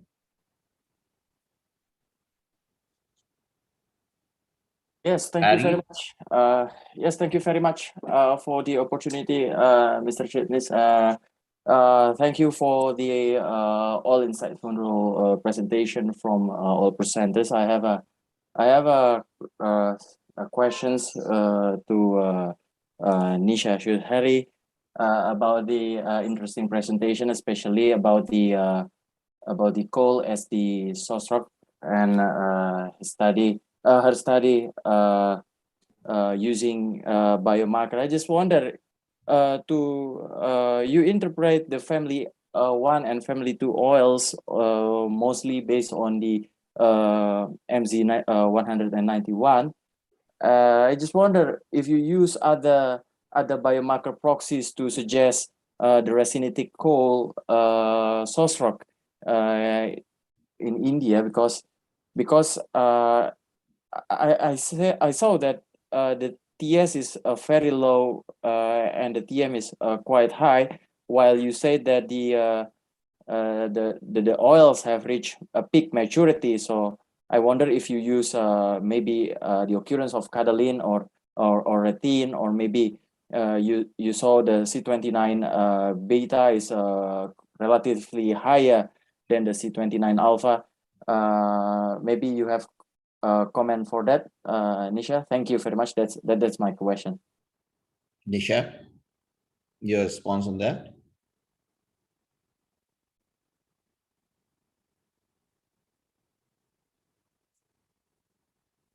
Your voice, mic.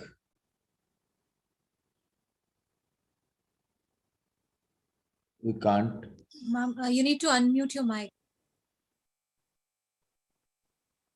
We can't hear you. You need to unmute. Yeah, your mic is unmuted, but we can't hear you.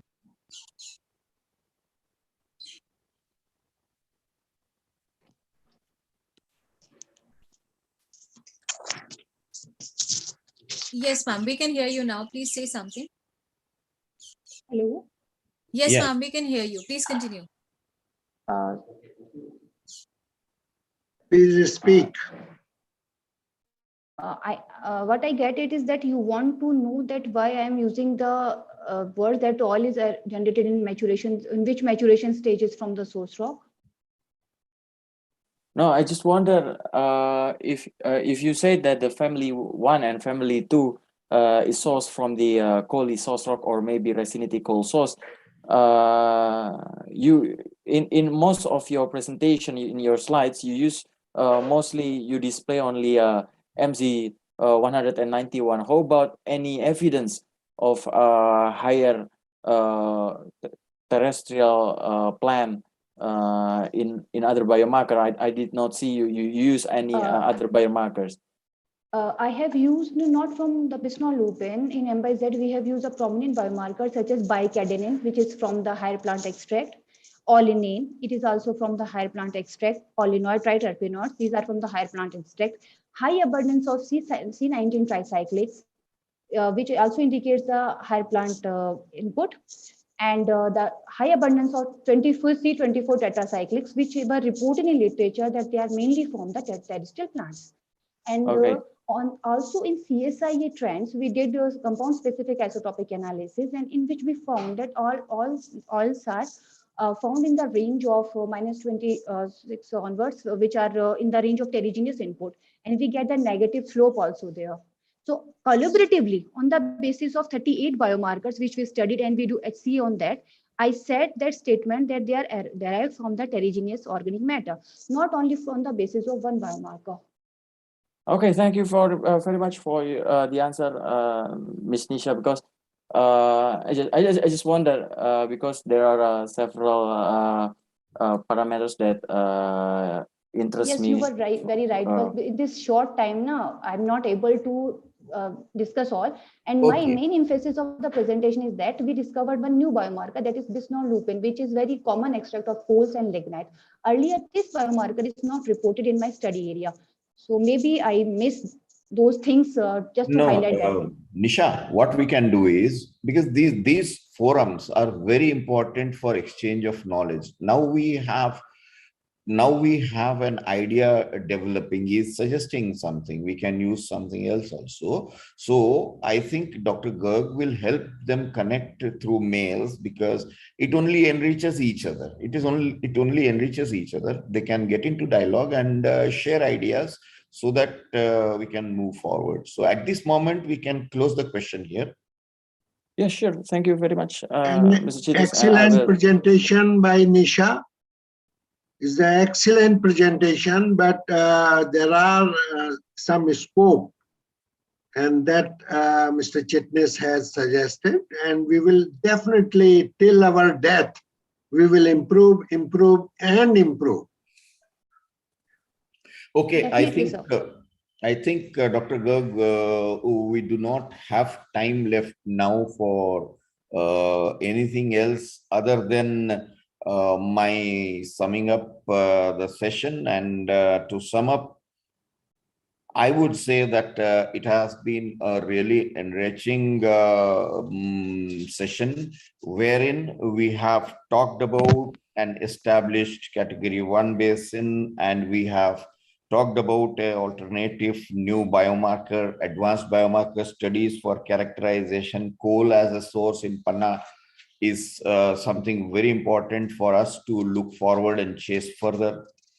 The presentation from Shweta Chauhan once again brought out 3 groups of oil in Upper Assam Shelf South. Shweta Chauhan, I'm sorry, Shweta, I said Nisha Chauhan, Shweta Chauhan, Upper Assam Shelf South. Again, understanding the families, grouping together, linking to the geological history. It's the story which is built block by block, and to that extent, every new bit of information which comes in is very important. Upendra Pratap Singh, as I was saying, need is for bringing up the category 2 basins into category 1, and he has very aptly touched upon the genesis of natural gas seeps, because some of you would be following the news recently. There have been fires in the bore wells, in 10 clustered bore wells in area near Nota. This was inside, and the fire was for pretty long time and pretty good intensity. So while we suspect it could be biogenic, but the kind of pressure, kind of continuity, and kind of analysis which is required, it definitely an insight to make more firm and concrete steps in that basin. So I must appreciate the work done by Mr. UP Singh.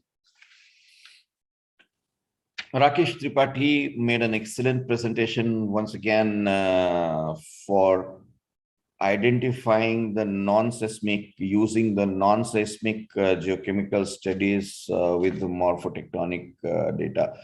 In fact, if we say Agartala Dome is well explored and well touched upon and well understood area, probably every new tool tells us that, look here, there is a lot more to see and a lot more to study. And that probably is all about research. It never ends. Every new set of information, I was mentioning some time before, enriches and brings in a facet which actually gives you a larger scope for the future. Then, of course, a very insightful presentation again by Mr. Shivananda Barua, who from exploration stage to exploitation stage, how geochemistry can play a role. Because most of us believe that basin modeling, petroleum system modeling, and all these things, and this is about geochemistry, role of geochemistry. But no, things don't end there. Things don't end there. How the reservoirs are connected, how they are behaving, what are their constituent elements in the produced fluids have to be clearly understood. And then, more importantly, the capex intensive activities like designing IOR schemes. If we are talking of geochemistry's role into design of IOR scheme by identification of reservoir barriers, it is something which is grand, which is very important. And it's a new aspect which we can delve upon. So once again, congratulations to each and every one of the presenters and the participants for active participation, and Shri Kuldeep Chandraji and Dr. Anil Garg for constant guidance and encouragement during the course of discussions. So as a session coordinator, I will terminate my speech over here. And I would certainly like to hear a couple of words from both of these people who have been associated in the session and have been guiding the session. Thank you. Over to you, Dr. Garg. Thank you, Mr. Chitnis. One thing I must say, and my guru, Mr. Kuldeep Chanda, will endorse if I am right. It is not necessary that he should endorse, but if I am right, that after so many years, we are interacting with KDM-IP, and we feel that KDM-IP is in good hands. This is a confidence which we have. And this is not based on simply face-to-face talking only. This is based on the evidences. The work done by colleagues from Geochemistry Division, we have to evaluate on international level. And that's why I'm saying that. I will try to compliment you, and please continue this one. Thank you, sir. We have created KDM-IP Day when Mr. Kuldeep Chandra was there.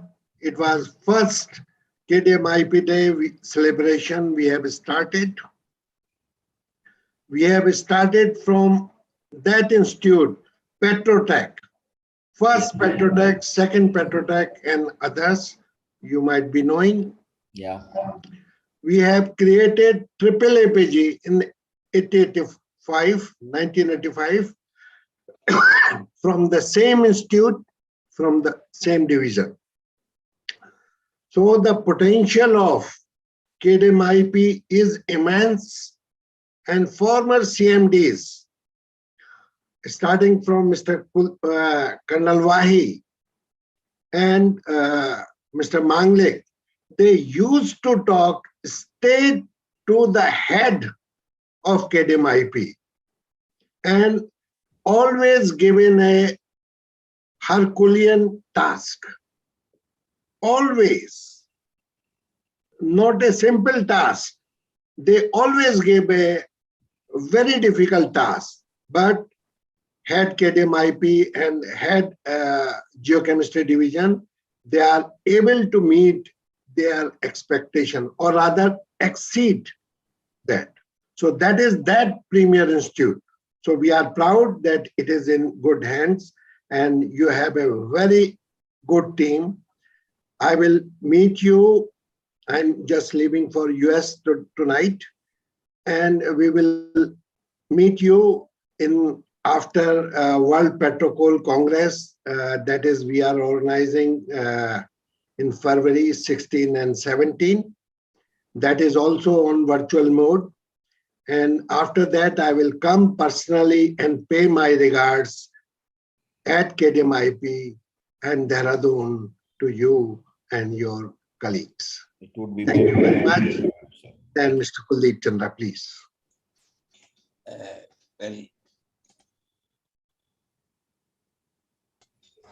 You are mute. Yes. You are mute. Okay. I fully endorse what Dr. Garg has spoken. And I add, the work on reservoir geochemistry was done to meet the demands of improving water injection schemes in Mukta. When Mr. Khadak Singh was the project manager, there is a report by Mrs. Thomas where the barriers in the reservoirs were identified and water injections were improved. You may see that report, and you will find that the attempts to enter into petroleum production chemistry were already made by the institute. I would like to add that it's not only the institute which has produced such good work, it's the leadership especially under Srivastav, that probably geochemistry is being nurtured so well. And I like to thank the entire exploration business group or exploration group of ONGC and E&P group of ONGC for the success of the work which they had presented. And I wish them all the best. I'll also meet personally Mr. Chipness and thank him once again. He has definitely kept the tempo of geochemistry high in ONGC, in IPE. God bless him. Thank you, sir.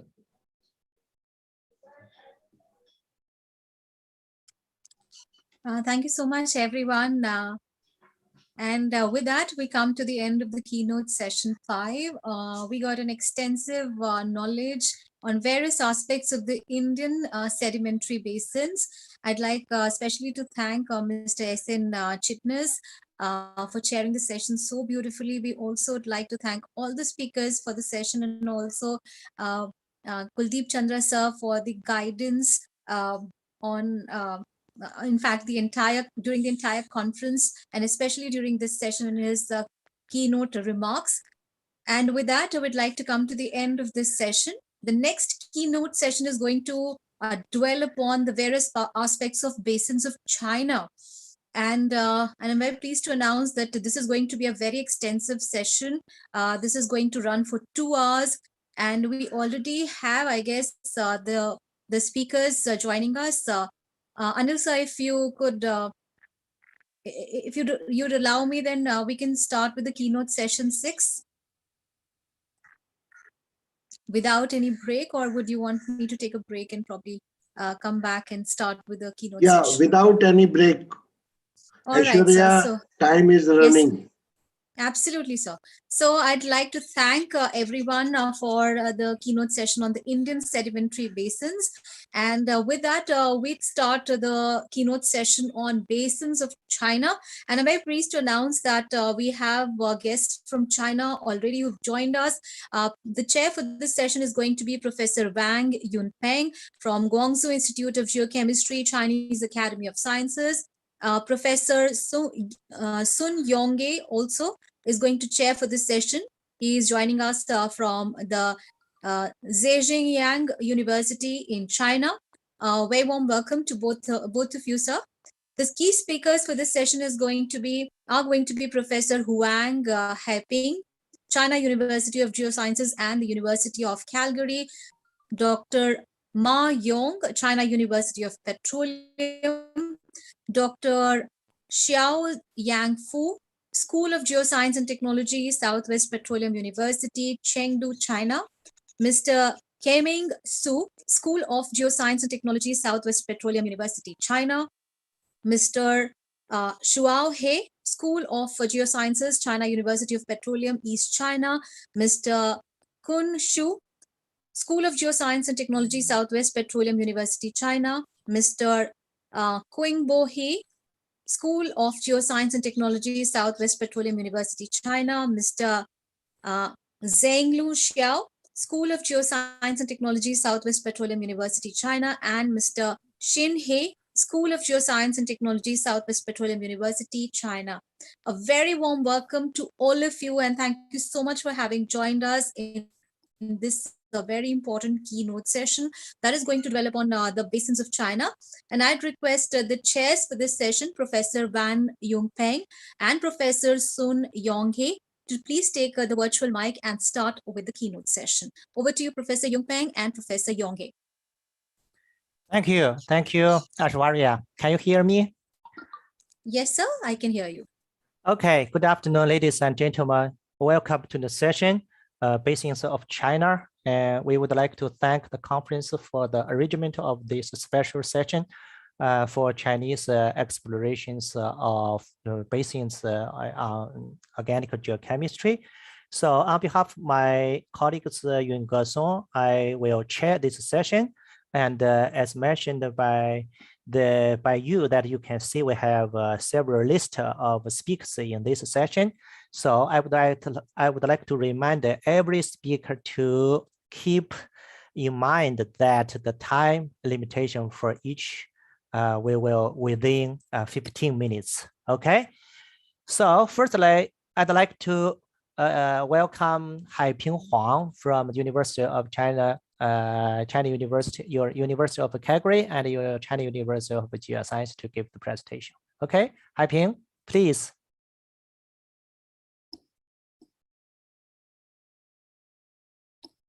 We can see you. We can see your slide now. You can give the presentation now. Haiping. Hello. We can't hear you, Haiping. Okay, I'm muted again. So sorry for the so complications. Okay. Okay. Yes. Hi everyone. Thanks for the invitation for this presentation. Yeah, I will talk about the PAH derived from the semi-open pyrolysis experiment, an implication for the contamination source appointment. A little bit different from the basin China because my presentation is more a little bit kind of environment focused. So this presentation is based on the experiment and our brief introduction and the heating experiment sample background. So most part of the presentation is change of the called diagnostic ratios during the pyrolysis and follow up the summary.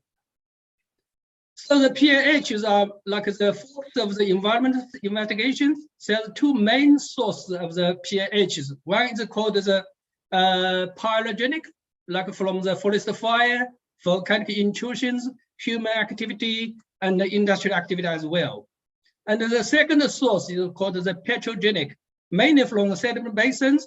After the diagenesis, catalgenesis, they form the petroleum and the cores. So both of those are contain a lot of the PAHs. Theoretically, those PAHs can be differentiated by the ratios or the compound concentrations. There's a variety of the diagnosed ratios in the literature. They try to source a point, such as those ratios in the lower values point to the petrogenic, high values is pyrogenic. Those are commonly used in the different kind of investigations, but also cause a lot of problems or questions because some ratios works in one area, but not works in another area. There's some reasons, I think. One is the secondary alterations once those compounds in the environment, such as oxidations, weathering, biodegradation. But the key issues didn't investigate it is the combustion temperature. I think this is critical.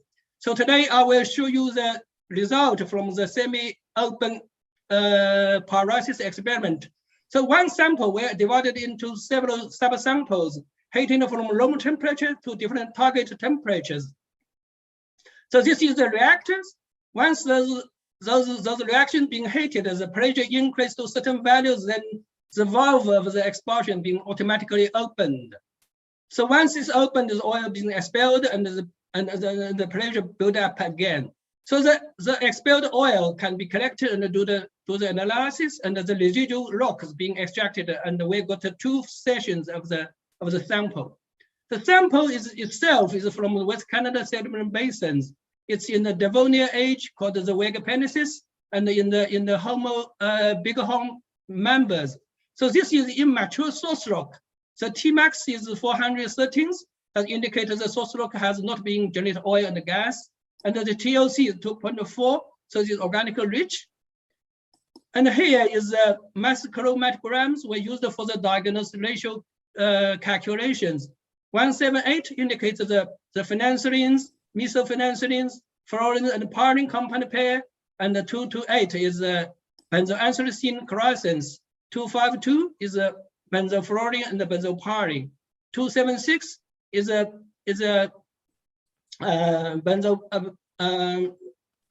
indinol pyrene and the benzopyrene. So in the left side is the residual extract from the source rock, and the right side is from the expelled oil. You can see systematic changes, like the anthracene is quite dramatically increased in the certain temperature, like 425. The anthracene is more or less the same kind of abundance as the phenanthrines. Benzoanthracene is even higher than the chlorosense, and all others, like in the high temperature, they show up as the benzofluorines, benzopyrenes, and the oil is slightly lagged because it's a mixture from the different temperature expulsions.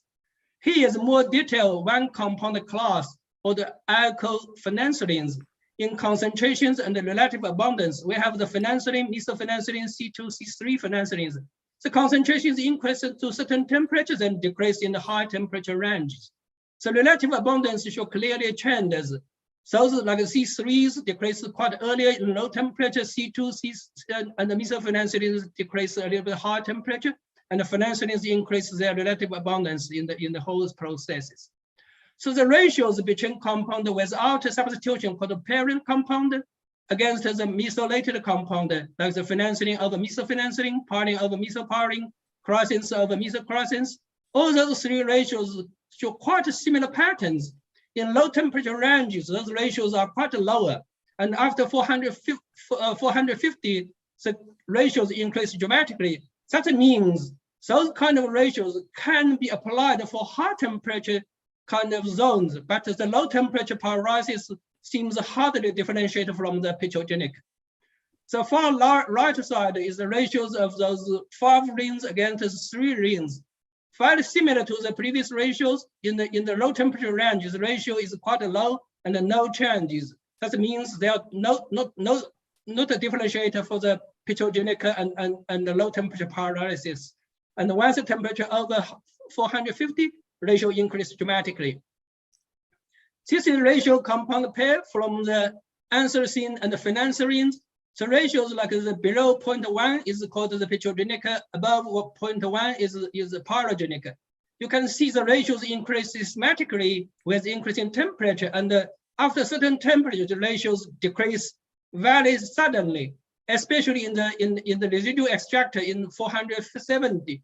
Almost no anthracene can be extracted. So that means the compound stability is very different during the temperature changes. This is their concentrations. And the far right is the ratio also being used as a diagnostic ratio, 1,7/1,7 plus 2,6 dimethyl ratio decrease systematically in low temperatures and increase a little and remain like invariable or constantly in high temperature. That means this kind of ratios also changes with temperature, but difficult to use as a diagnostic ratios. The ratio of benzoanthracene and the chrysins show very similar as anthracene and the phenanthrines, increase linearly with temperature to certain temperature, 450, then the ratios decrease quite drastically to the high temperature zones. This is their concentrations and in the residual source rock and the expelled oils. The next is another compound pairs from the fluorines and the pyrines. So this is a very commonly used diagnostic ratios, but the most controversial ones. In here, we can see the ratios remaining low at the low temperature, 425, seems quite low. Then in high temperature, in the source rock, the increase quite obviously, then decrease dramatically. In the expelled oil, the ratios seems a little bit fluctuated with the temperature. There's no clear boundary between the petrogenic or the pyrogenic, or even similar as low temperature pyrolysis. That means this ratio is not stable. That seems valid only in very narrow temperature range. Another ratio is based on the benzofluorines and the benzopyrene. Similar in the low temperature pyrolysis, those ratios seems similar as the petrogenic, but with increased temperature, the ratio increase, but a certain temperature makes them reverse the ratios. In the expelled oils, the ratios increase, decrease, like fluctuated with the temperature. Again, this ratio is very similar in nature as the fluorine and the pyrene compound pair. That means they are not reliable as the diagnostic ratios. On the far right side is the ratios between the benzo E and the benzo A pyrene. Those ratios also change quite consistently with the temperature, but the ratio make a half circle. Again, make these ratios very difficult to be a boundary between the petrogenic and the pyrogenic. The final ratios we're looking is the indeno pyrene and the benzopyrene. So these ratios seems quite good, because in the low temperature, there seems very difficult to differentiate from the low temperature pyrolysis and the petrogenic. But in the high temperature pyrolysis, the ratios increase obviously, except the final temperature in the residual extractor. That means this ratio probably is a good indicator for the high temperature combustion or the pyrolysis. This is their concentrations. So based on those ratios, we can give a short summary. Most of those diagnostic ratios change quite dramatically during the pyrolysis, even from a single source. That means there's no clear boundary between different source input. That means the combustion temperature is exerted very critical controls on the change of those pH concentrations and the ratios. Degree of alkylations, different aromatic ring numbers, and the indopyrene in benzopyrene ratios seems effective indicator for the high temperature combustion, but they can't differentiate the low temperature combustion and the petrogenic source. Both of the anthracene and the phenanthrene compound pair, benzoanthracene and the chrysins compound pair are effective to differentiate the low temperature combustion from the petrogenic, but they lost the power in the high temperature combustion. Ratios of fluorines, pyrene, benzofluorine, benzopyrene, and the 1,726 dimethylphenanthrenes, they seem fluctuated with the temperature. That seems are not a very good indicator for the source diagnosed processes. So therefore, the direct use of those ratios, like without considering the combustion process, may mislead the pH source interpretations. This is a lot of those reality in the real study. I think this is my presentation. I welcome for any questions. Thank you, Haiping. Very quick but very informative presentation. So we still have time for a couple of questions. So, are there any questions and comments from the audience?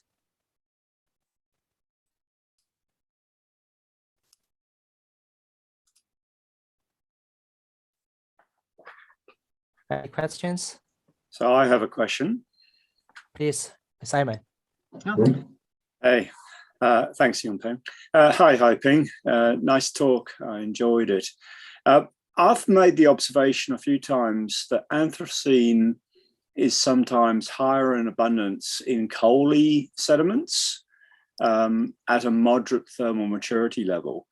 Have you seen any other information that would suggest that's also the case, that it's associated with strongly type 3 dominated kerogen? And how does that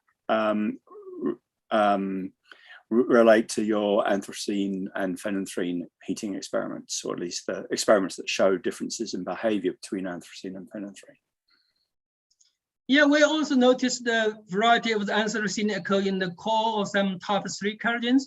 The most important anthracene and the benzoanthracene is very clearly like correlated with the heatings.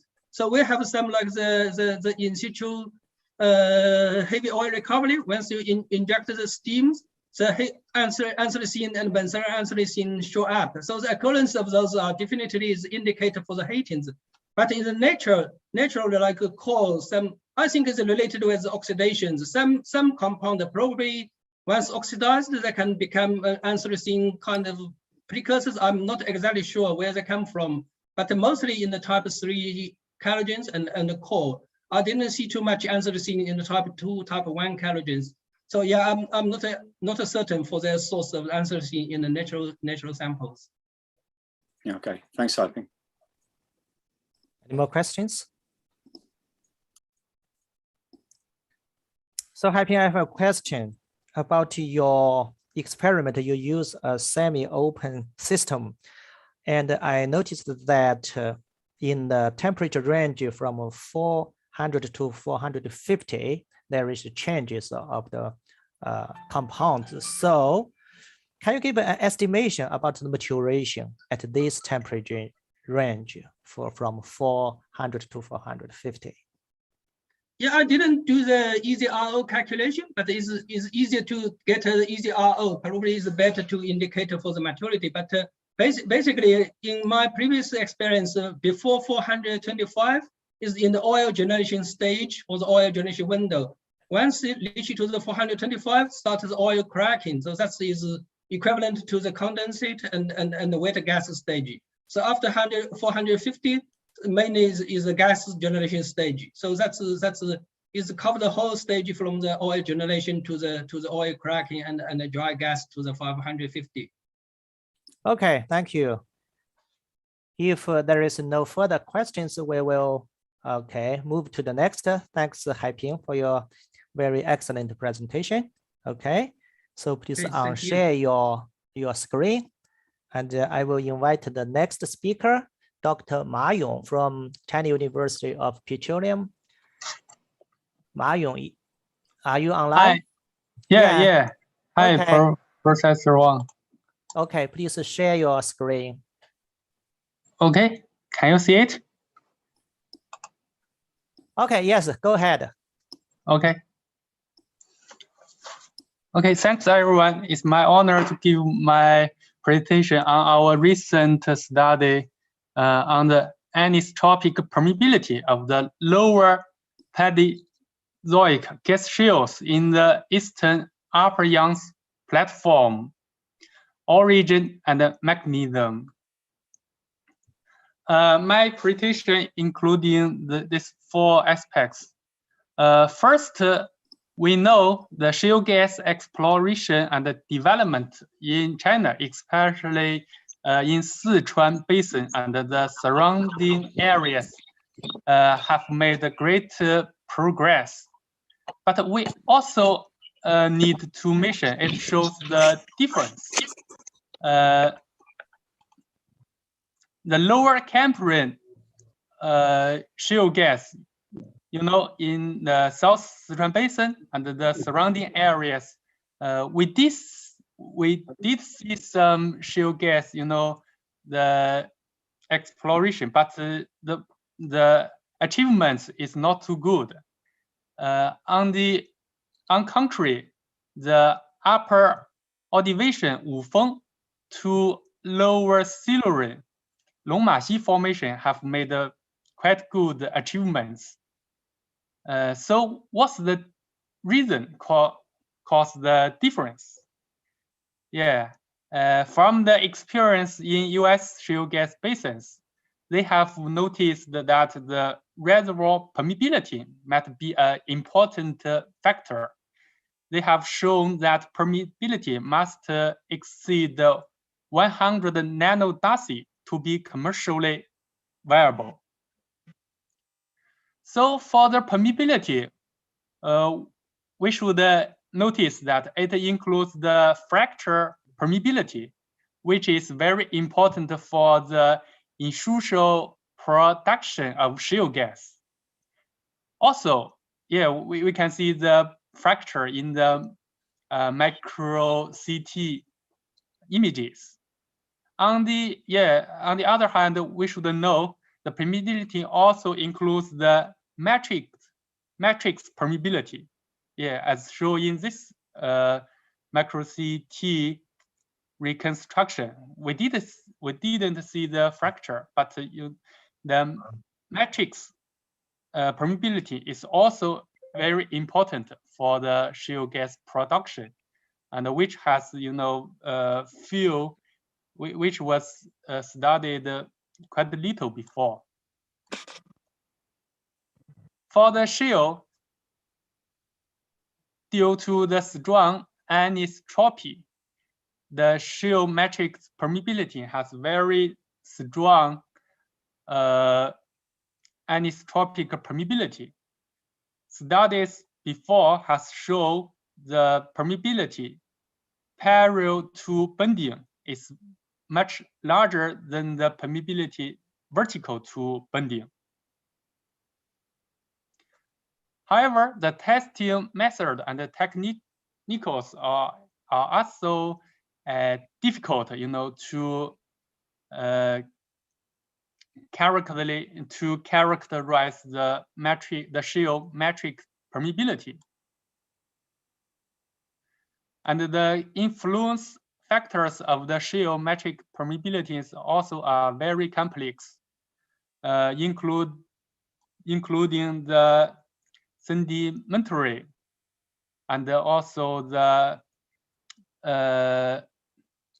organic matter, the direction. Also, for the lower Silurian shales, it includes the direction of the graphite lapse may also be a factor for the shale permeability. Besides this study focuses on how to exactly characterize the shale matrix permeability and what's the geological controls on it. Our samples collected from the southeast Sichuan, Chongqing, and the northeast Chongqing, which are different in tectonic conditions. Yeah, we can see the northeast Chongqing is very complex in tectonic condition. You can see many faults. But for the southeast Chongqing, it is simple in tectonic condition. Here are the samples in the column. Yeah, we collect samples from the top to the bottom with different shale gas content and the TOC content.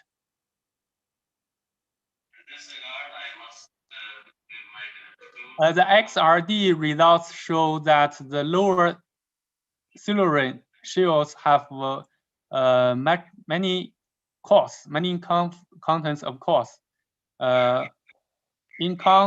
On contrary, the lower Cambrian, it has much more carbonate. So here are the results and the discussion. In this study, we use the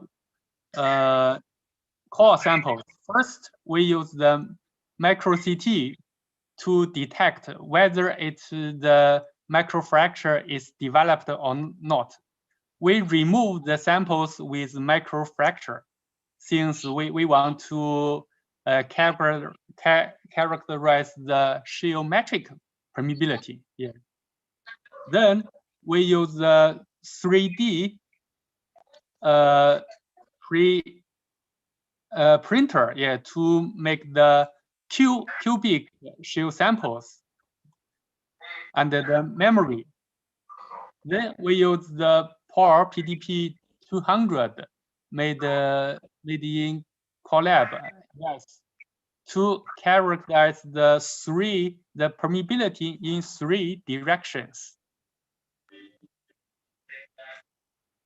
Here are the results for one shell samples permeability measurements in 3 directions. We can see that the permeability parallel to bending are much larger than the direction vertical to bending. Here are the permeability in different geological areas and the different bending directions. Overall, the permeability parallel to bending direction are much larger than that vertical to bending. And even for the 2 permeability parallel to bending, it also has much difference. So what's the geological controls? First, we realize that the directional arrangement of the mineral grains are very important for the permeability. Since we can see that some cores, they are arranged parallel to the direction, which increase the permeability. Here are the results by scan. Especially some clay minerals, they arrange, parallel to the bending direction, increase the geometric permeability very much. Second is the microfracture. Though we try to involve the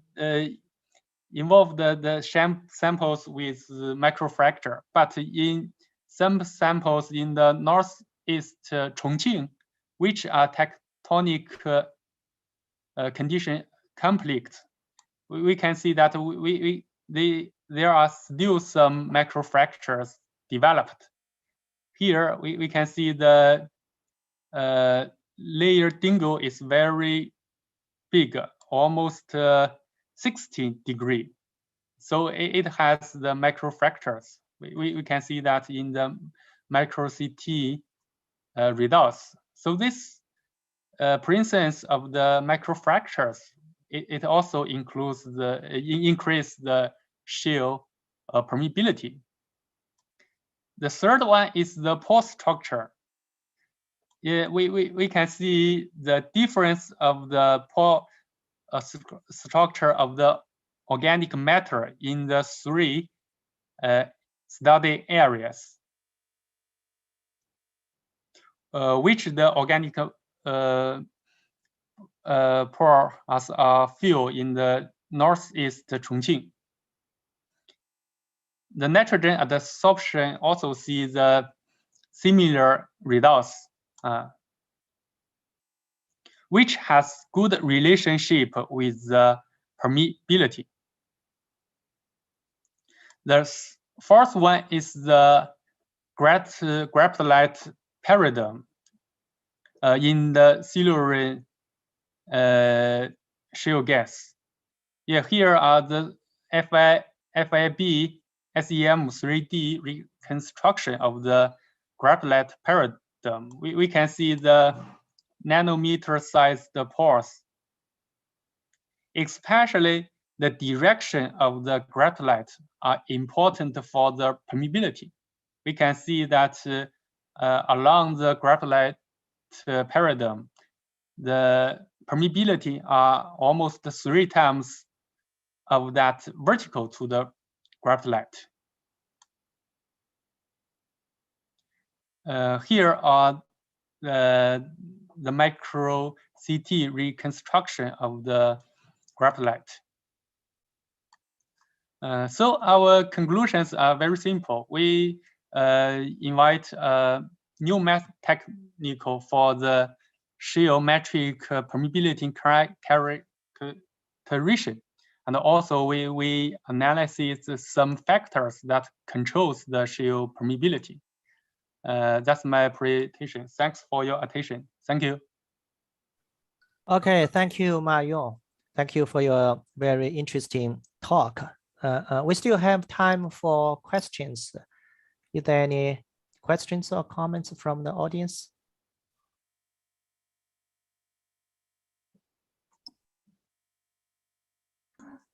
It's a very interesting work and of great importance to convert geochemical potential into a production potential, and how to handle the rock and how to fracture it. It's a very, very significant contribution and very nice study. And God bless you. Thank you. Okay, thank you. Yeah. Thank you, Professor Chandra, for your comments. Other comments? So Ma Yong, very interesting talk. I have a small question. You have shown that there is a very obvious anisotropy for the shale reservoir. So you can see the permeability very changes at the vertical direction and the horizontal directions. But comparingly, I have a slide from your slides to show that comparing with the Silurian Longma-Xi shale for the New Teton shale of the lower Cambrian, which one is more with a high permeability? I mean, can you give me a show? Yeah, no problem. Yeah. So we all know the Silurian Longma-Xi shale gas, has better production. Yeah. Also, the pore system of the Longma-Xi shale is more developed. So the geometric permeability of the Longma-Xi shale gas is better. But for the lower Cambrian New Teton gas shales, expect the one area in the northeast Chongqing, which is the collision of the Qinling, a platform with Yangtze platform, as shown in my presentation. So it develops many faults, which makes the macro fractures are developed there. So that's the exception for the lower Cambrian. It has better, permeability. Okay. Okay, thank you for your detailed explanation. Okay, due to the time, we will end your presentation. Thank you, Dr. Ma. Thank you. Okay. So we'll move to the next presentation. That's Xiaoyan Fu from the Southwest Petroleum University, Chengdu. Is Xiaoyan here? Okay, I saw you now. Okay. So please share your screen. Okay. Okay, I would go ahead. like to ask, can you hear clearly? Yes, I can see. Please play your slide and give the presentation. Okay. I'm honored to participate in this meeting. My name is Xiaoyan Fu, a graduate student from Southwest Petroleum University. It's situated in Chengdu, Sichuan Province, China, a beautiful city. Then the topic I'm reporting today is identification of the geochemical characteristics and the origin of crude oil in the Shenghu Aquifer, Pearl River mouth basin, South China Sea, by multiple biomarker compound parameters. The next, I will report from the following 6 aspects. From the first one, the South China Sea is located in the south of mainland China and is the western part of the Pacific Ocean. It's rich in oil and gas sources and has attracted worldwide attention. The Peripheral Mouth Basin Sea, hereinafter referred to as PRMB, is a large sedimentary basin dominated by Cenozoic on the continent-shaped and the slope of the North and South China Sea. The basin can be divided into 8 tectonic units. Among two sides of the basin, the Wenchang A and the Wenchang B depressions are areas where source rock are developed, and the Shenghu Epiphyte is in the rest areas of the two depressions, lacking the distribution of source rocks. Therefore, it's necessary to carry out researches on the characteristics of oil sources in order to provide theoretic guidance for future oil and gas exploration. The PRMD has experienced 3 major tectonic evolutions, 15 stage, 4th depression stage, and depression stages. Due to the influence of tectonic movement, the Wenchang B depression deposits the second milestone of Wenchang formations. It's divided into 3 members, and the Wenchang A depression deposits a second milestone of Anping formation, and it had divided into 2 members.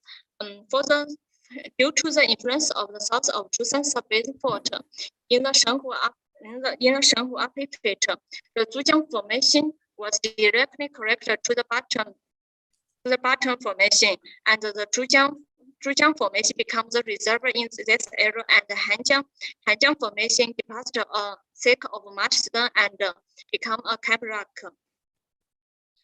Okay. In order to carry out the researches, the following experiments were carried out.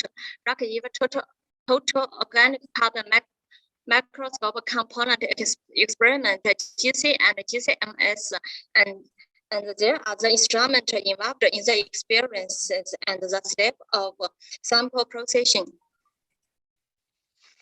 The following is the intersection diagram of the parameters of the 3 sets of source rocks.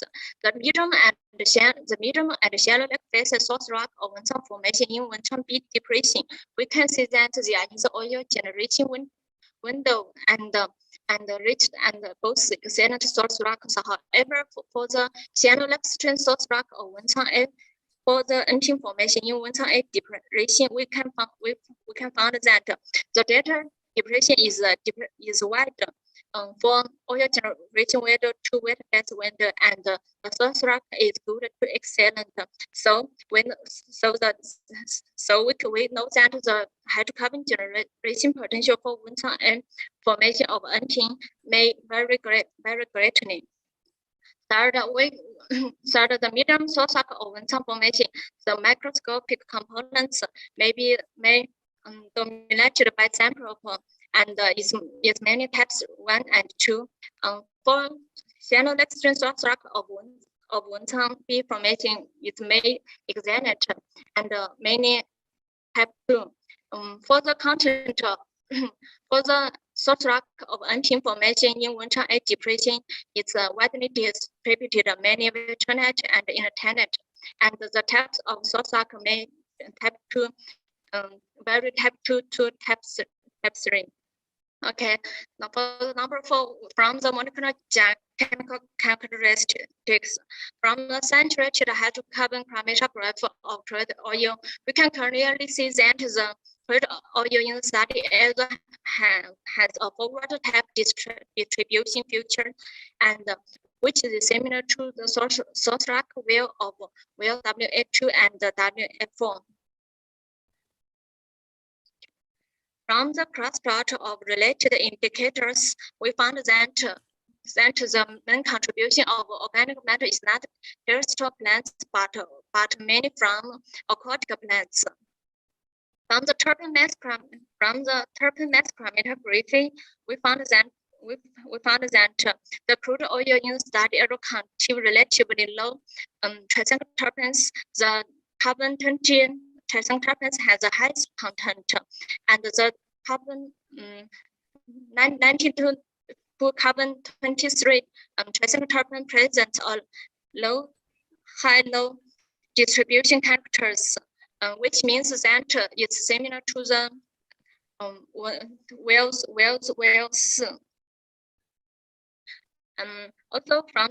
Also from a bicyclical sesquiterpene mass chromatography, we can see that the peak of 44889 pentamethylcycline peak of the crude oil from the sample uplift is more similar to that the source rock of Wenchang A formation of well WA3 and WA4.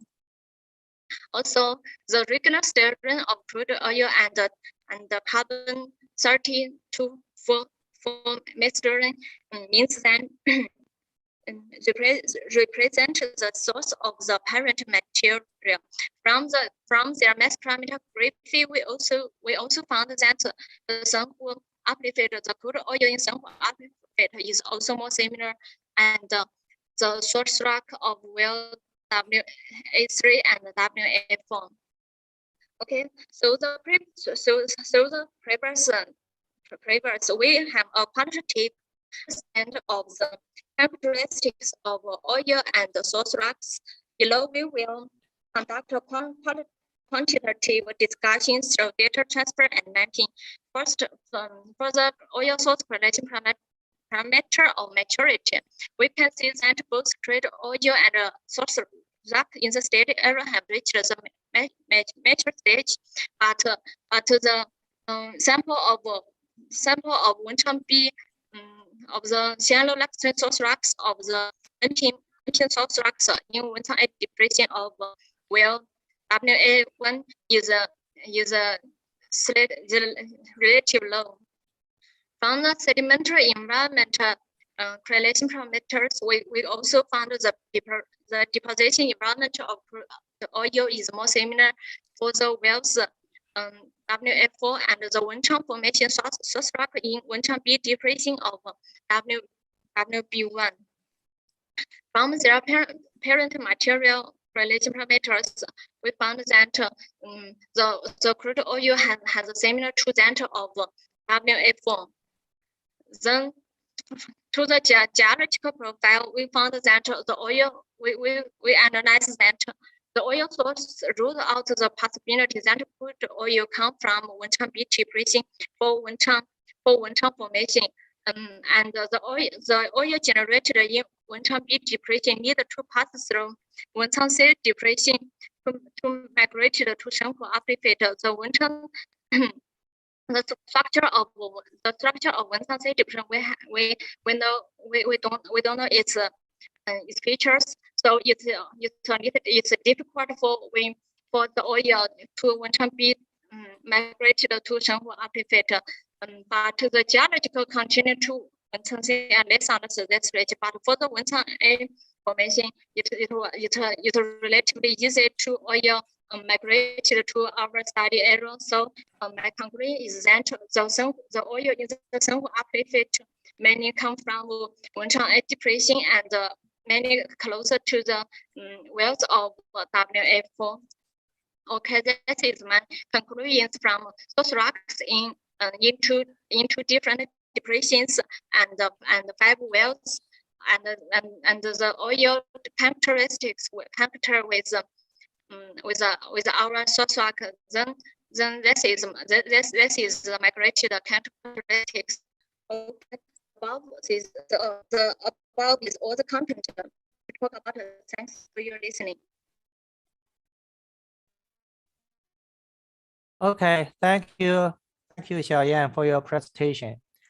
And I would like to invite the questions from the audience. Is there any questions or comments from the audience?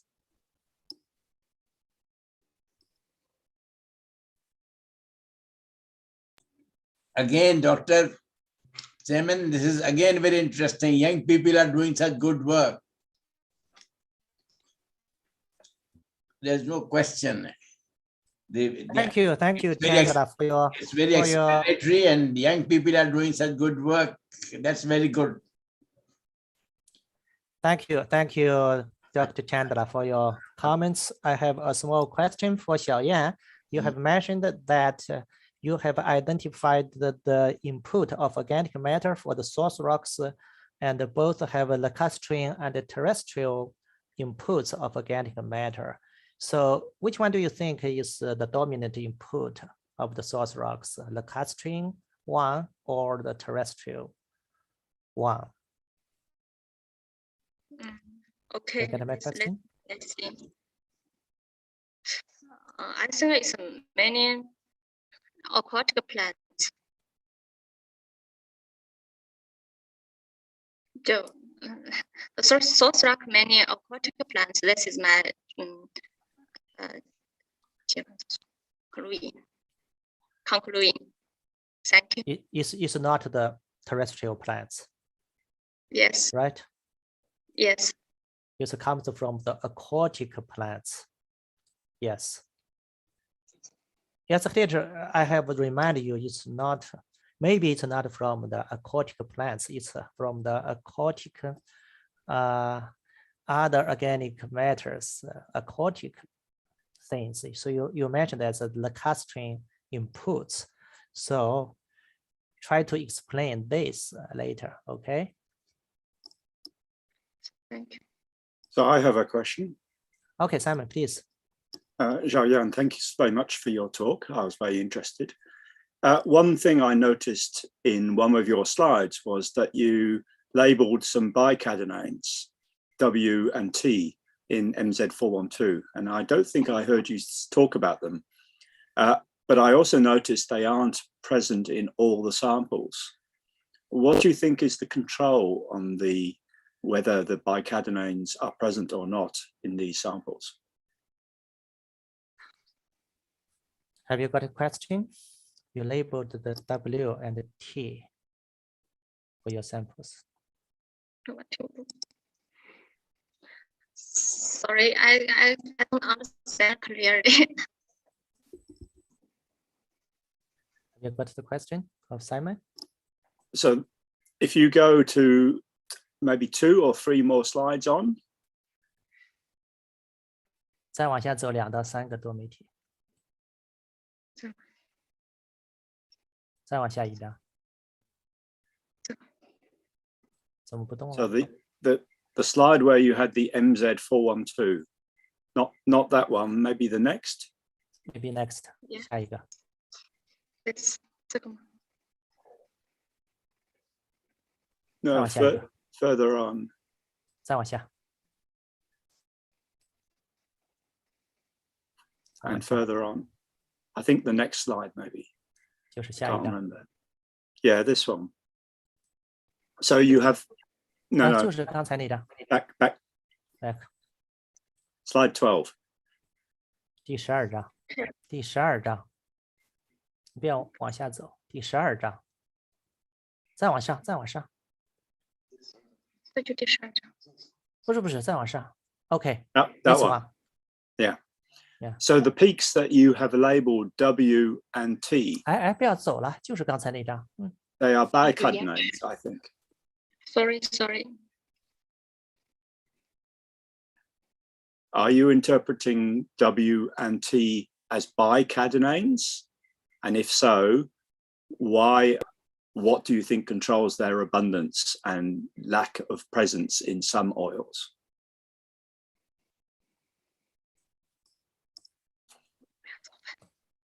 你把它标注的，你后面的那个里头，你觉得这个主要的控制因素是什么？主要的控制因素。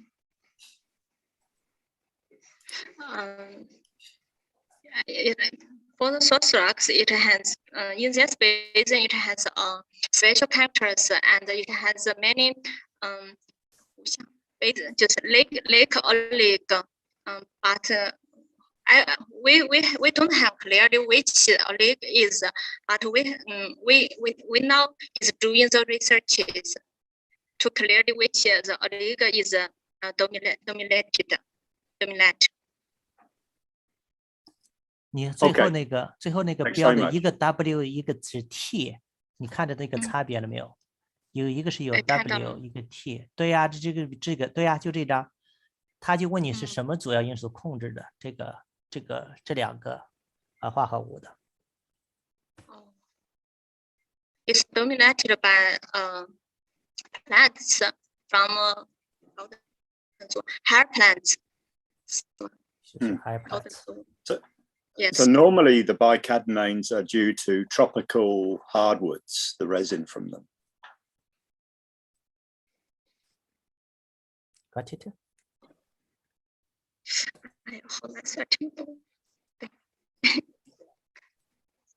他一般说这是一种热带的一种植物类型，回头再讨论吧，好吧？ Okay, I suggest you communicate with Professor Simon George for further questions and discussions. Okay, 小燕。Thank you. Thank you. Okay, so we have to stop here. We move to the next speaker, and from it's also Kai-Ming Su. Is Kai-Ming here? Yes, I'm here. Okay, it's also from the Southwest Petroleum University, China. So Kai-Ming, please share your screen.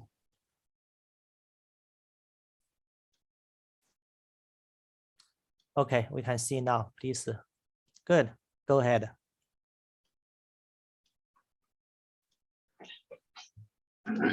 Thank you for Professor Wang.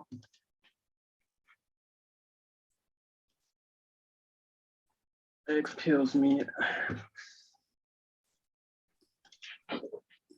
Good afternoon. I'm delighted to attend the AAAPG International Conference this year. My name is Kai-Ming Su from Southwest Petroleum University, and my topic is automatic geochemical interpretation of petroleum mass chromatograms based on convolution neural network. As we all know, the mass chromatography is the only means to interpret biomarker characteristics at present, and it is the key evidence to solve the oil source correlation. So it plays a huge role in oil exploration. However, the processing of this data is time-consuming and laborious. The interpretation of unknown samples needs to go through a series of steps from the qualitative to quantitative to the final report. Such data, which cost a large energy to obtain, are too specialized and rely on the interpretation by professionals and are not widely available, which greatly restricts the promotion and the development of biomarker methods.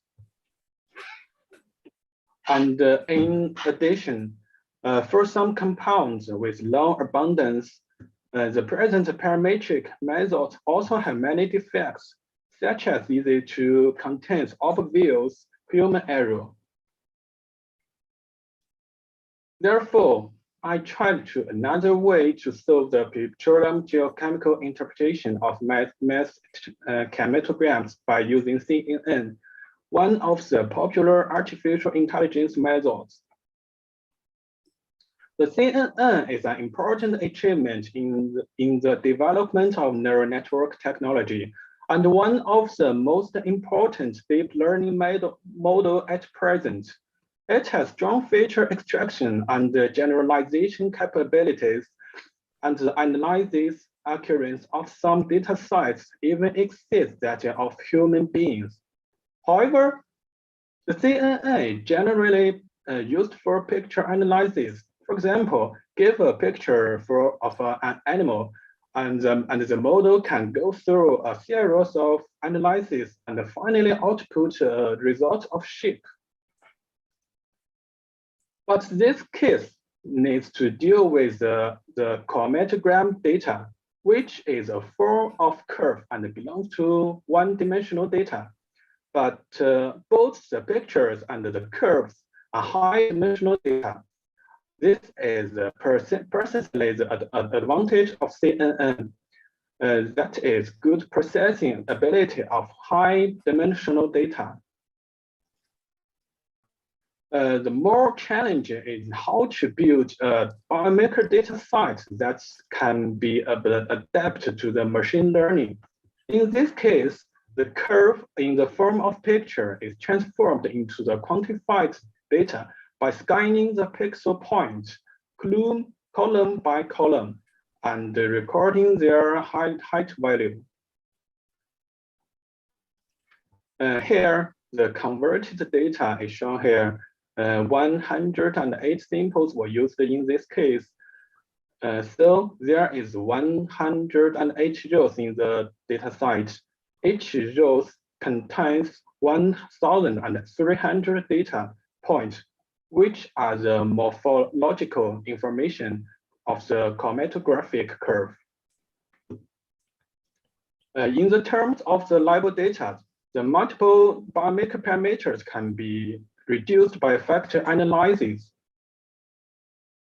So as to obtain the comprehensive indicator reflecting the characteristics of a certain biomarker and serve as a label data.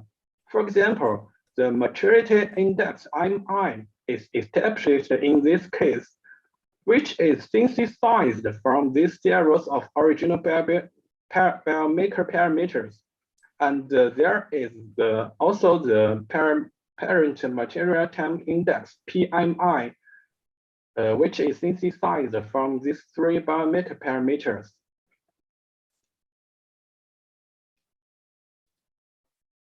After completing the construction of the data set with the feature data and the label data, the CNN model can be built for machine learning training. This case is based on the TensorFlow and the Keras to accomplish this work. Here, the optimal model structure and the hyperparameters are determined through a lot of tests. And through the above methods, the accuracy of the trained CNN model for the automatic interpretation of MI and PMI can reach a determination coefficient of 0.85 and 0.8.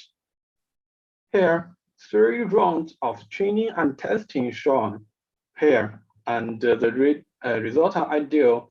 The blue dots in the figure are the automatic interpretation values, and the right lines is the actual value.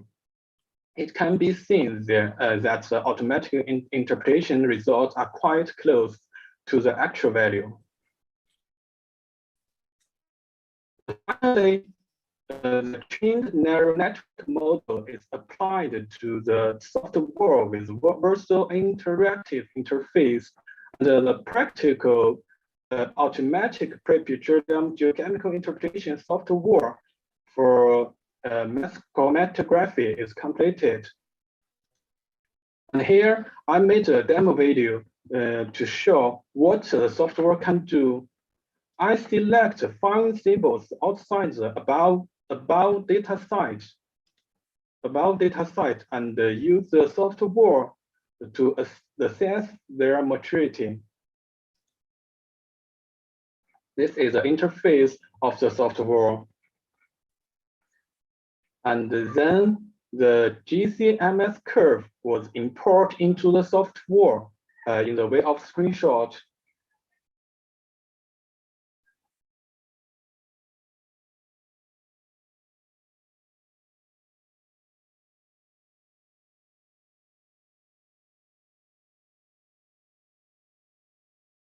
And calculator and click calculate. Then the calculator maturity is shown here, and I skip the follower 4 samples and showing the final result. It can be seen that there is an obvious linear relationship from the calculator maturity and the measured maturity reflectance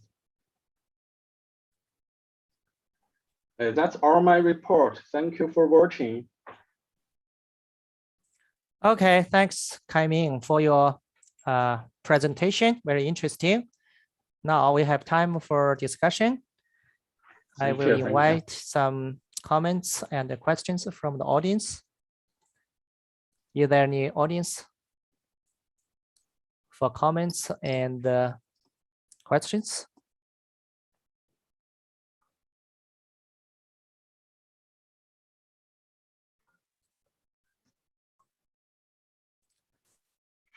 So I got a small question, Kai-Ming. Okay. And very interesting presentation. So generally for the machine learning, we also have some data set for training and some data sets for validating or checking or evaluation the results. And so my question is, in your software, how many data set will be used for the training, and then for the how many data set will be used for the validating? I just the total samples is 108 samples, and the samples are from the Erdos Basin and the Yanchang Formation. In the training, the training site is 17%, and the testing set is 30%. And in the next step, we will expansion the data sets further. Okay, thank you. Thank you. Any more questions? Yes, I have a question. Yes, I got, please. Yeah, my hand is raised. My name is Chukwemeka Ekwozo. I'm in Nigeria. I found the presentation by the young man coming very, very interesting. I think it has a lot of potential. I'm a practicing geochemist. I do a lot of work, and he's very right. A lot of time is taken trying to interpret these results, and it takes weeks, and companies are not ready for that kind of downtime. So if we can automatically interpret GCMS data, I think it's a very, very big leapfrog for the science.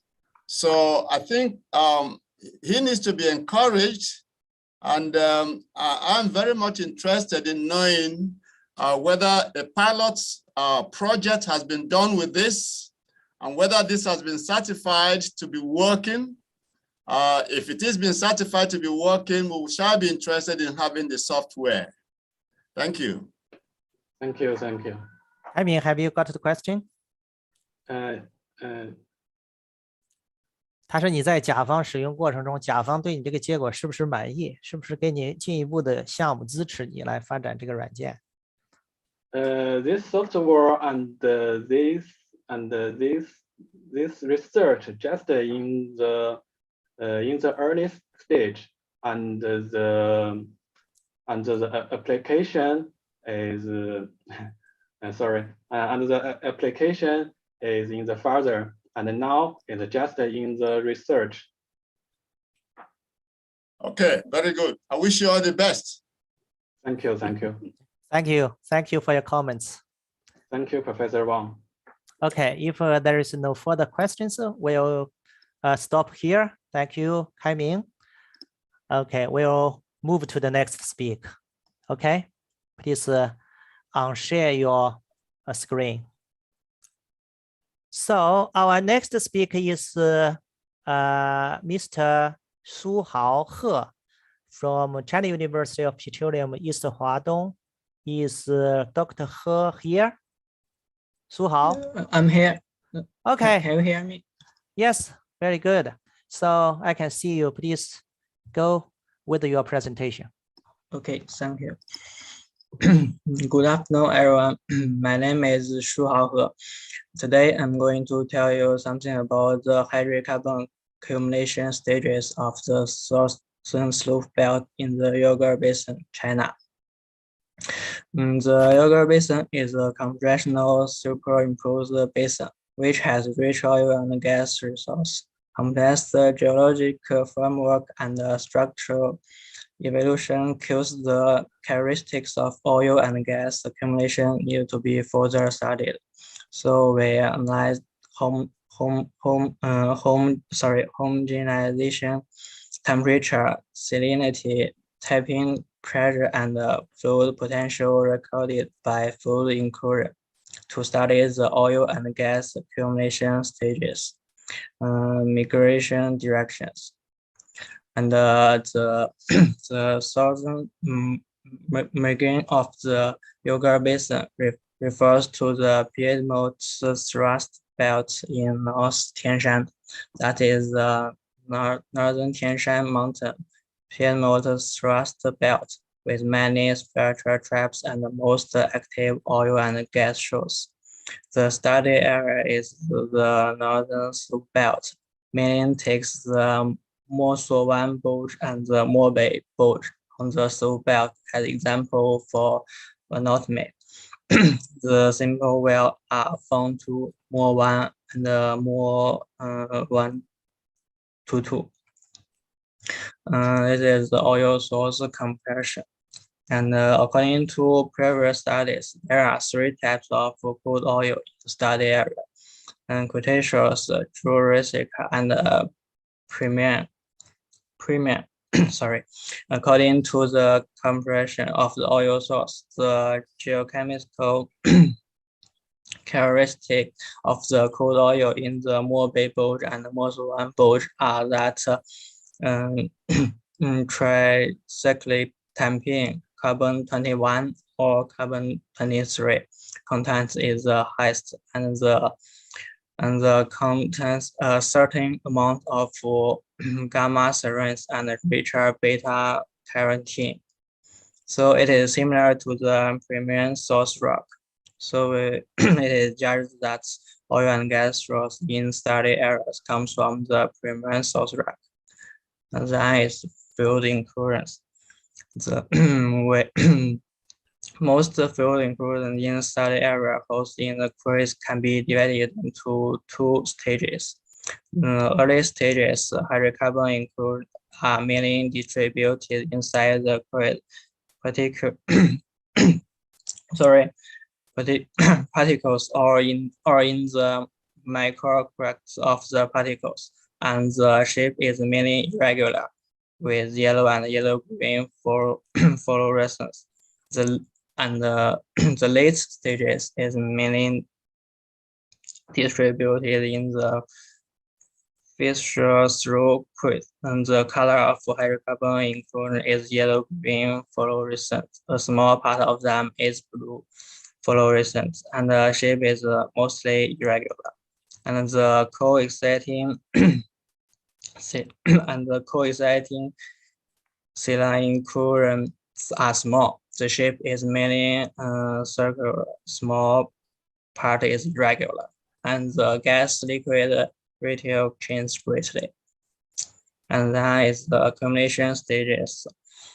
In the Mosuwan Bulge, the homogenization temperature of co-exciting saline inclusion of early stage mainly ranges from 80 to 100 temperature, and of the late stage. And of the late stage, the temperature is slightly higher, ranging from 100 to 130. And some even exceed 150. Based on the full inclusion analysis combined with the perihistory, we conclude that the early stage of hydrocarbon accumulation occurred in Cretaceous in Mosuwan Bulge, and the late occurred in Paleogene.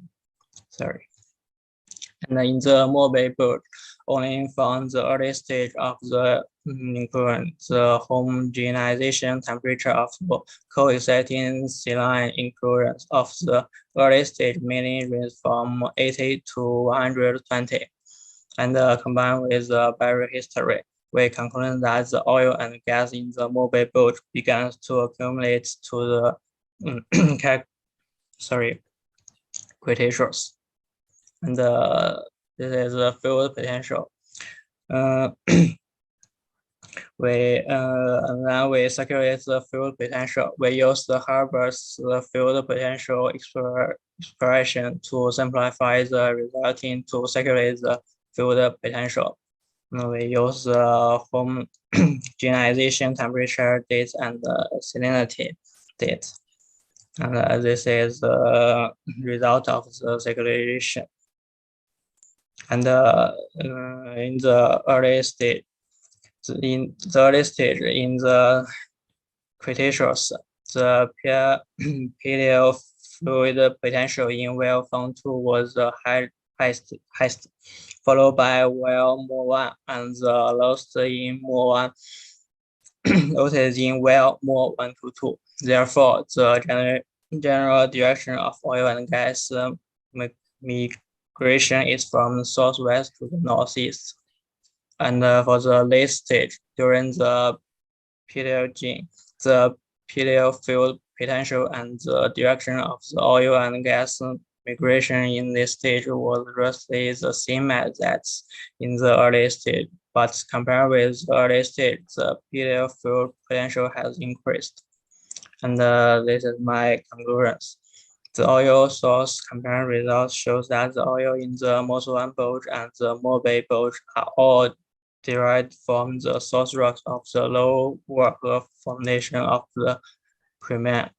According to the stratigraphy of field incursion, we divided the stage of oil and gas accumulation in study area in 2 stages, comparing the burial history. The early stage was the Cretaceous accumulation, and the late stage was the Paleogene accumulation. Through field potential analysis, we conclude that the field potential in Mosul bulge during the early and late stage of accumulation is higher than that of the Mobile bulge. The hydrocarbon migration direct is from southwest to the northeast. Thank you for listening. That's all. Okay, thank you. Thank you, Shu Hao, for your presentation. Very interesting. I will invite the comments and the questions from the audience. Is there any comments or questions from the audience?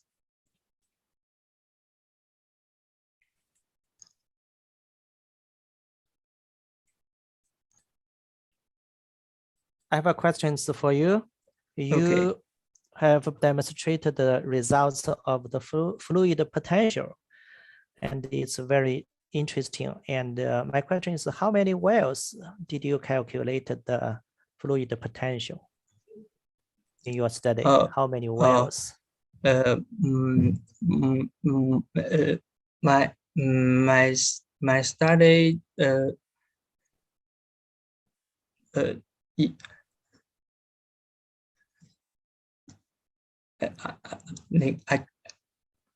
I can't answer it for English. How many sites did you calculate? How many wells? In my 那个我能中文回答，英文说不太。No, please use your English. In my study with about 20 wells, about 20 wells. Okay, that's large. Okay. Thank you. Thank you. If there is no further question, we will stop here. Thank you, Shu Hao. Thank you. Okay, we will move to the next speaker. I will invite Dr. Xu Kun. Hello. Okay. Xu Kun, are you here? Okay, so please show your presentation. Yeah. Show your slides and share your slides. Yeah.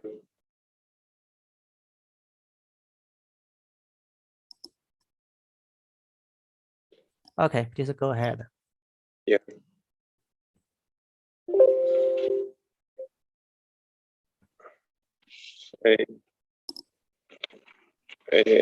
Hello, dear professors.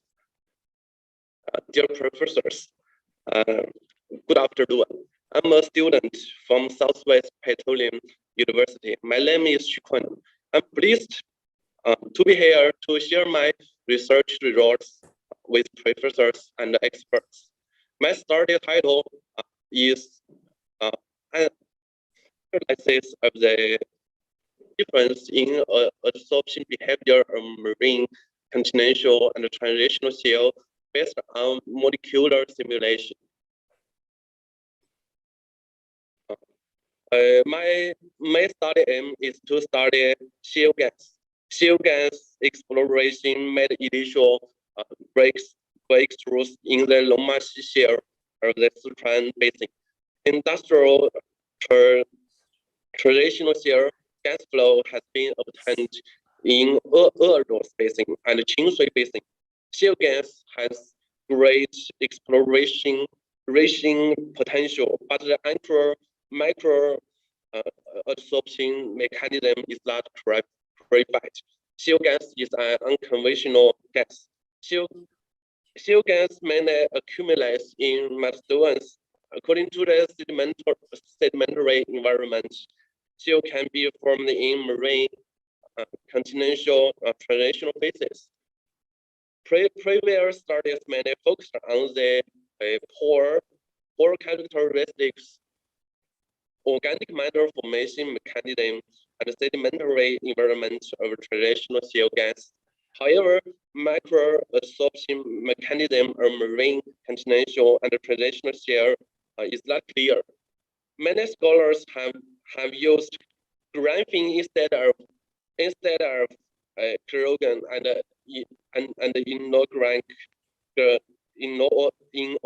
inorganic materials to research the methane absorption on shale.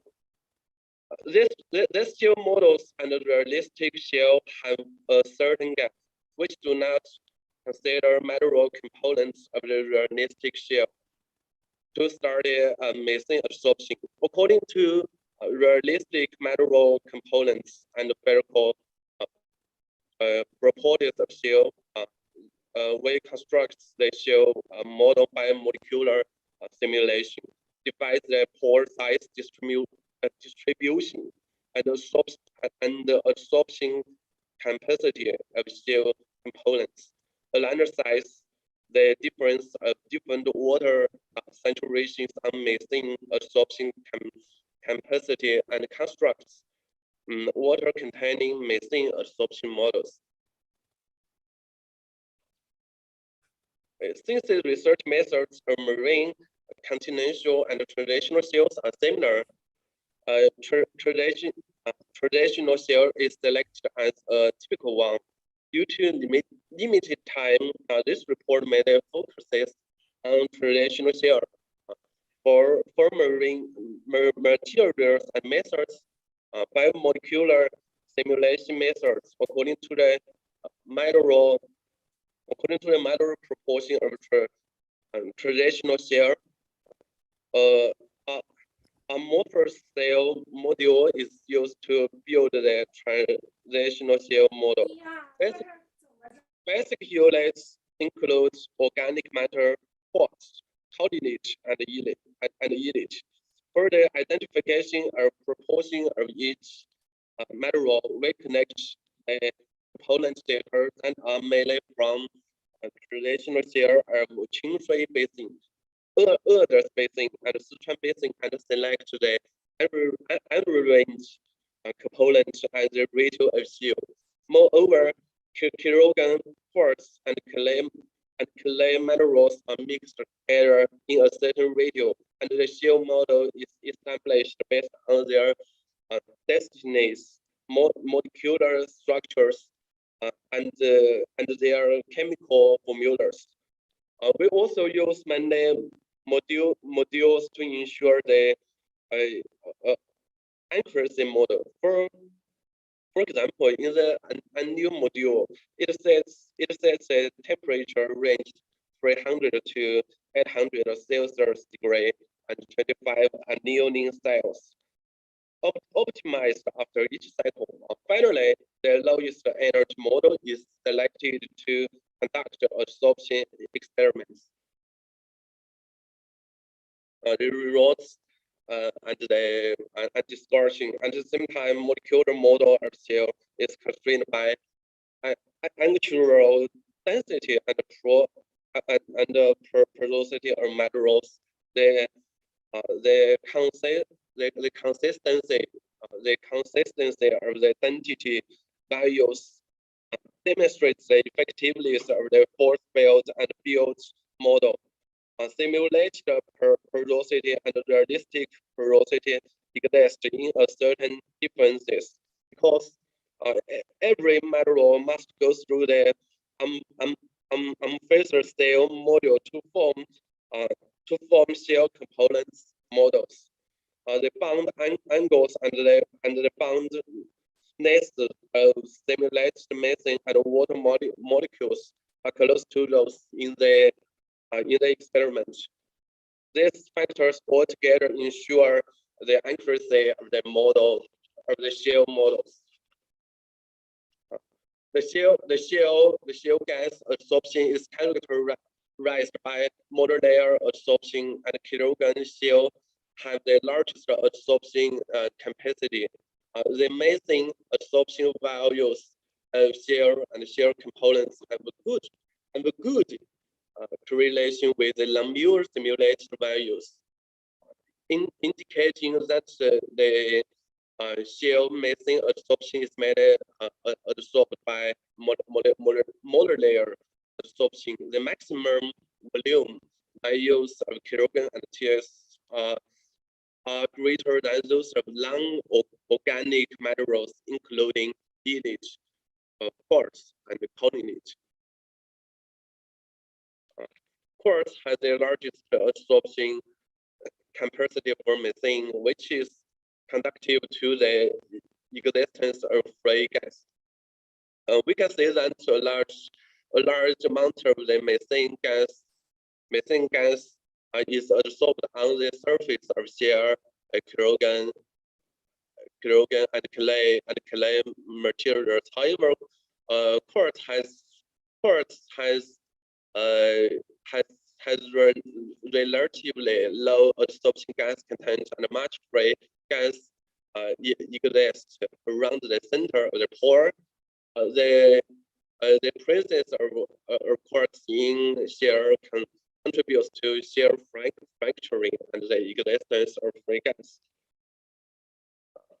The kilogram, we can, from the pictures, we can see that the kilogram has the largest, has large effective pore volume and a good pore connectivity, which is the main space for the methane absorption. The inner pores of quartz are small.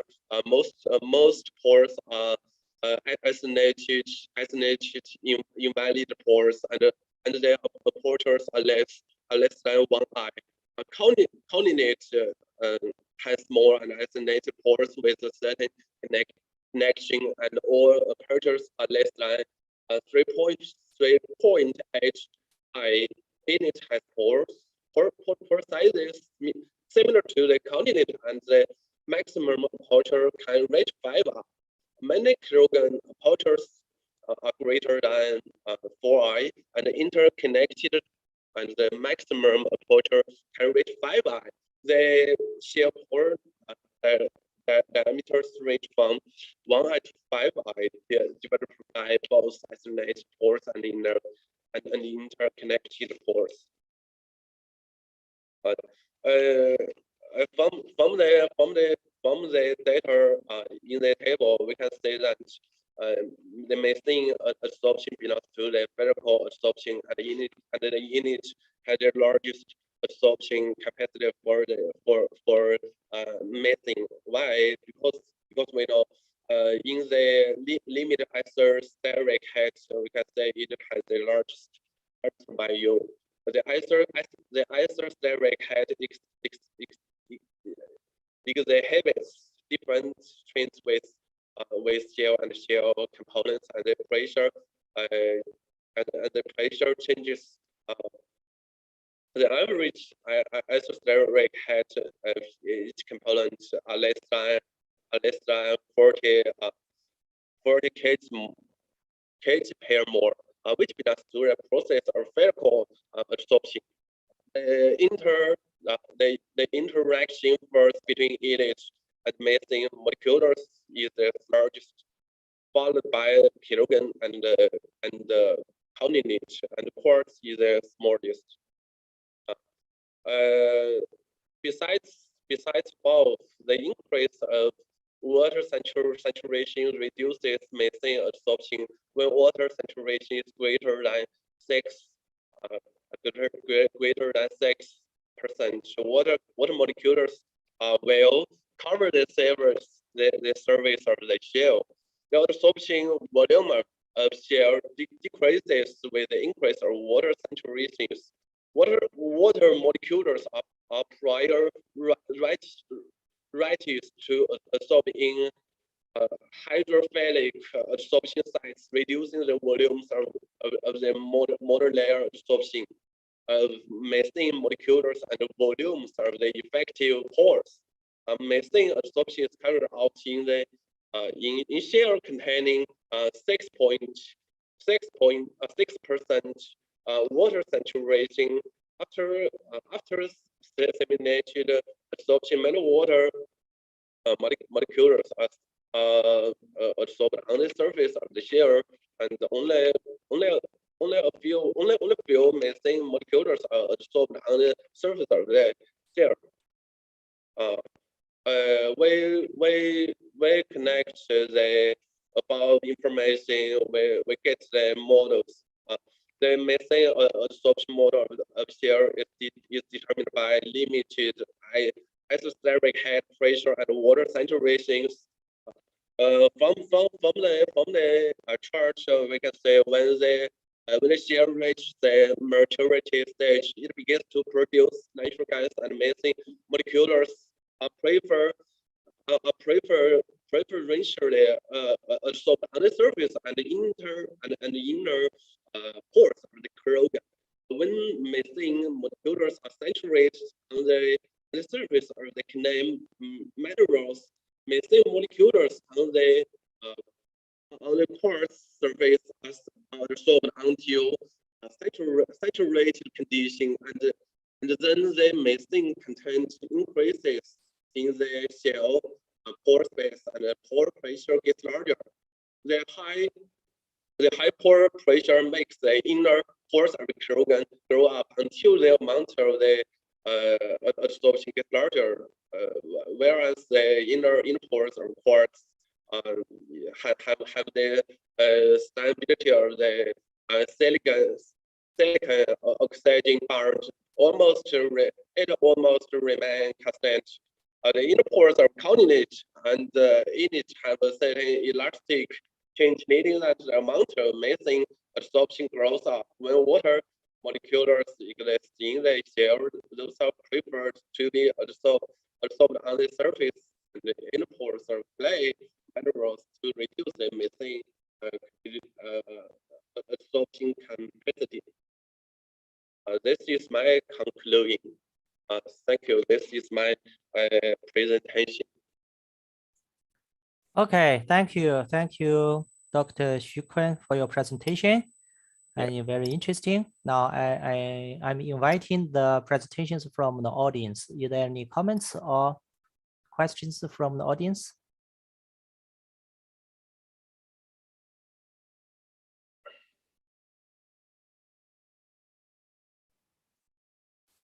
I just have suggestions for you, Dr. Xu Kun.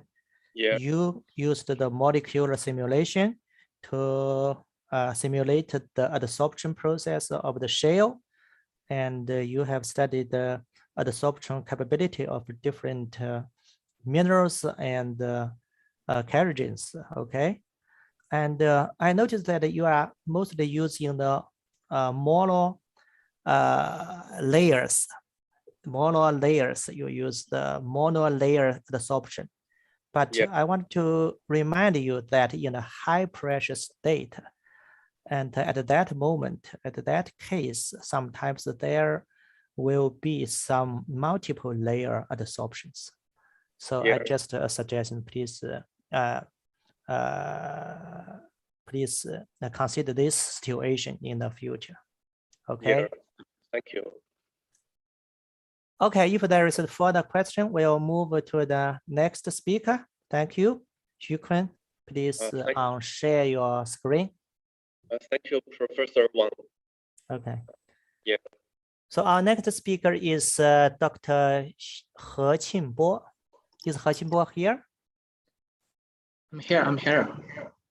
Okay. Welcome you. So Xu, please share your screen.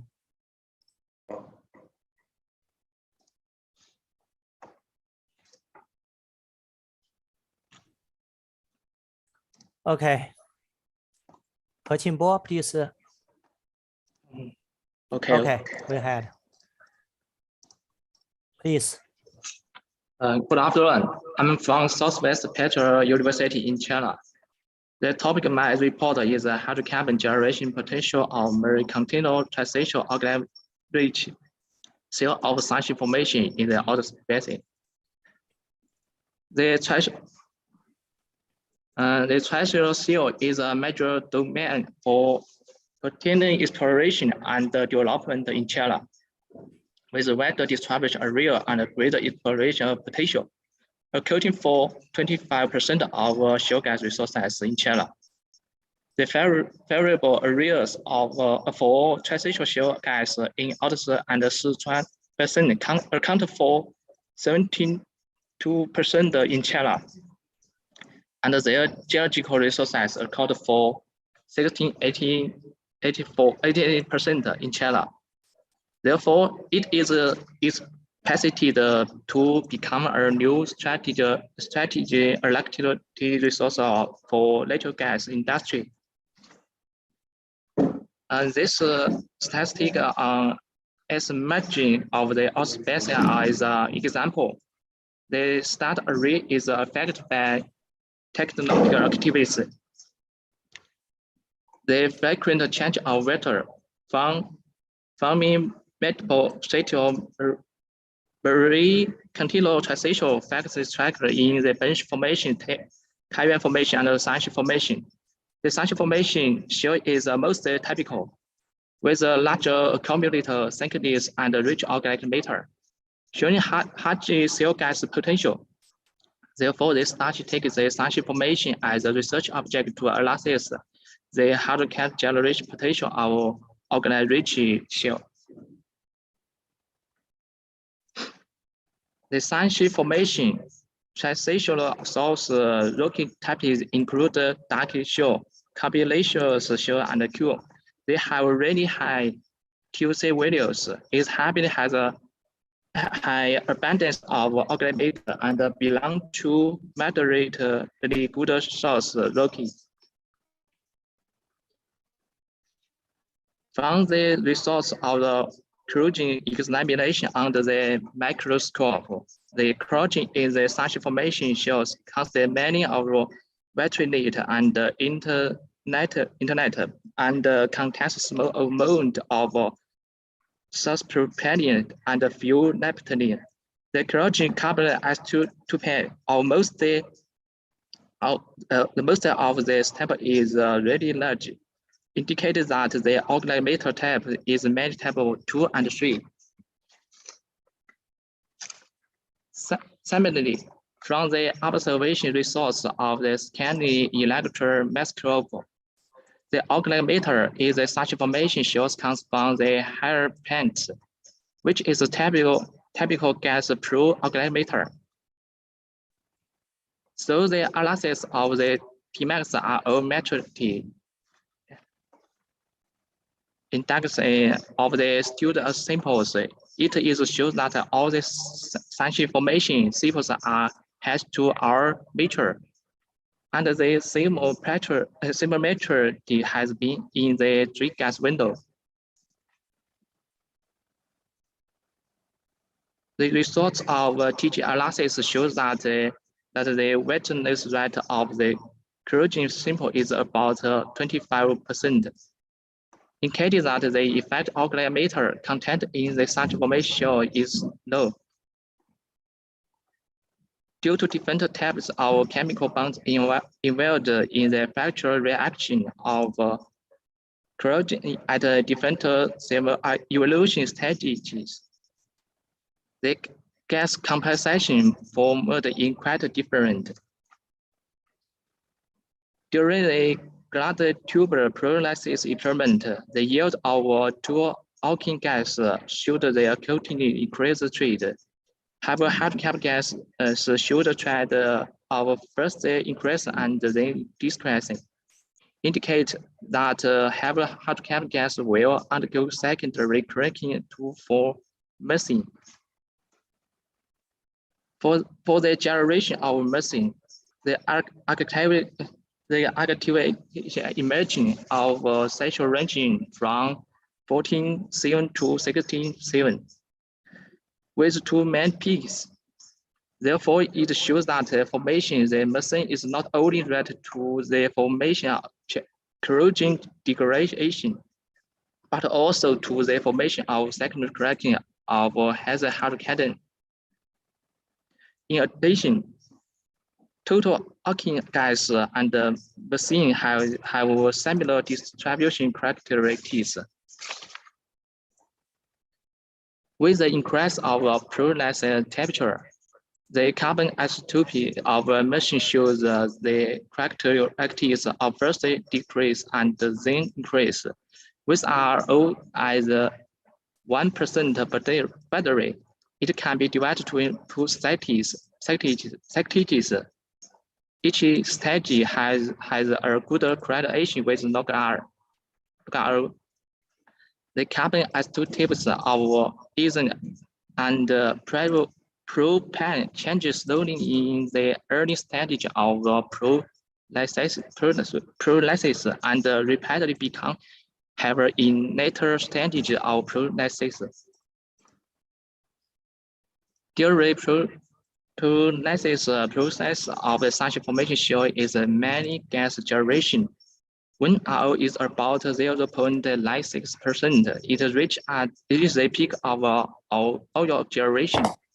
And when RO is about 1.81%, it reaches the peak of wet gas generation. With the progress of pyrolysis, both liquid hydrocarbons and heavy hydrocarbons gas will undergo secondary cracking. The results of pyrolysis experiments were used to simulate the changes of organic matter conversion and gas yield rate under acute general condition. Notice the correlation rates of organic matter in the such formation in wells A and B are 91% and 88.35% respectively. The higher conservation rate of organic matter indicates that the studio has good shale gas resources potential.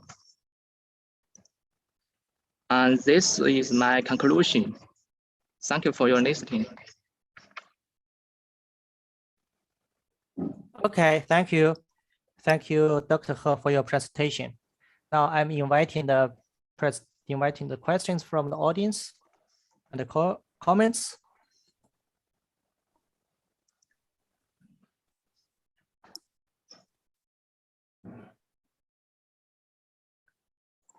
No comments? No questions? If there is no further questions, we'll stop here. Thank you, Dr. He, for your presentation. And thank you. Please unshare your screen. We'll move to the next presentation by Dr. Xiao Zhenlu. Yeah. Okay. So please show your slides.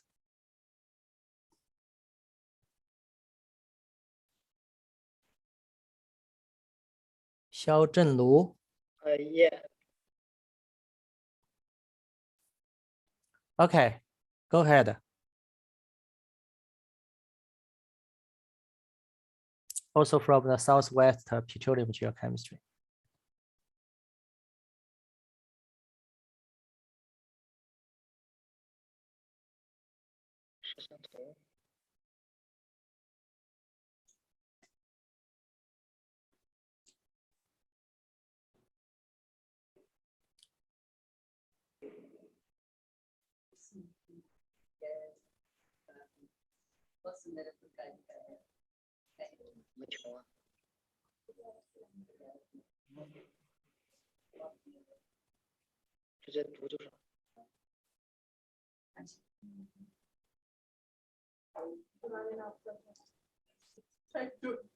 Okay, go ahead.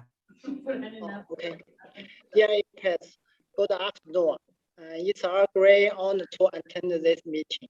The topic of my report is sedimentary environment and model for luxury organic matter enrichment.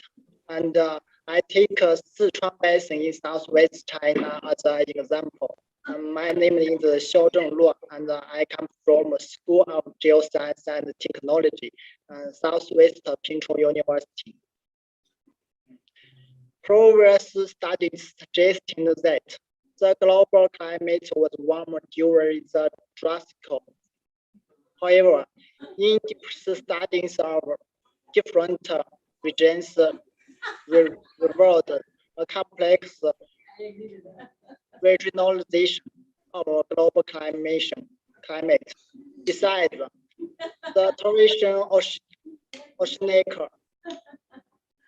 anoxic event in the early Jurassic have also been widely studied. Compared with the major shale, the sedimentary environment of luxury shale is more complex, and its organic matter enrichment mechanism is less understood. Therefore, three scientific problems arise here. The question one: what is the particularity of the climate in the southwest China during the early Jurassic? And question two: did the global oxic event during the early Jurassic extend to the continental lake basin in southwest China? And question three: what is the enrichment mechanism of luxury of organic matter in the early Jurassic?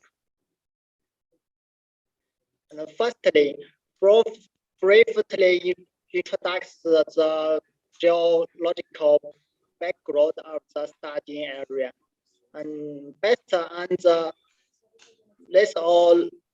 lithologic characteristics, the early Jurassic star and jet formation can be divided vertically from bottom to the top into three members. They are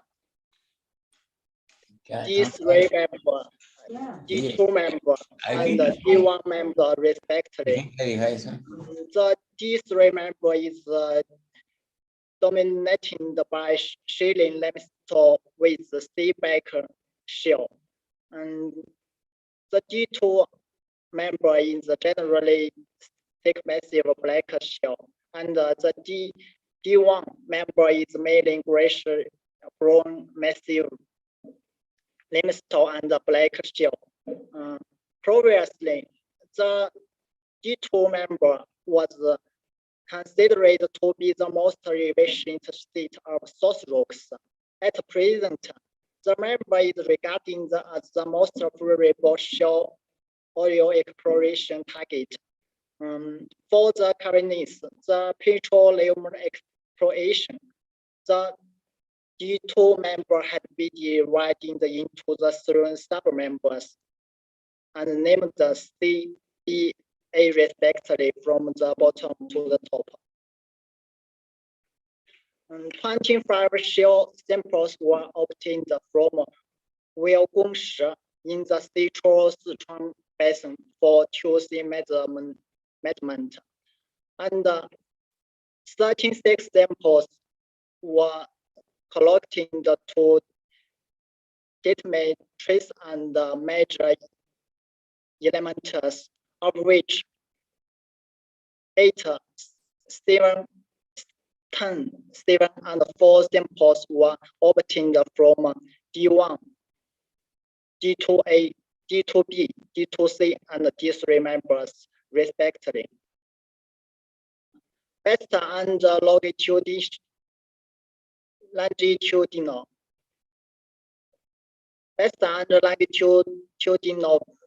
variation of geochemical grammatics, the sedimentary environment of the Da'anzhai formation can be generally divided into 3 deposition stages.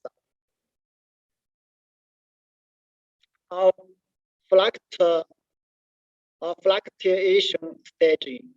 Its main characteristics are humid climate, stronger weather. The water environment show large-scale fluctuations. The second, stable stages. Its main characteristics are humid climate, weaker weather, large water depths, and high reducibility. And the third, free building stage. At this stage, the biological productive climate, water salinity, and terrestrial input all shows significant anomalies. Comprehensive analysis shows that the paleo-environmental conditions of the early Jurassic Da'anzhai formation in the Sichuan Pengdian include humid to semi-arid climate, oxygen poor freshwater environment, shallow to moderate water depths, weak to moderately hydrodynamic conditions, low to moderate terrestrial input, and moderate to high weather. The climate of the early Jurassic in the Sichuan Basin was generally warm, but there were also exceptions, such as a hotter climate during the deposition of the D1 member, which supposed to reveal that the global climate of the Jurassic was complex and regional. In addition, the Sichuan Basin was generally oxygen enriched in the early Jurassic. This suggests that the Torresian anoxic event of the early Jurassic did not spread to the terrestrial basins. Next, we discuss the controlling factors of organic matter in the Da'anzhai shell. From the statistical results of geochemical indicators, the overall biological productive of the Da'anzhai formation is medium. Biological productive plays an important role in organic matter enrichment. Generally, there is a positive correlation between biological productive and shell organic matter content. There was no correlation between QC and biological productive indexes So the biological productivity is not the main factor controlling organic matter enrichment in the Danzai formation. Similarly, there is no correlation between QC and climate conditions, but the event position correlations between QC and redox conditions. No correlation between what gives and QC, and no correlation between salinity injections and QC. This result shows that the redox condition is one of the main factors controlling organic matter enrichment in the Danzai formation. And there is an event negative correlation between the weather injections and QC. And the weather conditions affect the organic matter enrichment. And there is a weak positive correction between QC and terrestrial input, and no correlations between QC and hydrodynamic conditions.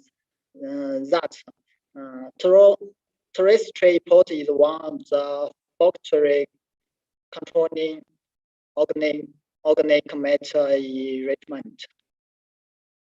As stated from the above, the QC of the Danzai formation is positively in correlation with the reduced conditions and the terrestrial input, and negatively correlating with the weather.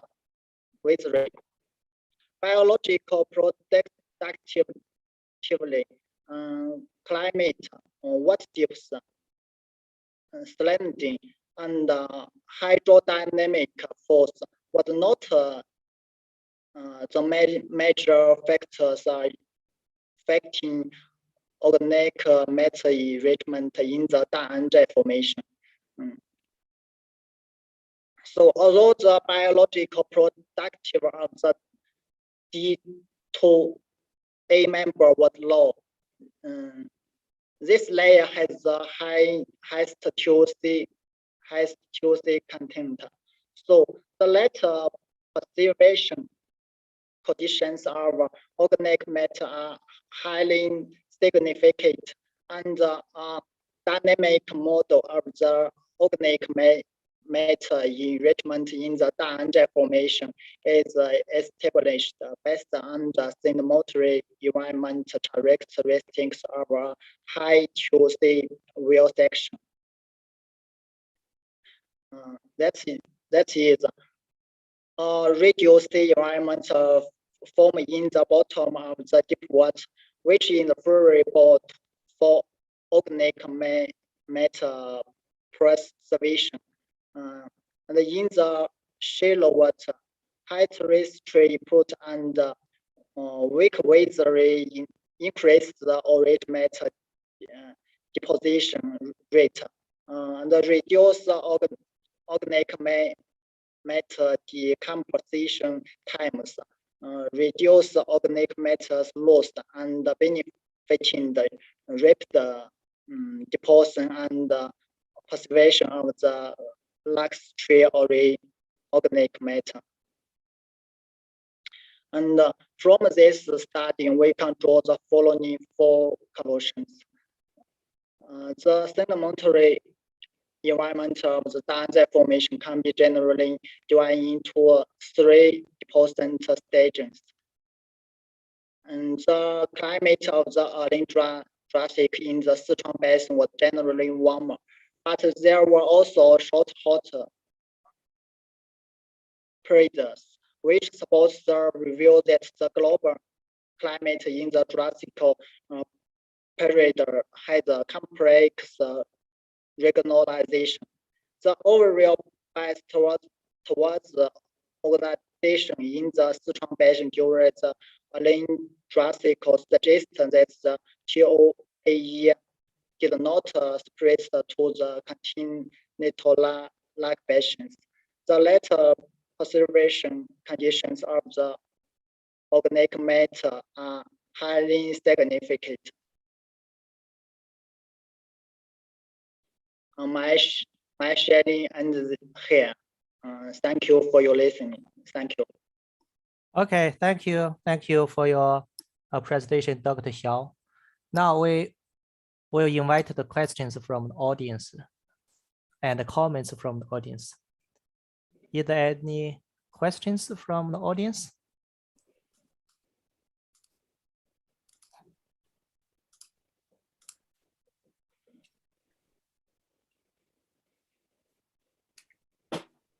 Okay, Simon, please. Thanks, Yanpeng. Thanks very much for the talk. I'm very interested in the oceanic anoxic events, and I'm wondering if in this central Sichuan basin that you have clear dating to see whether the absolute age of the sediments in the early Jurassic that you're working on is actually contemporaneous with the Taotian oceanic anoxic event at whatever it was it 158 million or whatever? 听懂了没有？没听懂，你帮我解释一下吧，谢谢。还是说你在这个四川盆地I think maybe a bit older, 183. 他说这个时期有这么精确的年龄数据来确定这个缺氧事件和这个事件吗？你能给解释一下吗？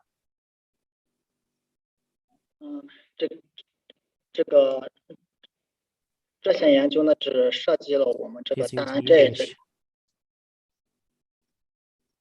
你帮忙翻译一下，谢谢。你来讲英语吧，尽量讲英语。Thank you. My study is all in Da'an formation. So the Allen Jurassic, the total Jurassic,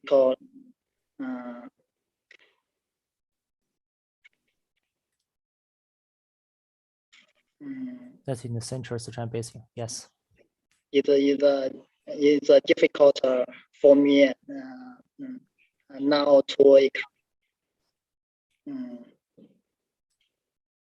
就是说你这儿有没有跟这个 OAE 事件的一些联系？虽然你这是湖下的，它是位于这个海象的边上，你知道吧？看你那个位置。这个地方，反正从这项研究里面没有发现。对。你给他用英语解释一下。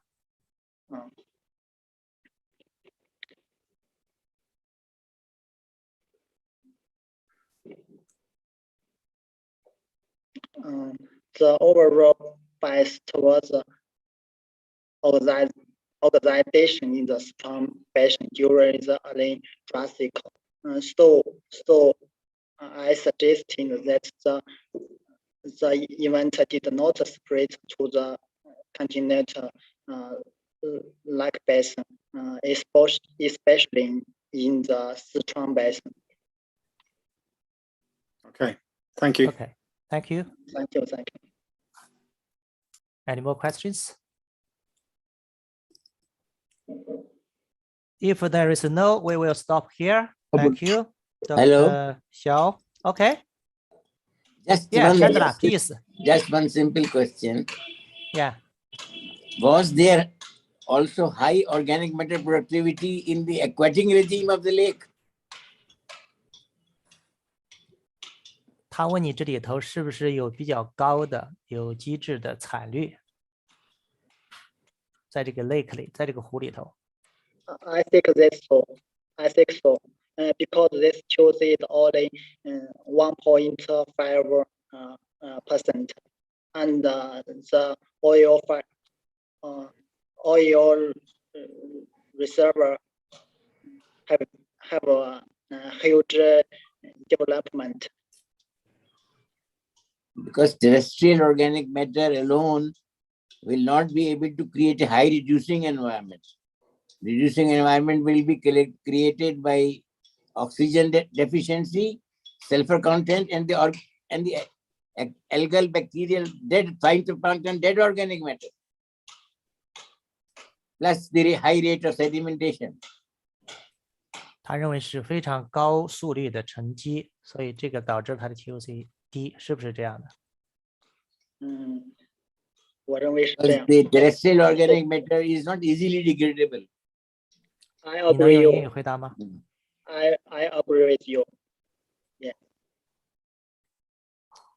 Yeah, Chandra, you are right. The sedimentary rate is higher here. So What could be the bathymetry of the lake? Total depth, the depositional basin and water depth, and the clarity of the sea of the sun. That is the thermocline or lightcline, photocline. 所以他另外说，这个由于这个湖的深度，所以这个太阳光是不能够照到 How the 完全。 reducing environments were created, that is the question. 所以他说你要用一些环境的因素再来解释这个它的。We are running out of time. Okay. Okay. Thank you for reminding. Okay, the question is he can think of it and prepare another paper. 他说你可以把这问题记一下，好吧 ？Thank you, Chandra. Good question. Okay, we'll stop here and we'll still have one presentation. He-Xin, is He-Xin here? Here. Can you hear me? Yes. Please share your slide.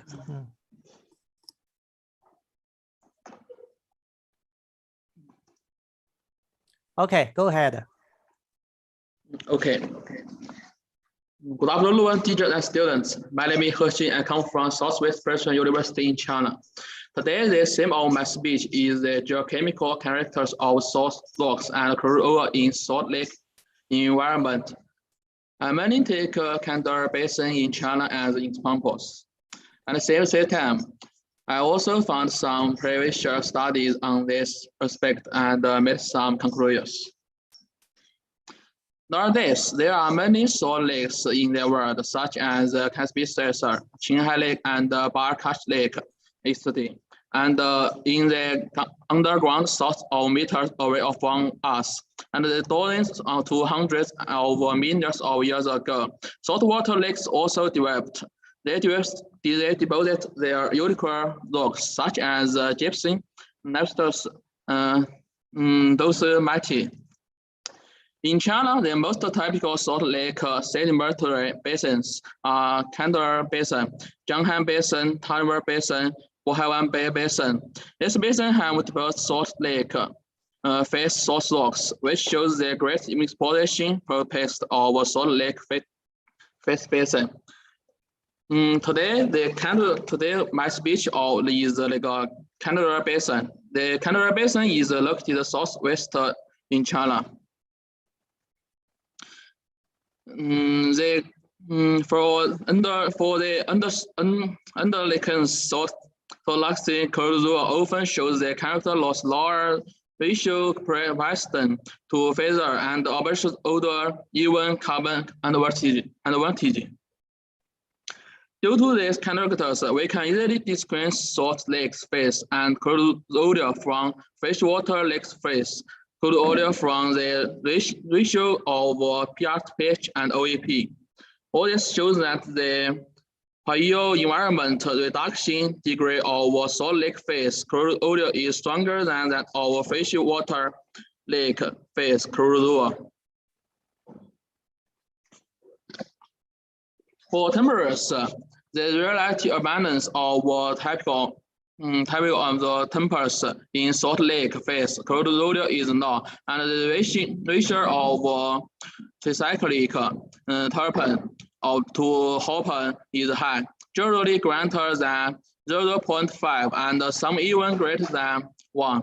Of course, chemicals produced by the Menzila during diagenesis is the most obvious sign sand or salt lake phase crude oil, and at the same time, the crude odor formed in the deep salt water environment often shows that the high carbon number of open carbon 35 is greater than 30 carbon 34, greater than carbon 33.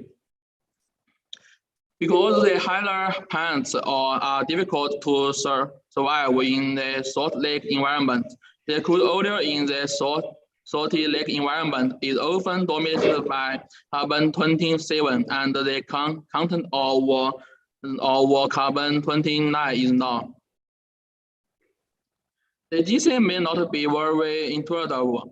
From the cross-port of several biomarkers, we can clearly distinguish between salt lake phase odor and freshwater lake phase odor.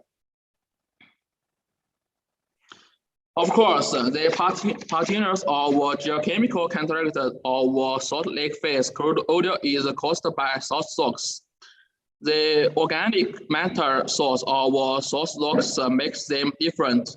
Due to the different salt tolerance of different species of organisms, biological species have changed under different scientific environments. In the study of ozone and basin, with the increase of salinity, biological species changed from cyanures, diatoms, and green algae to herphatic bacteria.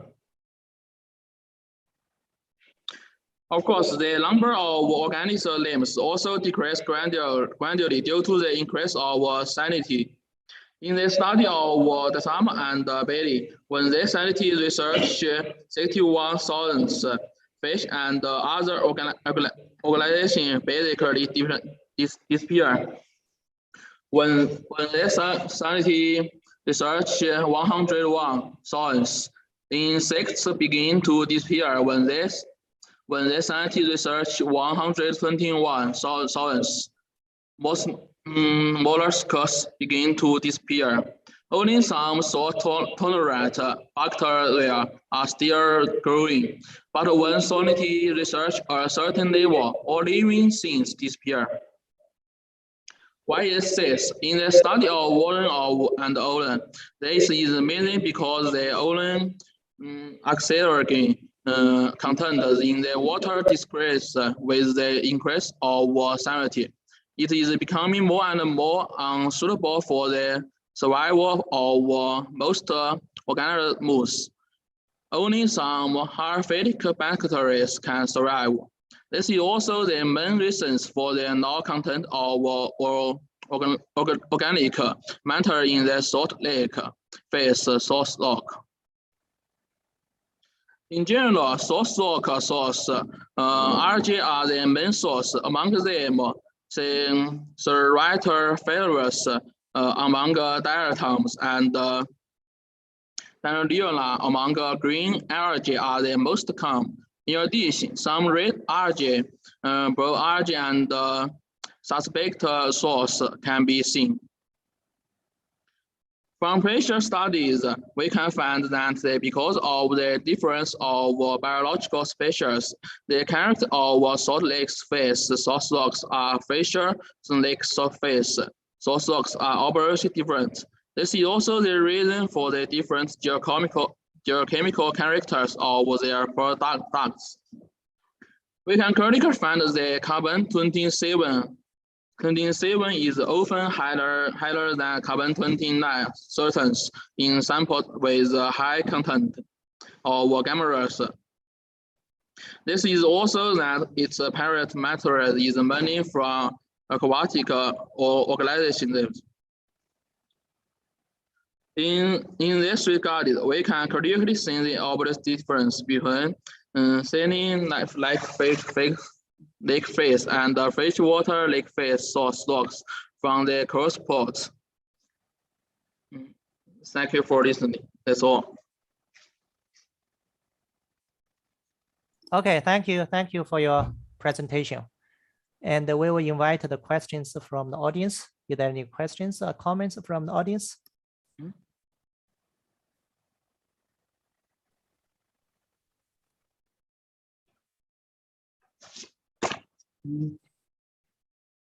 Okay, I just have a suggestion and remindings for you and Dr. He Xin for the unit of the salinity. Can you hear me? He Xin? He Xin? Can you hear me? He Xin? Okay, we lost. He Xin? Oh, can you hear me? I just want suggestion for you for the unit of the salinity. That's the unit of the salinity is the per mil, not the thousand, not the thousand. Okay. Okay. Okay. Are there any other questions? If there is no further questions, we will stop here. Thank you, He Xin. Please unshare your screen. Thank you. That's all the presentation in this session. I would like to thank all the speakers and for your excellent presentation. I would like to thank the audience for your patience and very fruitful discussions and very useful comments from the audience. Thank you very much. And I will close. Is there any words from Gag? Yeah, thank you, Professor Wang, for excellent presentation. Though it is a long session, which is not possible in the international conference, but this is 2-hour, 30-minute session, which is happening in AAAPG 2021. So thank you for very ably cheering, and we should see you in 2000, say after 3 years in China. So thank you very much. Thank you, Mr. Gages. Thank you for your arrangement of the session, and thank everybody. And I close the session. Thank you. Thank you so much, Professor Wang, for chairing the session so beautifully. I'll thank all the speakers who've joined us from China, from various parts of China. And there was a great discussion on the basins of China. In the morning, in fact, in the afternoon, we had discussions on the basins in India. And this session really dwelled deeply upon the basins of China. The next session is going to dwell upon the basins of Indonesia and African continent. So we'd be starting that session immediately. Anil sir, if you permit. Yes. All By right. all So means, back to back. all right. So we'd be starting with this keynote session 7. I thank everybody who joined us from China on the keynote sessions number 6, where there was a thought-provoking really session, which was a thought-provoking session, and various aspects of basins of China were covered. So welcome to the keynote session 7. This session is going to dwell upon the basins of Indonesia and African continent. Welcome. I'd first of all welcome the chair for this session, Dr. Chukwe Meka M. Ekwezor, Oil and Gas Academy, Nigeria, joining us. Also, Dr. Eddie A. Subroto, Dean, Institute Technology, Bandung, Indonesia, is joining us now. Very warm welcome to both of you gentlemen. Thank you so much for having joined us this evening. Let me also introduce the key speakers for this session. We have Mr. Barry Majid Hartono, Geological Engineering, Faculty of Earth Science and Engineering, Bandung Institute of Technology, Indonesia, joining us. Very warm welcome, Mr. Barry. And Dr. Olung Benga A. Ethionola, Department of Geology, University of Ibadan, Nigeria, is joining us. Very warm welcome, Dr. You as well. I hope I'm getting. Thank you very much. Thank you very much. I hope I'm getting the names pronunciations right. Yes, you can even shorten it. Benga Ehiola. That is okay. All right. Thank you so much for that. And I now request the chair for this session, Dr. Equizor and Dr. Subroto, to please take over the virtual mic and start the session on basins of Indonesia and African continent. Sir? Thank you very much. It is a pleasure for me in particular to be involved with this. And again, I'd like to acknowledge the very, very hard work of Dr. Anil Garg and the inspirational leadership by Sri Kudi Chandra. And I trust that we're going to have a good session. And having listened to the presentations on basins, Indian basins and Chinese basins, I trust that this will also be quite illuminating. Without much ado, I'd like to call on Mr. Barry Majid Hatuno, who will give us his presentation now. He has just about 10 to 15 minutes. We are obliged to stop him if he exceeds the time. But if he can keep within 10 minutes, then we shall have time to discuss his paper. Please, Mr. Barry. Thank you. Okay, thank you very much for the opportunity, Professor Equizor and Professor Reddy. Please let me share my screen. Could you see my presentation clearly? Yes, I can see your screen. It could be better if you go on slideshow. Are you on slideshow? Yes, currently I'm in the slideshow. Go ahead. Yeah, go ahead. Yes. Okay, the slideshow.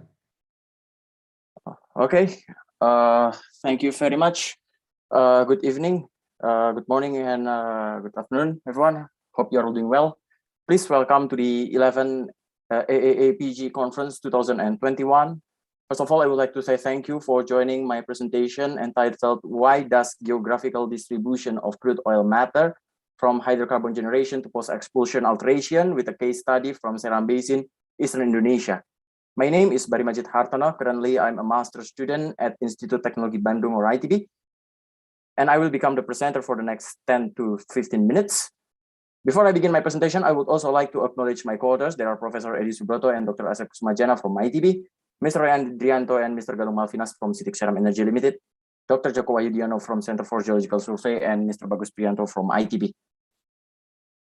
So the presentation outline today, we will discuss about the introduction, how the geographical distribution of oil is important, and then the general oil characteristic and its variation of serum oils, and then the origin and nature of serum oils, the updated one since the works in the 1987, and then post-expulsion alteration on Seram Basin, and we close it with a short summary. So Seram Basin is actually a petroliferous basin situated in eastern Indonesia that have been explored since early 20th century. And this basin actually opens up a good examples or a good analog to other fault thrust belt basin settings, especially in eastern Indonesia. And most of study, I don't know, maybe not all, but there is a geographical distribution of oils is oftenly not seen as a important role, but we want to demonstrate how geographical distribution of oils with its geochemical characteristic could be utilized to unveil the complex petroleum system of one basin. For this study, we use Seram Basin as an example.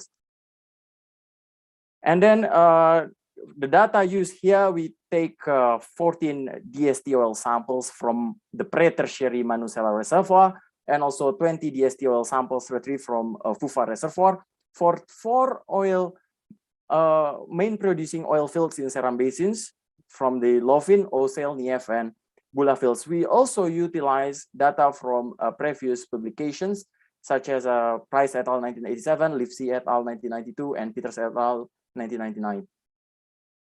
So as we can see here, the serum oils display wide variation in terms of saturated aromatic fractions compared to the polar fraction, and Kuo 1994 point out that this variation could be resulted from the origin of oils and maturity, or I revert it as a primary control, and then hydrocarbon migration and post-expulsion alteration that I revert this as a secondary control. Then we can see this in the great geographical manner. The saturat fraction, the big portion here, the blue one, tend to decrease to the oil retrieved from the eastern and northeastern oil fields, contrasting with the NSO fractions that tend to increase in the eastern part of the oil field in Seram Basin.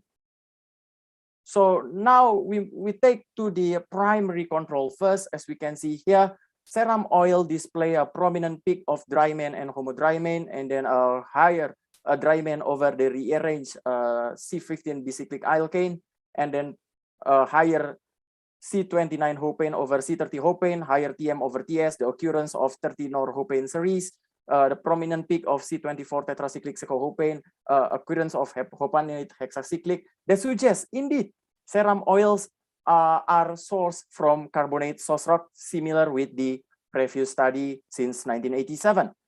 However, there are possibilities of other organophages, or at least the carbonate source rock could be further divided into several organophages based on the trifecta terrain plot. As we can see here, there are two groups. The first group with the predominance of C29 terrain that Huang and Mainshine 1979 originally classified this as a transitional origin, and the second crude oil group of crude oil that possibly derived from shallow marine. However, we did not found any terrestrial organic matter from the biomarkers such as bicadinane, and then we did not see any oleanane. So this predominance of C29 terrain possibly the result of other organic matter. Due to the data complexity, we perform hierarchical clustering analysis on PAS 3.22 software using Euclidean algorithm, because it is the algorithm that it is suitable with our data. And we determine the first training set using 24 source-related biomarker parameters. Then the HCA analysis is rerun again using all samples that includes the heavy biodegraded samples, and we can see here the result divide Seram oils into two groups, family A and family B. Now, to summarize, the family A is possibly derived from the permarine carbonate source rock that is represented by the relatively low C26 per C25 tricyclic ratio with dominant diatom and radiolaria input that is reflected by C29, high C29 per C27 styrene and percentage C28 styrene. This environment is less oxygenated, so it will provide a good preservation of bacterial. So the group A have a relatively high hopane per styrene ratio. As we can see here in the geographical manner, family E is mostly retrieved from the northern oil field here, with the target is shallow Vuva formation reservoir. And the family B is possibly derived from shallower marine carbonate that is reflected by relatively high C24 per C23 tricyclic terpene ratio. In this environment, the algae and plankton is relatively high, so the C27 styrene is possibly is relatively high compared to the family A. Family B is mostly retrieved from the oil field in the southern area, and it is retrieved from the main target deep Manusela formation in the southern oil field. Now we can see here this wide variation, compositional variation, is not only controlled by the primary control, as we can suggest the family A and family B, but there are other processes that are responsible for this variation. So we interpret this maybe hydrocarbon alterations also play major roles in these wide variations. Now we can see here there are evidence of biodegradations in Lovin field. The chromatogram suggesting that the oil from Lovin field are intact together with Osel field, and also the Nia field are intact. But we can see here in the oil retrieved from Bula field, there are a high HAM or unresolved complex mixture, suggesting that this oil is biodegraded for further detail, we use specific biomarker here. We can see the terpene biomarker is still intact, and the 25 norhopenes are still not observed, suggesting that the oils from Bula have undergone level 4 biodegradation. But there is an interesting characteristic here, as we can see here. Ocell field and NEF field have a low API for an unaltered hydrocarbon. So possibly there are other hydrocarbon alterations acting in Seram Basin. So this is, I try to create the geological models to validate how the biodegradation could happen. As we can see here, biodegradation tend to be extensive and intensive in the northern oil field because, yes, the geological conditions, specifically reservoir temperature, is very low, only 90 degree Fahrenheit. So it could not inhibit microbial activities in the Bula field. So yes, the crude oils in Bula field are relatively more biodegraded compared to the Lovin and Ocell field that the reservoir temperature reach more than 160 Fahrenheit. And then to explain the low API oils retrieved from southern oil field, we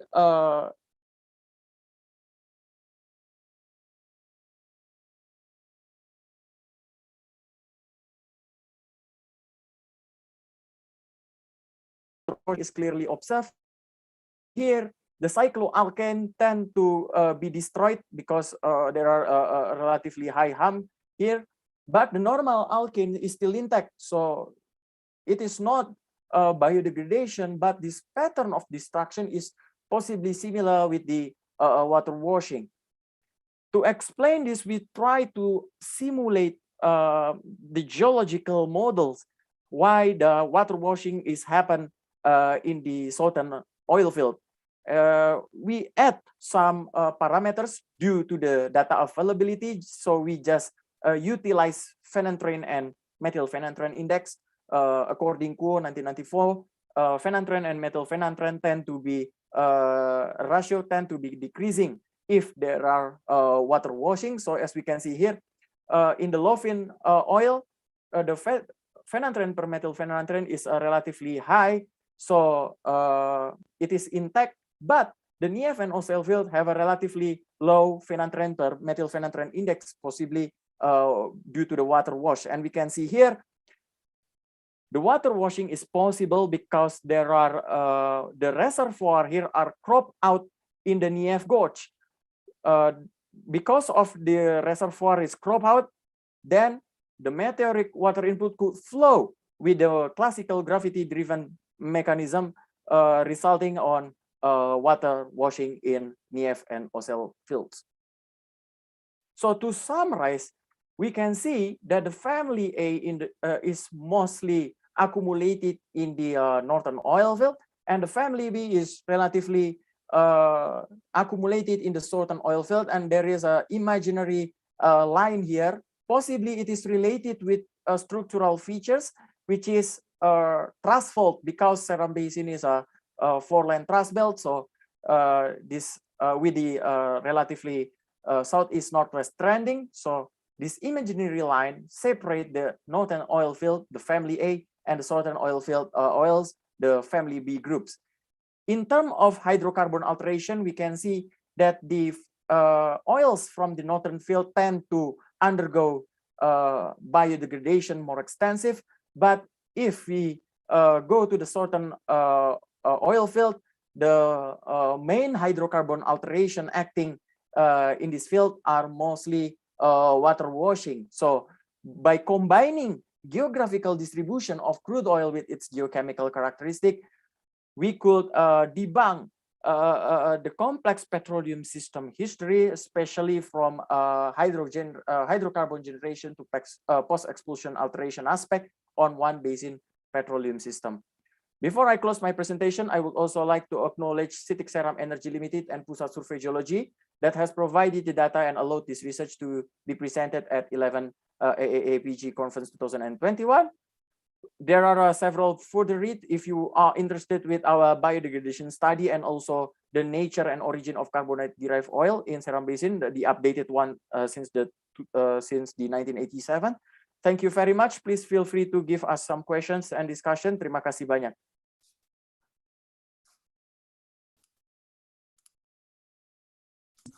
Thank you very much, Dr. Barry, for a very, very illuminating presentation.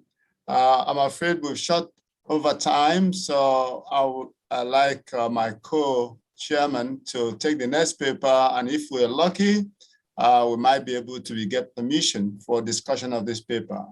So I call Professor Edi, can you take over?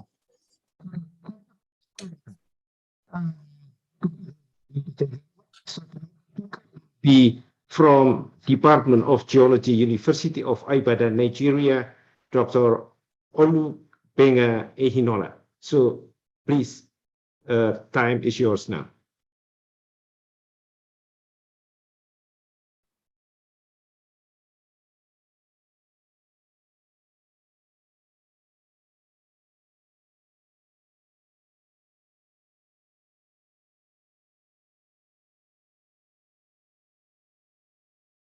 Hello, Olubenga?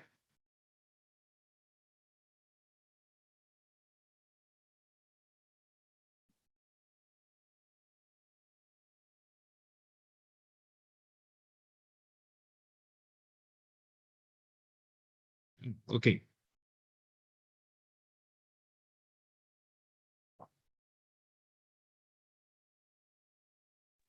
Hello, can you hear me, Yeah. sir? Yeah, I can hear you. Yes. Can you see my slide? Yes, I can see that. And please make it to the slideshow. Thank you. Okay.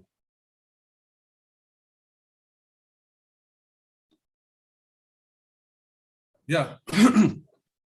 Well, I wish to present our paper on assessments of geological factors responsible for gas displacement in Nigeria coals and syngas extraction using locally fabricated gasification plants. And the author, there, so I will just go, is an interdisciplinary research group where we have people from geology department, chemistry, petroleum engineering department. The presentation outline is through the introduction, geology background, literature, and specific objective, then material and method, result and discussion, and conclusion. We all aware that in Nigeria, coal has been abandoned for some time, and it is projected that the coal will be more useful in future. This has to do with the climate change and how we can reduce them. And with coal gasification, which is a new technology, we believe that coal can be also put back in time of energy mix in Nigeria. The study area, they are in the one in the red, from two basins in Nigeria, the western part of Nigeria, which is known as Dahomey Basin, and the other one, which is a little in the middle Benue Trough. Then the stratigraphy for the Dahomey Basin is as shown, and you will see that Ewekoro, the Imo, then until you get to Ilaro Formation, then the Benin coastal plain sands. So for the Anambra Basin, which a lot of work has been done, you will see that the coal is from Mamu Formation, and as you can see. Then the little stratigraphy is here showing the coal that we have from the two areas. The other one is having overburden, but the data of the western part, especially the one in Kogi and the rest, they have shallow debt, and that is of interest to most of the people who are exploiting for coal in Nigeria. So in literature, a lot of things have done to look at the extent of coal and evaluate the coal thickness. And a lot of both geophysical, geochemical of the coal has been studied by various authors. And in 2018, the geochemistry of organic-rich coal belts from 11 borehole penetrated the Maastrichtian Marble Formation were investigated by Jude, 2018. So Ojo Icha also looked at Nigeria coal, then fabrication of isotherm equipment. Mohammed in 2018 too, they tried to do a lot with coal and compare with the coal gasification process in Pakistan. The aims and specific objectives of this study is to determine how geologic factors such as depositional environment, mineralogy, and pore morphology affect the employments of gas in coals and its extractions. We carry out the ICP-MS to look at the mineral, the composition of the coal. We identify mineralogy using SRD, then infer pore morphology through SEM, and this is the gas extraction using the locally fabricated gasification plant.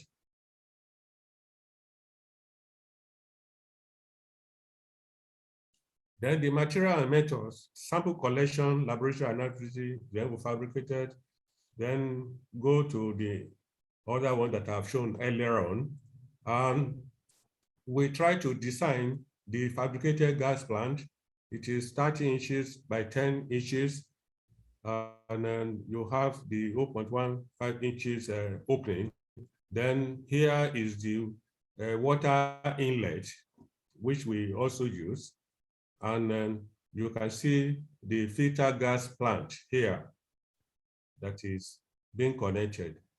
So the gasification process here inflow through this place, and here, this is the dry zones, this is pyrolysis zone and reduction zone, and this is the combustible combustion zones.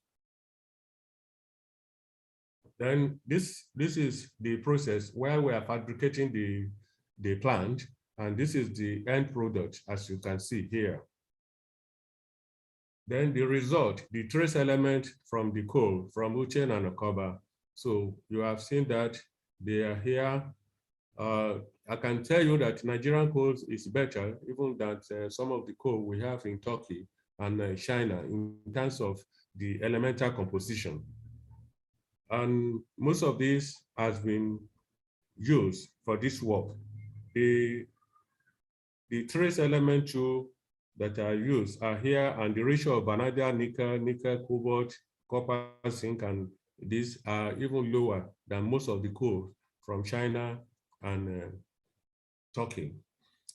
The pilot reduction conditions of the coal, we use the ratio of nickel and cobalt, vanadium and chromium ratio, and then we have a value of this and this, 2.12 and 1.9 respectively. Why the nickel and cobalt ratio is this, and this one indicating mainly acidic depositional environment for the true coals. Then sulfur content is also very low for some of our Nigerian coals. We have for Kaba 0.85, and then the other one is 2.3. So low sulfur coal derived primarily from parent plant material, while for medium sulfur, which is 1 to less than 3, derived from parent plant material, which is high sulfur greater than D, derived from sulfate in seawater and flooded pit 1. So the coal that we have, they are from lacustrine environment and fluvomarine. Then the mineralogy, we look at Okaba. So like I told you,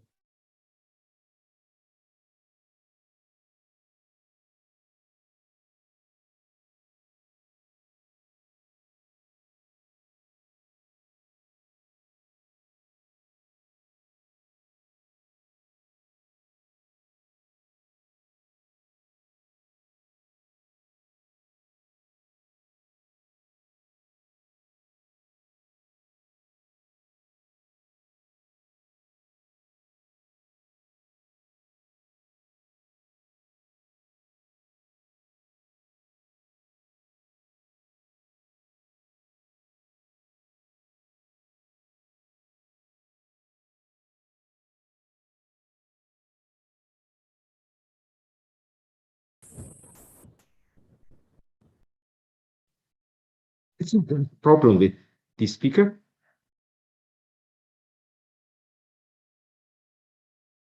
I have a suspicion that he's having some difficulty with In the internet. Yes, that's right. Yeah. Yes. So I think we have to wait for him. Yes. Hopefully he will be back soon. I hope so. Yeah, we can wait for a minute or so. That's right. Yeah. So I think while waiting, if anybody or the audience have questions to Barry Majid, I think please do so. Yes, I agree entirely. We can handle questions for Mr. Barry. That's right. Yeah. Okay, you have something for him, Prof. Simon? Thanks very much. Yeah. Barry, I enjoyed your talk. It was very interesting. I have two questions which are related. The first is, did you have a look for the low molecular weight hydrocarbons in the oils, particularly in the neaf oils, to look for things like benzene, toluene, and xylene, which you might expect to be depleted strongly if there was water washing? And then the follow-on question is, could it be that the neaf oils, instead of being water washed, could they be a mixture of a biodegraded oil with a secondary charge, which is full of low molecular weight like N-alkanes, giving the heavy oil with N-alkanes? Yes, thank you for the question, Professor Simon. It is actually it is actually a good question and point. First, for your I don't know, Professor Eddie. Yeah. Well, since it seems that Dr. Ehinola back again, I think you could answer later on after the presentation. Okay, thank you, Professor Eddie. Yeah, Okay. sorry about that. Hello. So can you see my slide? Yeah, yes, I can see that. Yeah. Okay. Yeah, sorry please. for the network problem. Well, just to wrap it up, the experiment was carried out to find out the amount of gas that coal from the two coals could generate, and this has been summarized here. And it's obvious that the coal can generate quality gas. Then we should ask which type of gas we get from the coal. We found out that we have mixture of gas, nitrogen, hydrogen, carbon monoxide, sulfur, and the methane gas. So it's better we analyze this and should be able to know the purification for transport chemical production, heat and power generation. So in conclusion, the depositional condition for carbon into coal is acidic. The quartz-rich coal sections are more brittle and therefore make it easy for them to develop fracture. The coal samples from the study area are capable of storing gas. This gas can be extracted and used for gasification method, which has minimal environmental effects due to the fact that gasification plant reduces carbon dioxide emission by 90% and compare with direct combustion of coal. So with this, I think we are working with some company to look at it in such a way that we'll be able to note the type of gas that are useful, hydrogen gas and the other that could be used for other purposes. So thank you very much for listening to our talk. I appreciate it. Thank you very much, Dr. Ehinola. During your break, because of the internet problem, we asked some audiences to have questions, and there was a question from Professor Simon George to Barry Majid. So I will give it to Kwemeka to continue the question and answer. Thank you. No problem. So, thank you very much. Okay, please let Professor Simon, let him continue with his discussion. Okay, so I've asked the question, Barry. What do you think? Yeah. Let me let me continue my answer. Okay. First for your first question, I did not see, unfortunately, I did not see the low molecular hydrocarbon. I think it is a good point. So I will try to check the benzene, toluene, and also other light molecular hydrocarbon. And the second question is actually very interesting.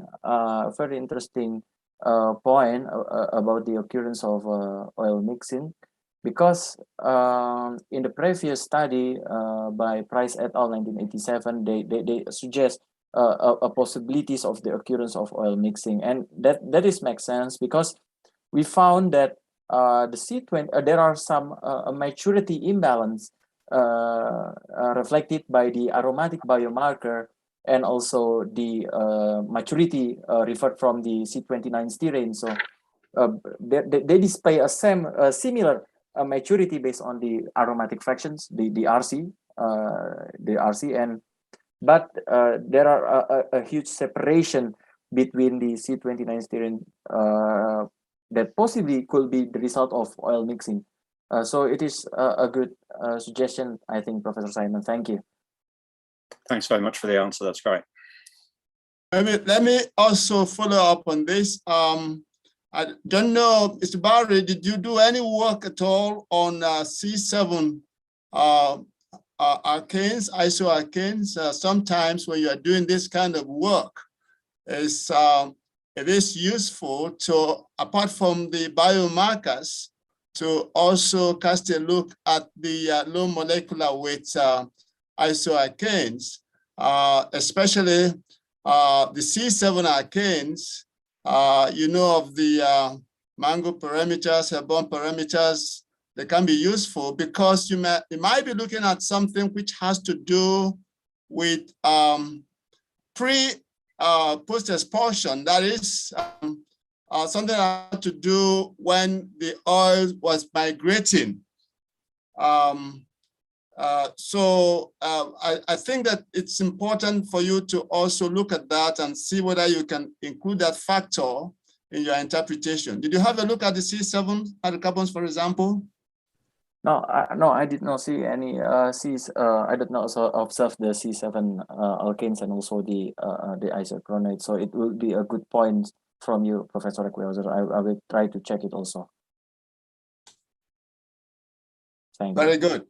Any more comments on this, or comments on Professor Wenga's paper, or questions?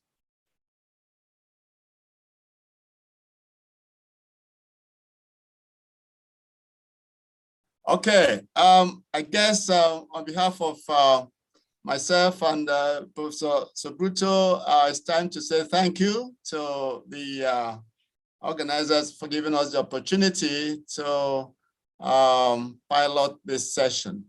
Thank you very much, Dr. Gag and the other organizers. Thank you very much. Thank you,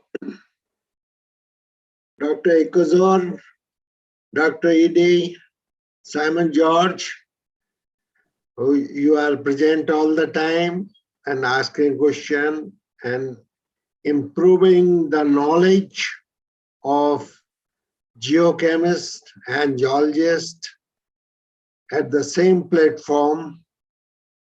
Thank you very much for very ably chairing the session, and thank you eminent speakers, young speakers who has bright future ahead, and there is a lot of improvement in your presentation also, in your work also, but this is a continuous learning process. So please do some good job in times to come and make us proud, make AAAPG proud. Then it is time for me to wrap up and give vote of thanks. Before that, I will request Mr. Kuldeep Chandra to say a few words in this aspect. Mr. Kuldeep Chandra, please.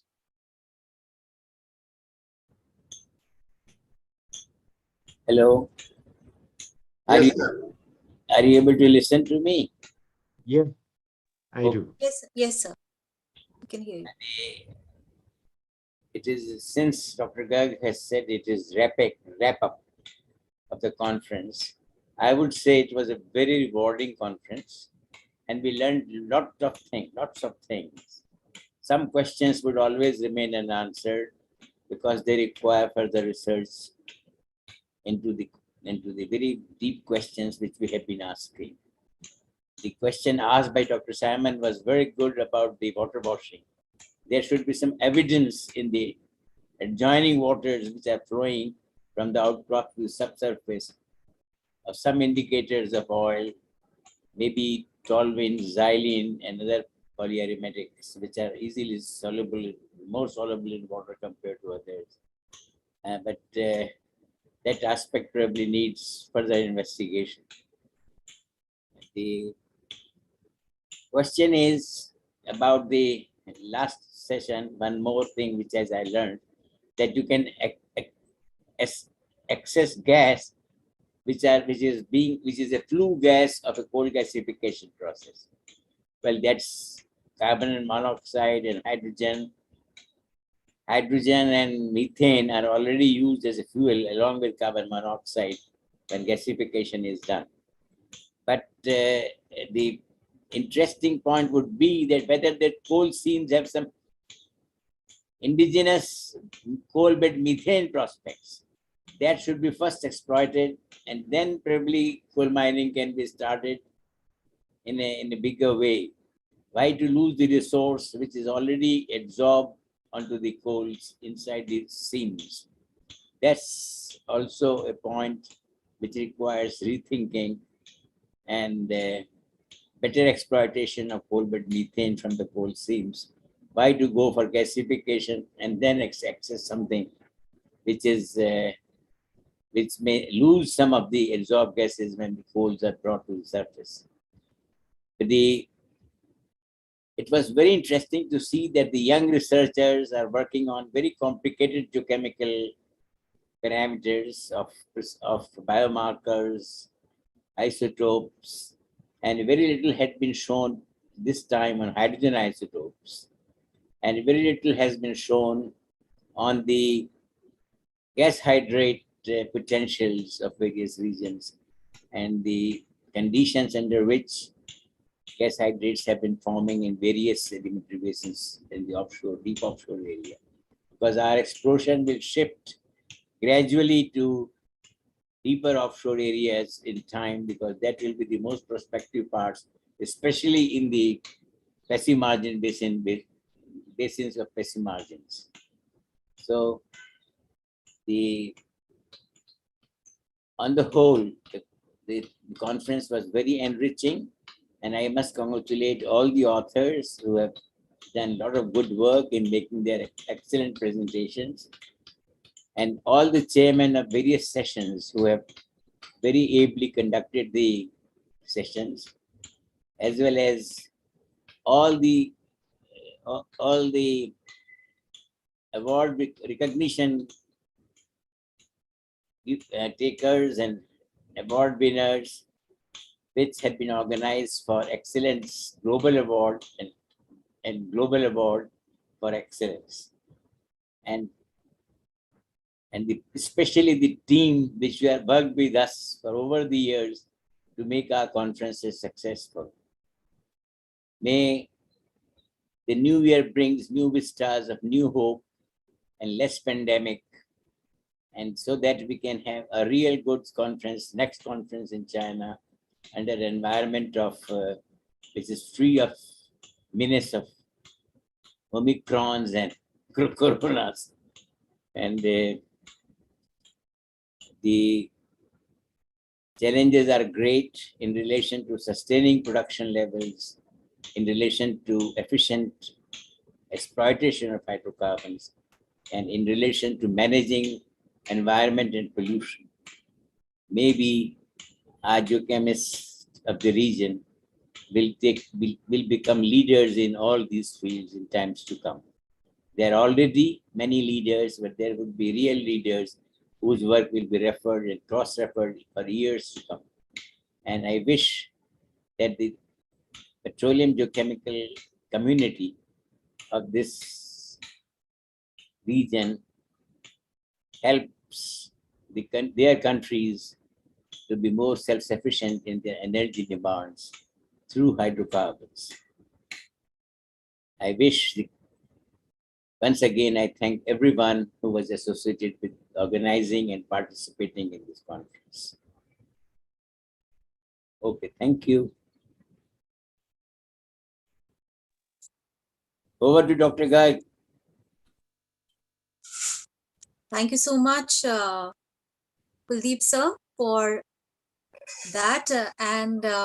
Indeed, as pointed out by sir, that the various plenary sessions, the keynote sessions or discussions on latest research, technological advances related to petroleum geochemistry and exploration in the Afro-Asian region. Indeed, it tackled a wide range of oil and gas challenges as well.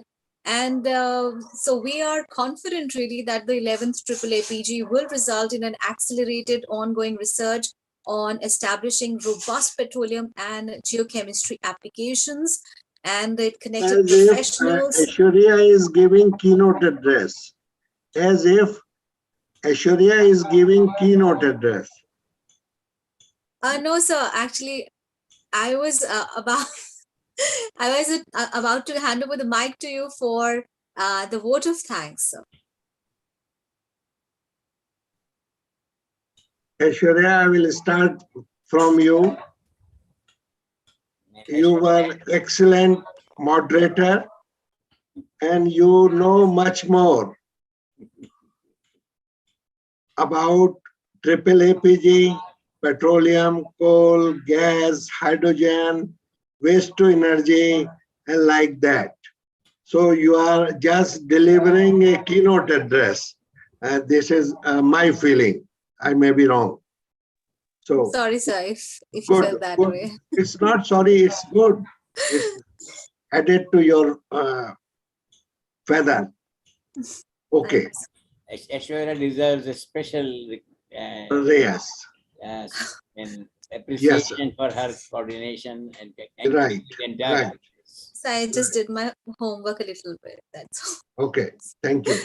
Thank you, sir. So if you could now proceed for the vote of thanks, sir.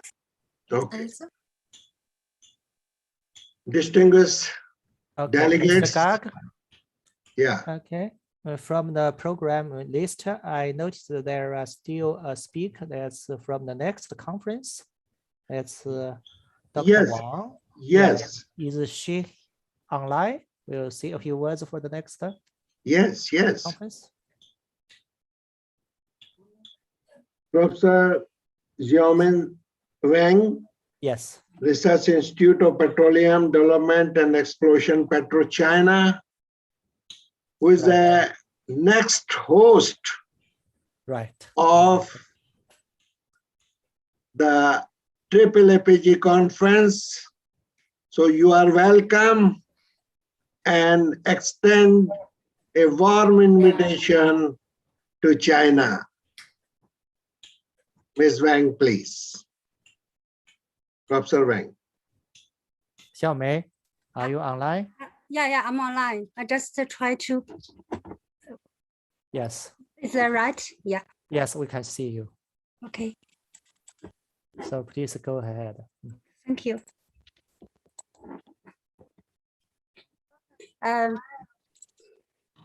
Actually, I'm excited. This is the from China, the cordial welcome to our. Please use the full screen. Use the full screen. Okay, it's okay.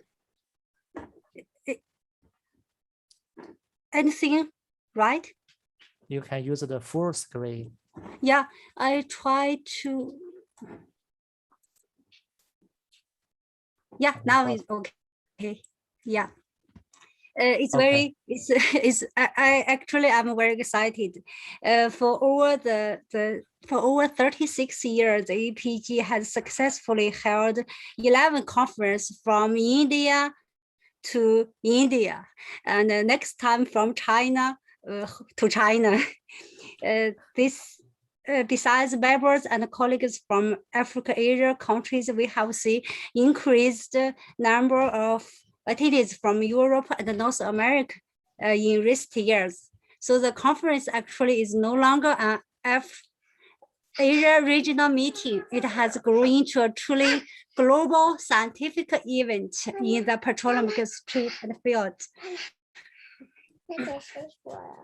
And our petroleum geochemistry is playing a more and more important role in the fields of our oil and gas resource assessment, frontier exploration, and basin modeling.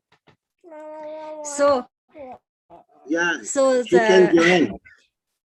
Yeah, so also the area Asia region occupied half the world, which contained enormous oil and gas resources.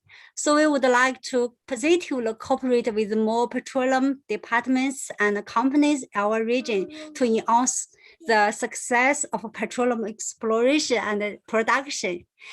So that's the reason we would like to invite more geochemistry scholars to join this traditional and historical academic conference, connect relevant association and organization to benefit from the latest scientific and technological progress, and jointly track a wide range of oil and gas challenges. And we would also like to build a growth platform for young petroleum geochemists, and hope to future geochemistry can play a more important role in the whole industrial chain of petroleum exploration and development.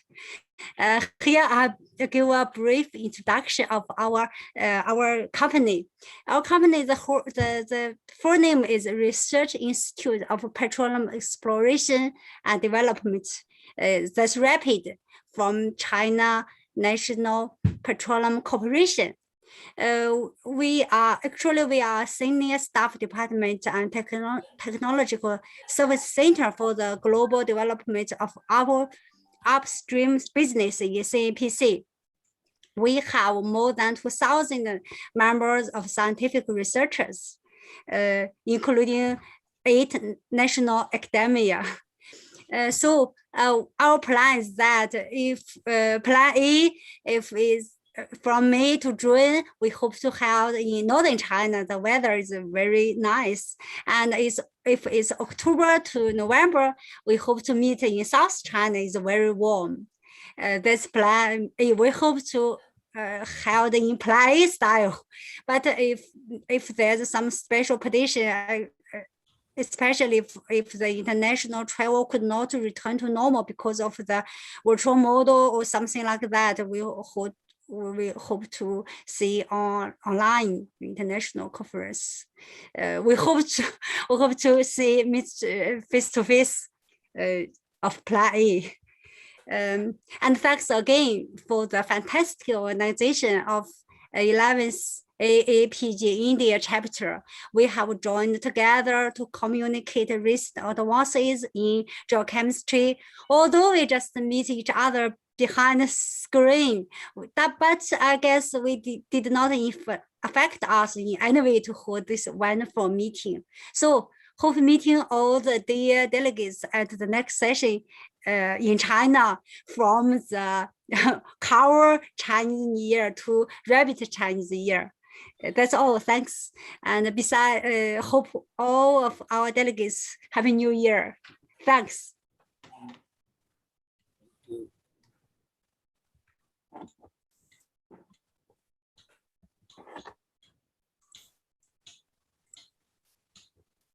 Thank you so much, ma'am. Yeah, thanks. Thank you so much for that presentation. I now hand over the mic to Anil sir. Professor Wang, I have to say a few words with you. State. There are 3 things. First thing, that Mr. Kuldeep Chandra chaired first conference, fifth conference, and this conference also.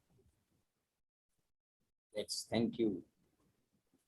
And as far as Australia conference is concerned, Professor Wang, are you listening? Yes. Professor Wang? 小梅，你在听着呢吗？ Yeah, Shami. 小梅。 I'm here. I'm here. Yeah, you're enjoying with your kids. Yes, we can see. There are three things I have to once again repeat, that this first conference, fifth conference, and present conference is chaired by Mr. Kuldeep Chandra.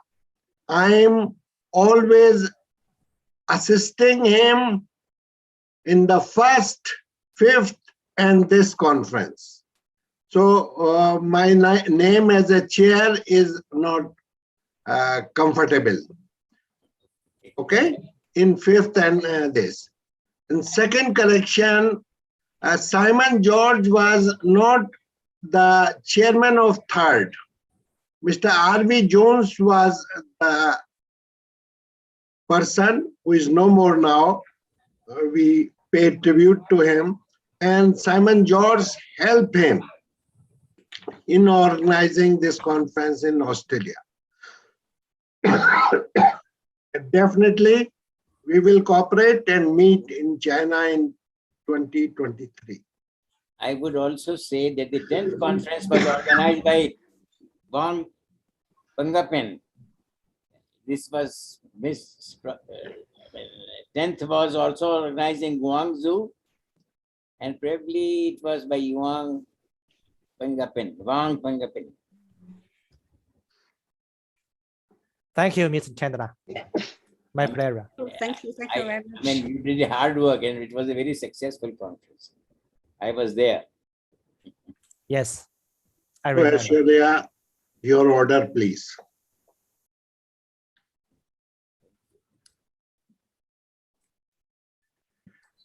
Okay, Dr. Gai.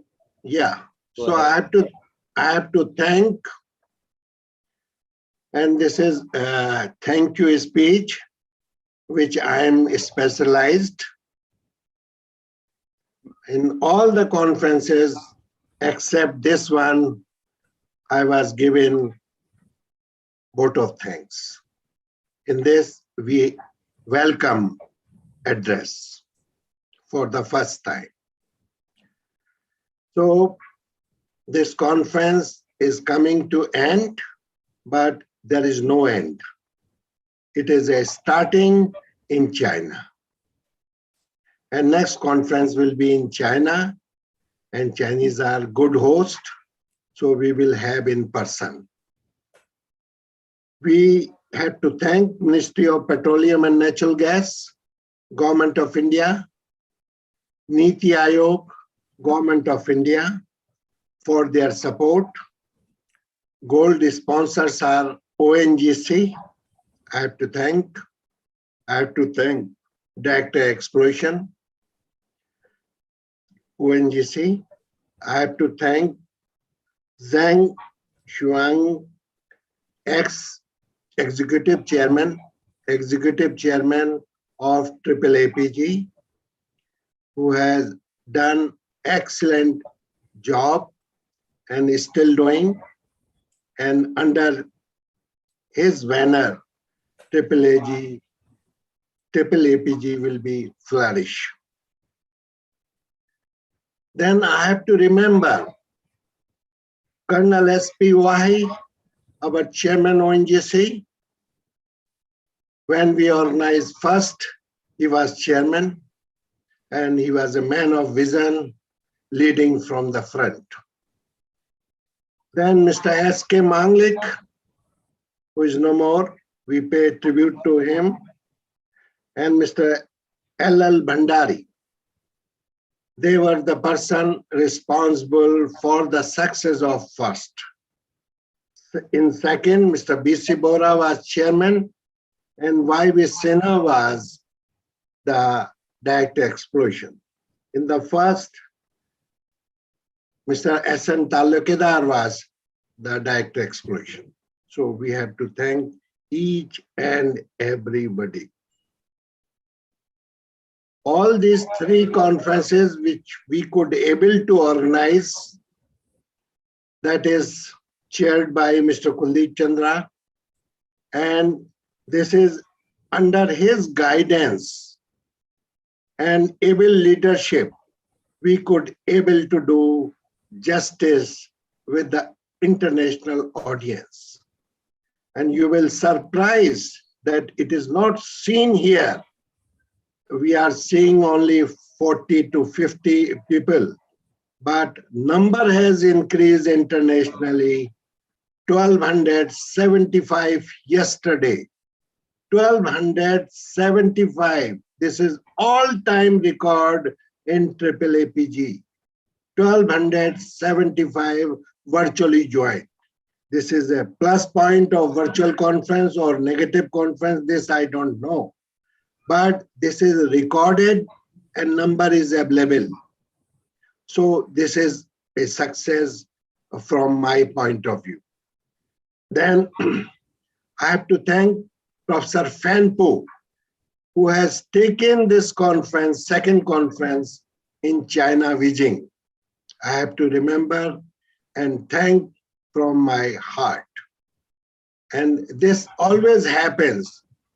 India conference, then China. India conference, then China. And this India conference, then China is organizing.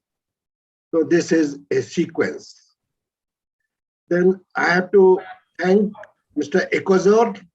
I have to thank Dr. Edie, Simon George for giving excellent presentation today. I have to remember my guru, Paul Philp, who has given and set the tone yesterday. And today the tone was set by Simon George. I have to thank you, sir. Mr. Wang, you have very ably chaired the session. I have to thank, and much more has to come in times to come. So this is a respect and respect to you, sir. Then Madam Zhuang Wang has already declared the next conference 2023 date will be announced. Help from Mr. Zinsu was there for all the time in organizing. So I have to remember him with great gratitude. I have to thank Aishwarya, who is now expert in giving keynote addresses in petroleum and oil, gas, and hydrogen conferences. So this is her elevation. Thank you, Aishwarya. Next time you will get a good memento and reward for your work. This is a continuous learning. I have to thank Mr. Puneet and Mr. Uttam, who is working day and night for this conference. I will request Mr. Kuldeep Chandra for some reward also, but this is it. And Mr. Puneet and Uttam has worked day and night, and Mr. Sinha from Bihar, he is responsible for all technical and the website and other arrangements. Virtual MNC, they have done an excellent job and they have reached to my expectation this time after doing about 10 or 12 conferences in virtual mode with me. So compliment to virtual MNC for doing this three-dimensional picture. Some of you might have not seen because you are on Zoom. So they have presented a three-dimensional picture of this conference where all the participants were present. Then I have to request Mr. Kuldeep Chandra to join me in thanking my wife, Ragnigar, Of course. for whom I am working as a director. She's a chairperson, all finances, all encouragement and support always from her. Then my son Shubham, who is always present in the night from US, my daughter-in-law Tarna, and Anya, Aina, a special addition, who always encourage me to do, Dada, you do something good. Then I have to thank Dr. Sargamgar, Dr. Pratyusha, and Pragyan, without whom I am nothing. They always encourage me to do, and that's why I'm continuing. And I will continue till my last breath.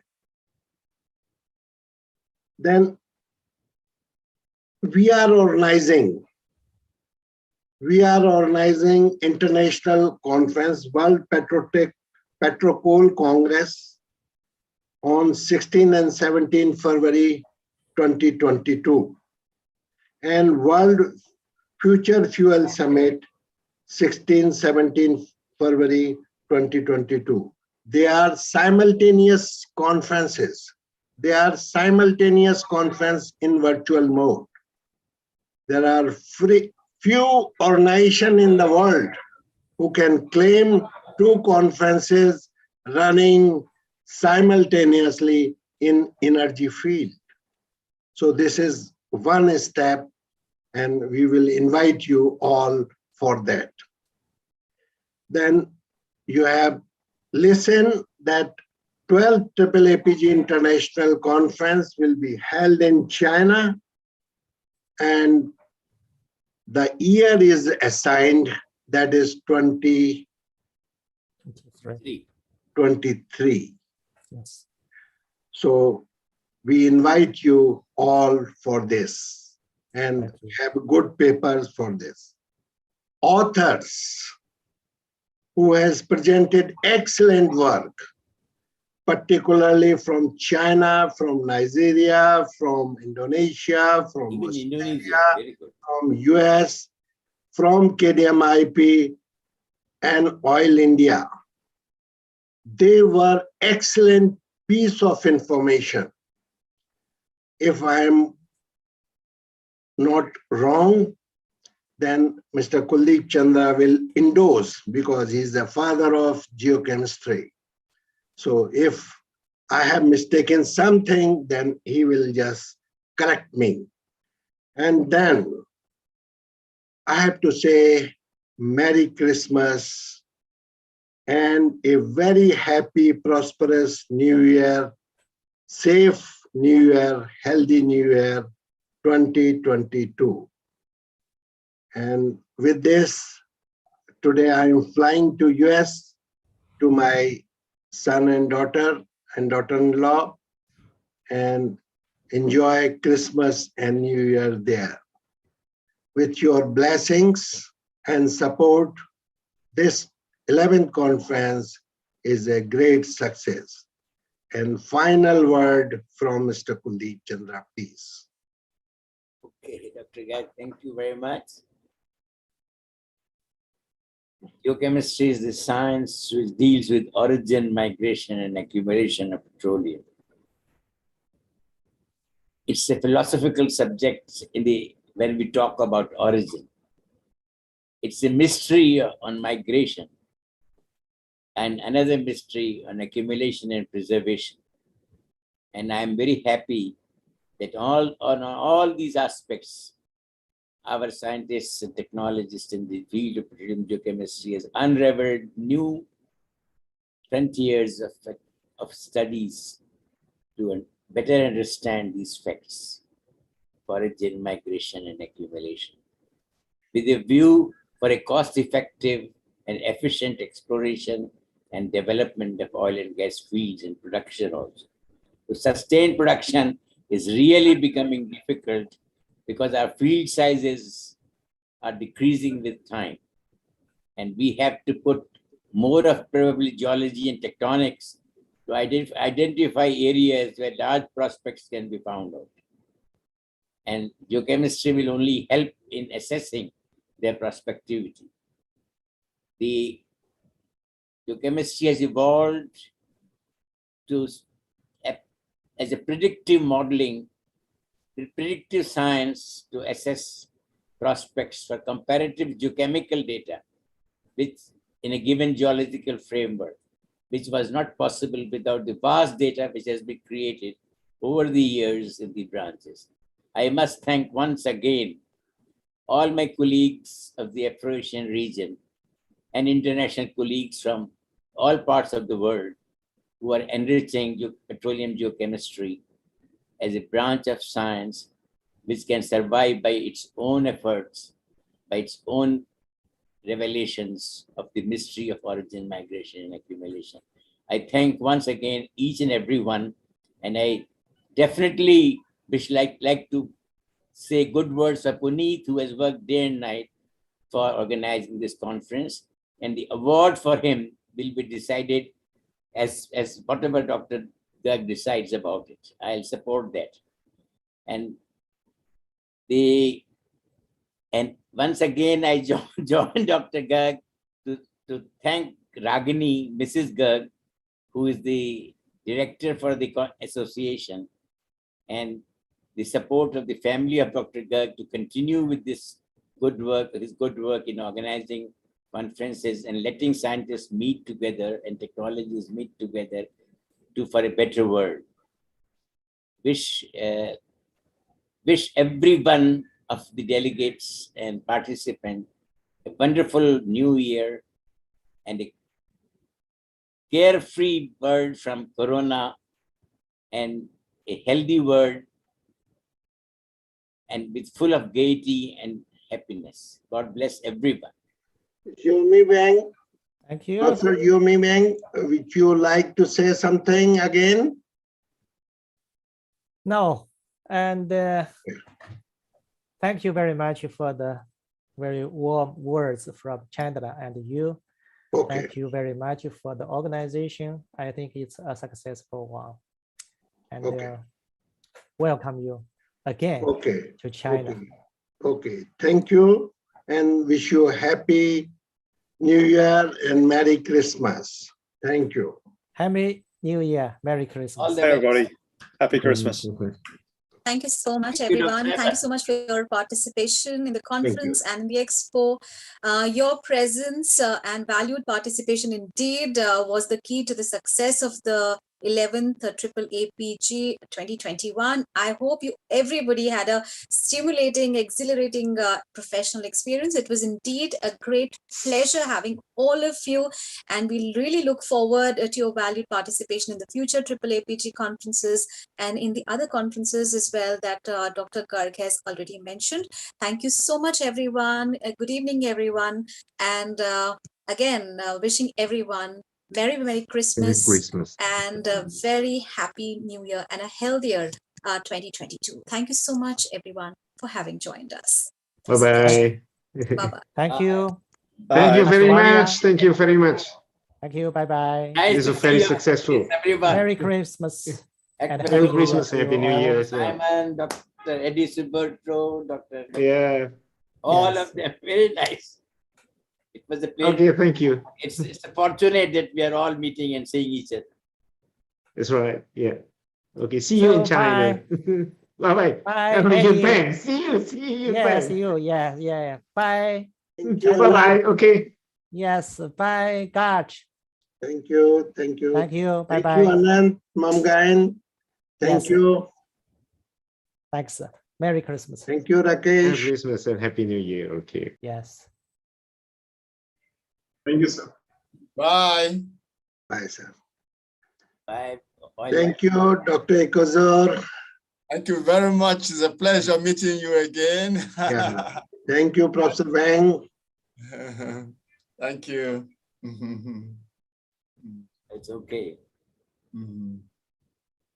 Thank you, Mr. Jin Su.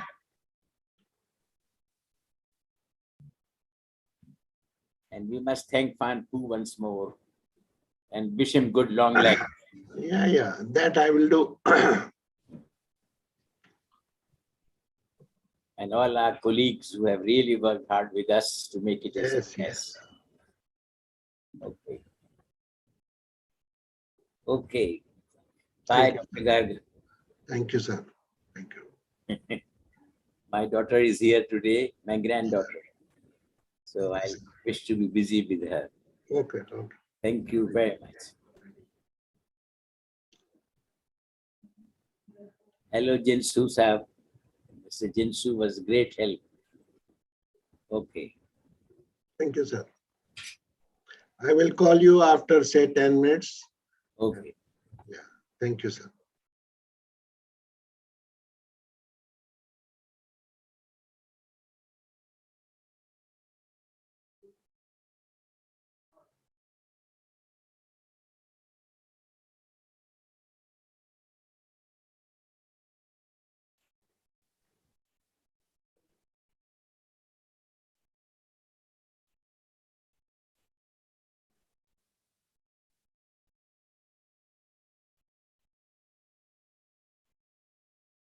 Okay. Can I close now?